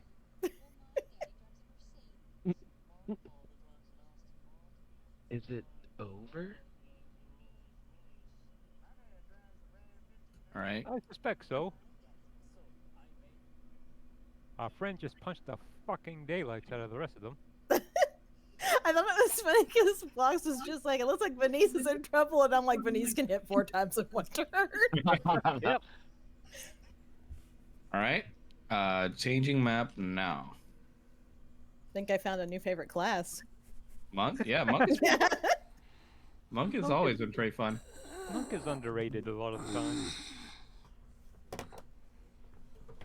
Whoa. Where am I? Oh, there I am.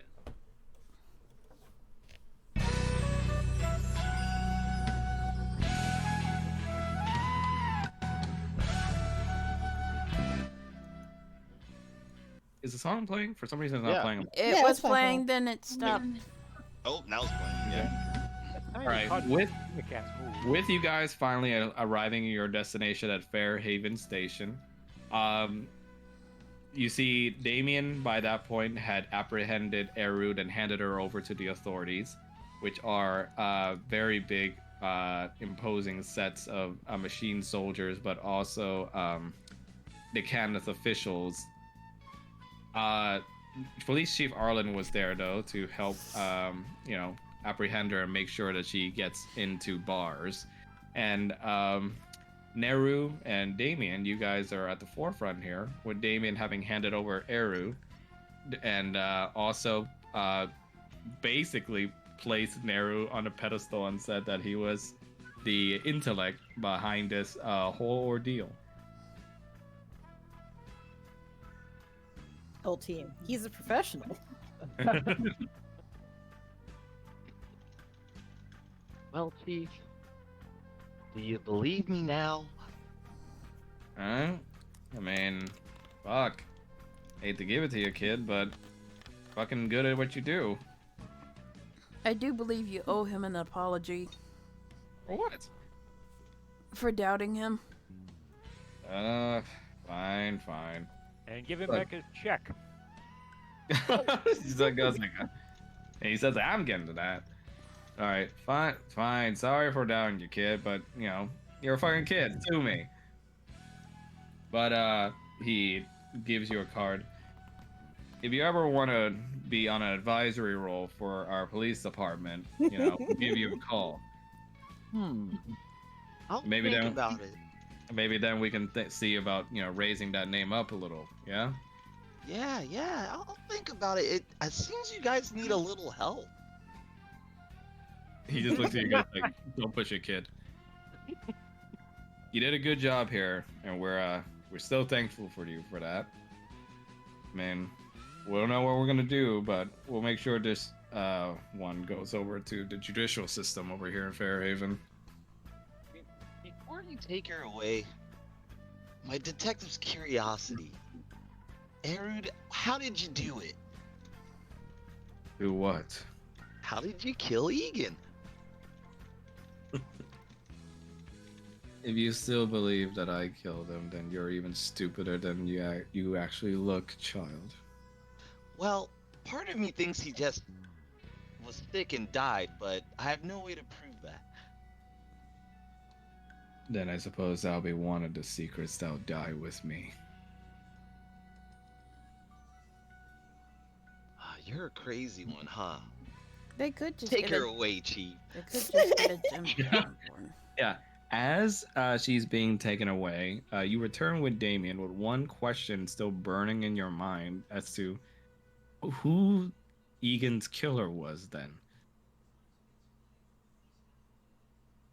Trying to figure this out for like 4 sessions. Yeah, this is your final chance to point a finger at who you think Egan's killer was at this moment while Police Chief Arlen is still here. Oh, Jesus Christ. Alright. You know, I wasn't prepared for the. people can help if they want. I'm over here like he didn't bleed as much as the other body, if I recall, right? He didn't bleed as much as the other body.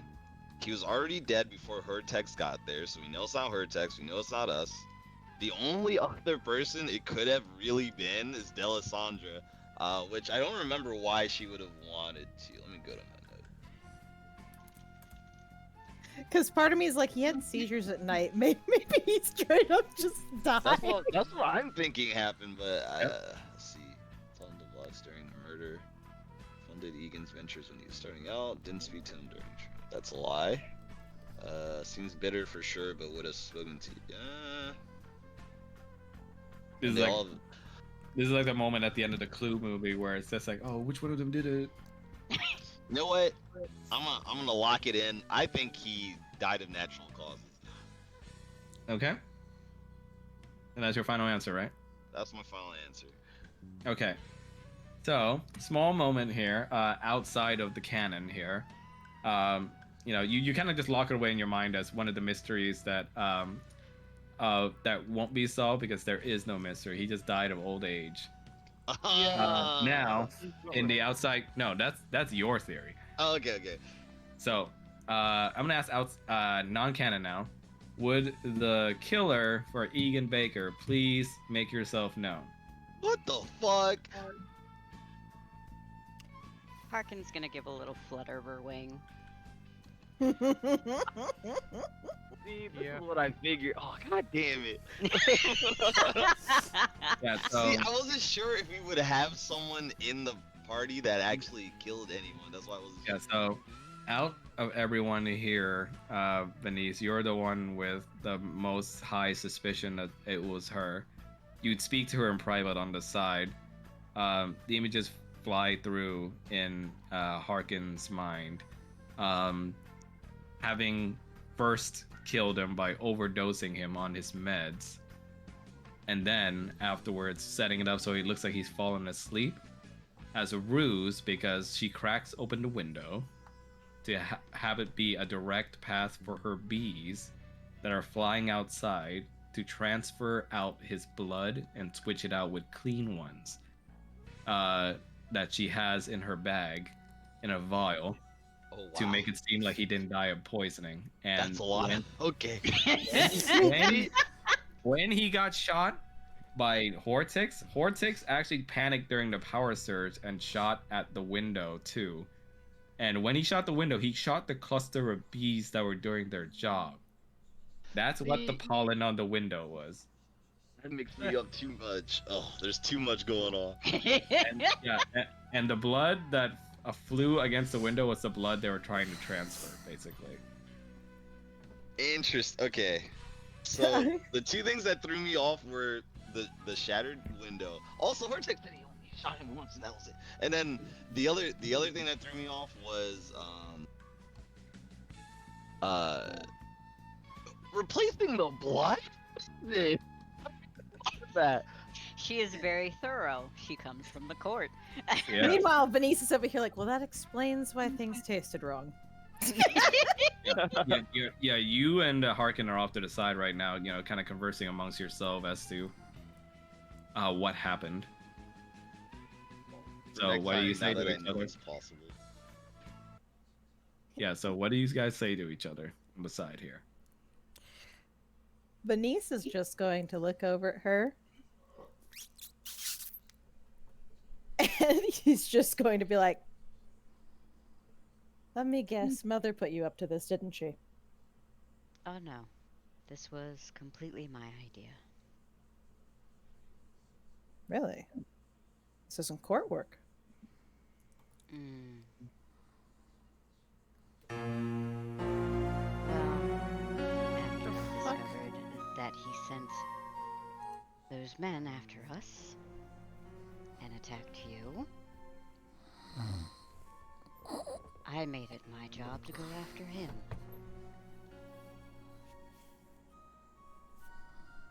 And nothing of value was lost.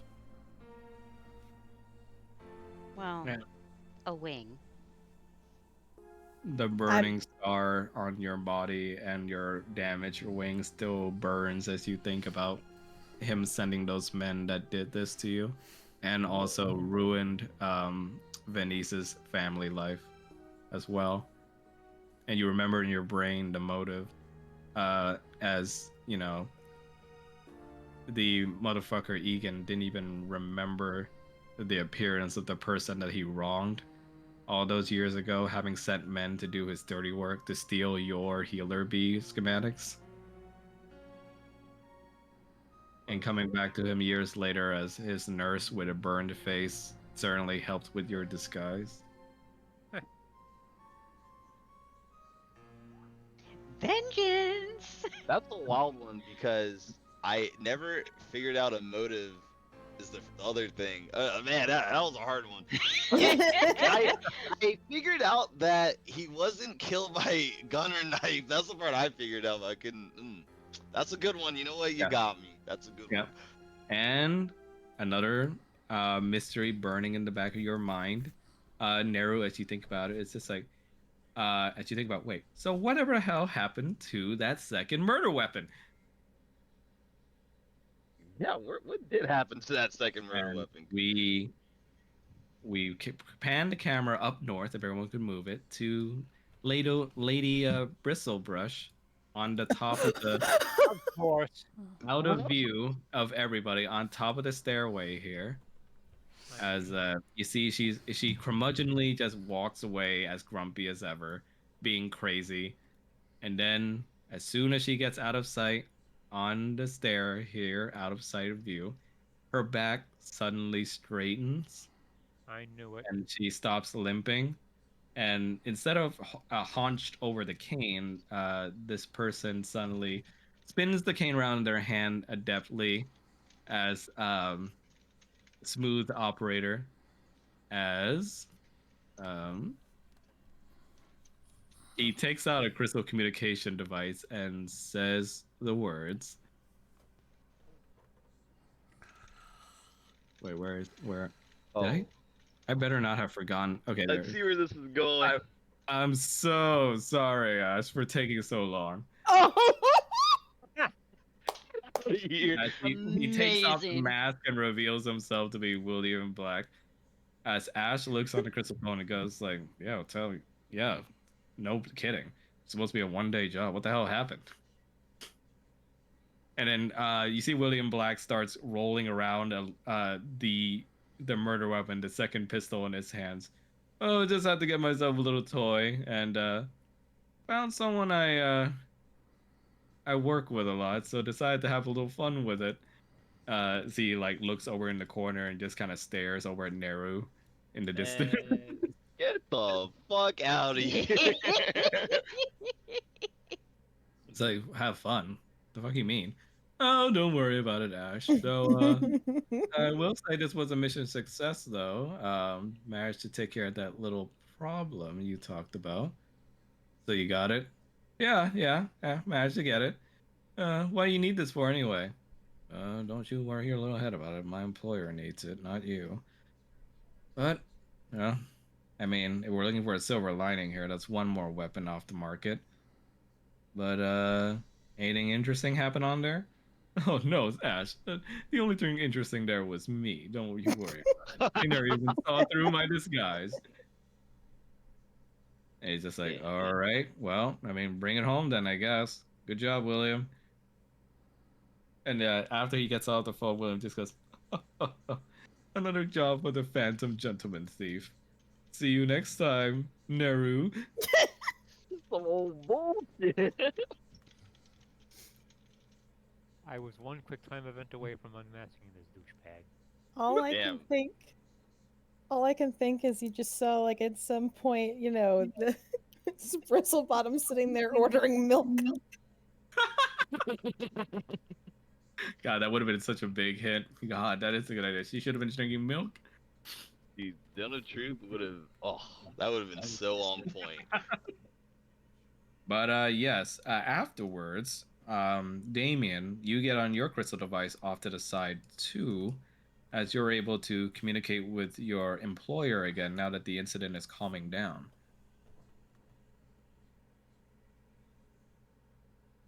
Okie dokie.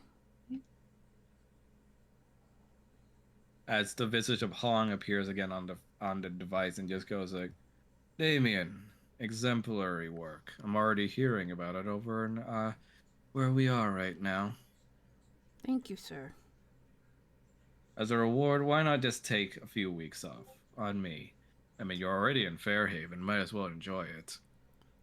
I appreciate that, sir, but fortunately, it looks Well- like I have a little project that I have to do on my own. And he kind of holds up the egg. My word. Is that a dragon egg? And he nods and he says, I made a To promise. receive the trust. Oh, sorry, go ahead. Like, I made a promise that I have to keep. He looks at you and goes like, to earn a dragon's trust is not an easy thing. More or less so, they trusted you with an egg. I understand your struggle, Damien. And I pray that you go with honor and with pride. There's one thing that I keep is my honor. And never forget that.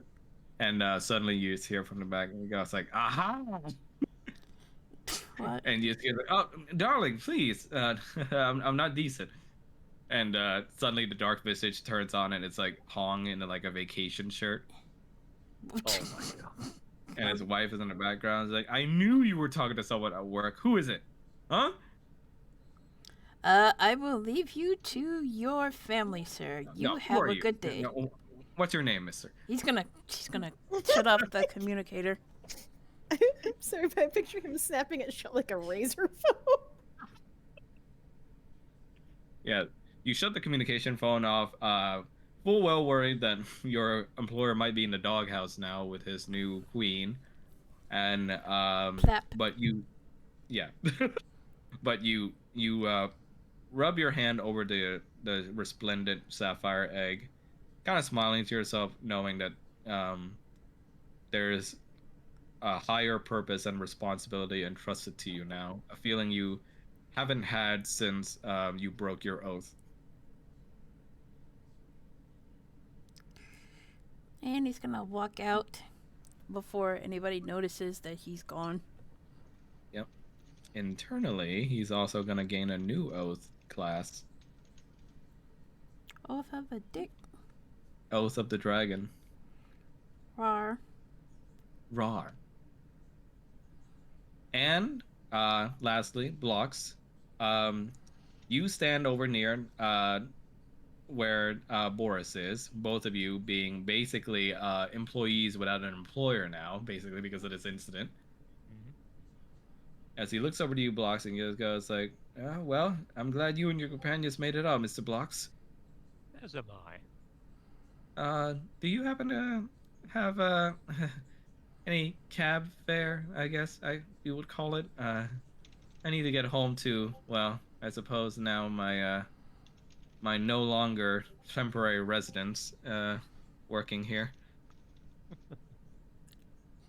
Blox reaches up and pats him on the back. I do, and you've earned it. I say, would you happen to mind sharing a fare with me, actually? Wouldn't mind at all. I'm on my way to find a new employer myself. Way. Oh, perfect. Perhaps we can both stand in line together. Why not? And with that, I will say we can draw this mystery to a close. Yay! Ooh, that was a big one. Yeah. Nice Good fucking twist. work, Good gang. twist. Yeah, nice fucking work, gang. Yeah, I was hoping the William Black twist would work, and it still did. God. It would have been even more savage if we had actually, because we just didn't get the chance to actually talk to her a lot. If oh man, that would have been Yeah, I'm wild. sorry none of you I wanted to talk to her more at the time. But you guys did it. You guys at least took Erut down, and yeah, arguably, she's the bigger bitch. It just occurred to me you fed me that stupid letter. If you didn't feed me that Goddamn letter. I would have thought someone else had done it. God damn it. See, now what you don't know is Harkin is already planning to kill her as well. Yeah. Freaking Rattles was so giddy about all this. Yeah, Rattles just came to me. The second you said If anybody wants to be the killer in here, I ran to Max and I was like, me. Yeah, you immediately rose your hand and like what took on the role. And what's really fucking funny is this was like a few days before she even had the motive, because me and Shrine hadn't talked about why Venice, or like the background for Venice and Harkin in this one. Yeah. Oh, okay. So Even I with- had no motive. I was just like, nah, I'm gonna be the killer. Even funnier, yeah, no, I had no. It was. I almost told her so many times on accident because I would be talking to Max and I would be typing in Trill on accident. Now, Yeah. Venice is not shocked, but Yeah, you were basically telling me, I was like, man, I gotta find a way to talk to you about this without Shrine noticing. I had to keep the Discord on my tablet so you couldn't see me and him talking. Oh my. Because she's literally like right behind me, maybe like 6 feet across Yeah, the room. like, we're in we're the like- same room. yeah. I would say the other thing that also threw me off is that I was so confident that none of us would be the killer. I was so confident. I didn't actually have it as like a thing that could happen. Yeah. Meanwhile, me over here looks at Rochambeau from the other game. Nah, somebody could be. I mean, it works so well because like there's so many detective stories, especially the dark ones, where like there's always one person that either gets away or the detective decides to not chase Oh it. yeah. Yeah. They let him go. Yeah. Like fucking Wolf Among Us was the same way. Ooh, See- that's so yeah. good. See, it does piss me off a little bit that you did the whole, you know, the Drake pretty much killing itself and blowing off the train top, because if you guys had actually pinpointed Harkin as the killer, she was gonna do a plea deal where the Court of Roses takes the Drake in. Ooh, nice.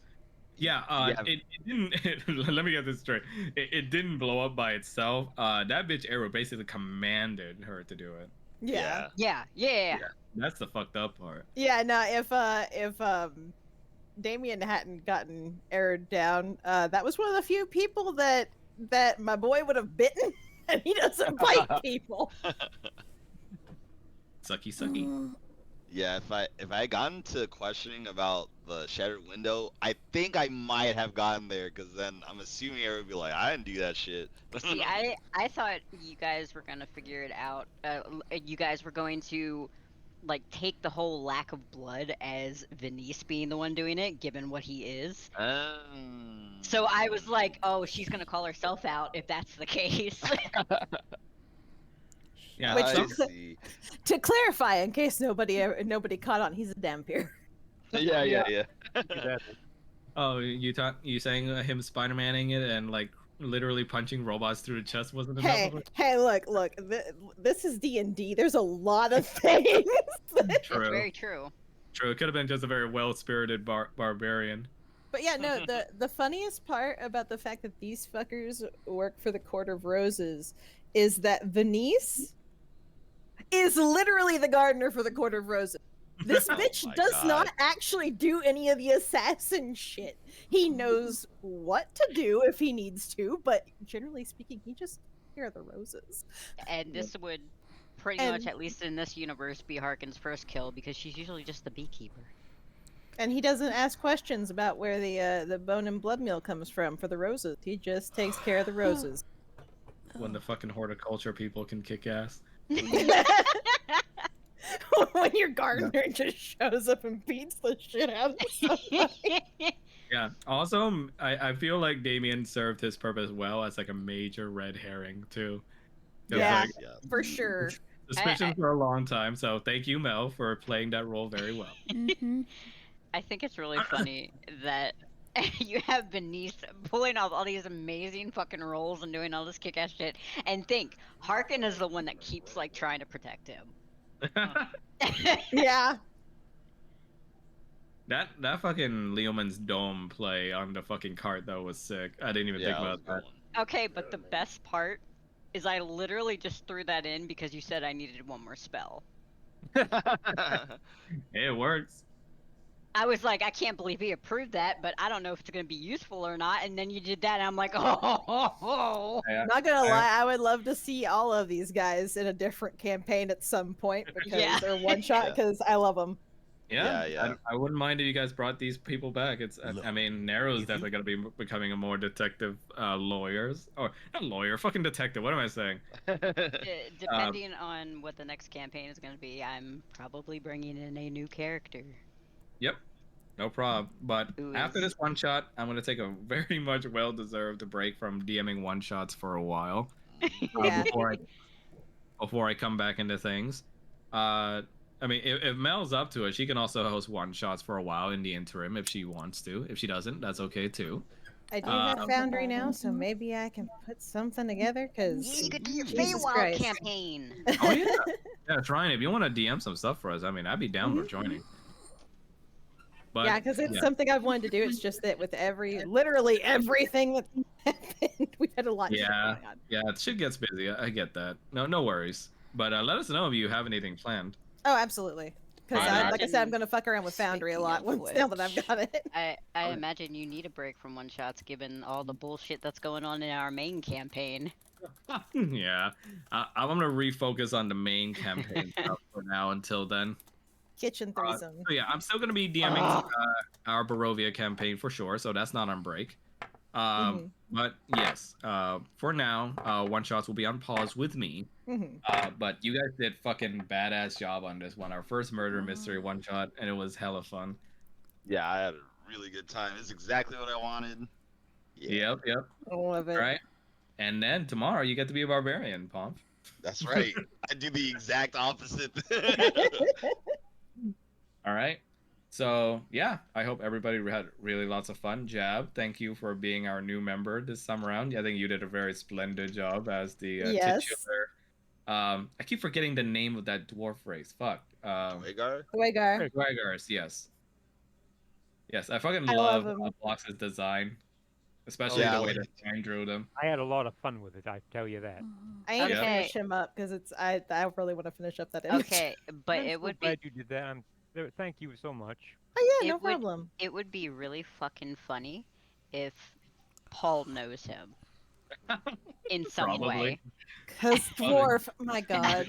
And we're both to it. Distant cousin. Oh my god. So, the thing with Blocks is he has a lot of illegitimate children in a lot of places. Oh god. then he's probably met one of your children. Oh my. All right, but I say we can call it close for now. Thank you guys for being so awesome. All right. Thank you for having me. Yeah, thank you for hosting. Yeah. No problem. You guys are awesome to host for. All right. Night, guys. Night. Bye.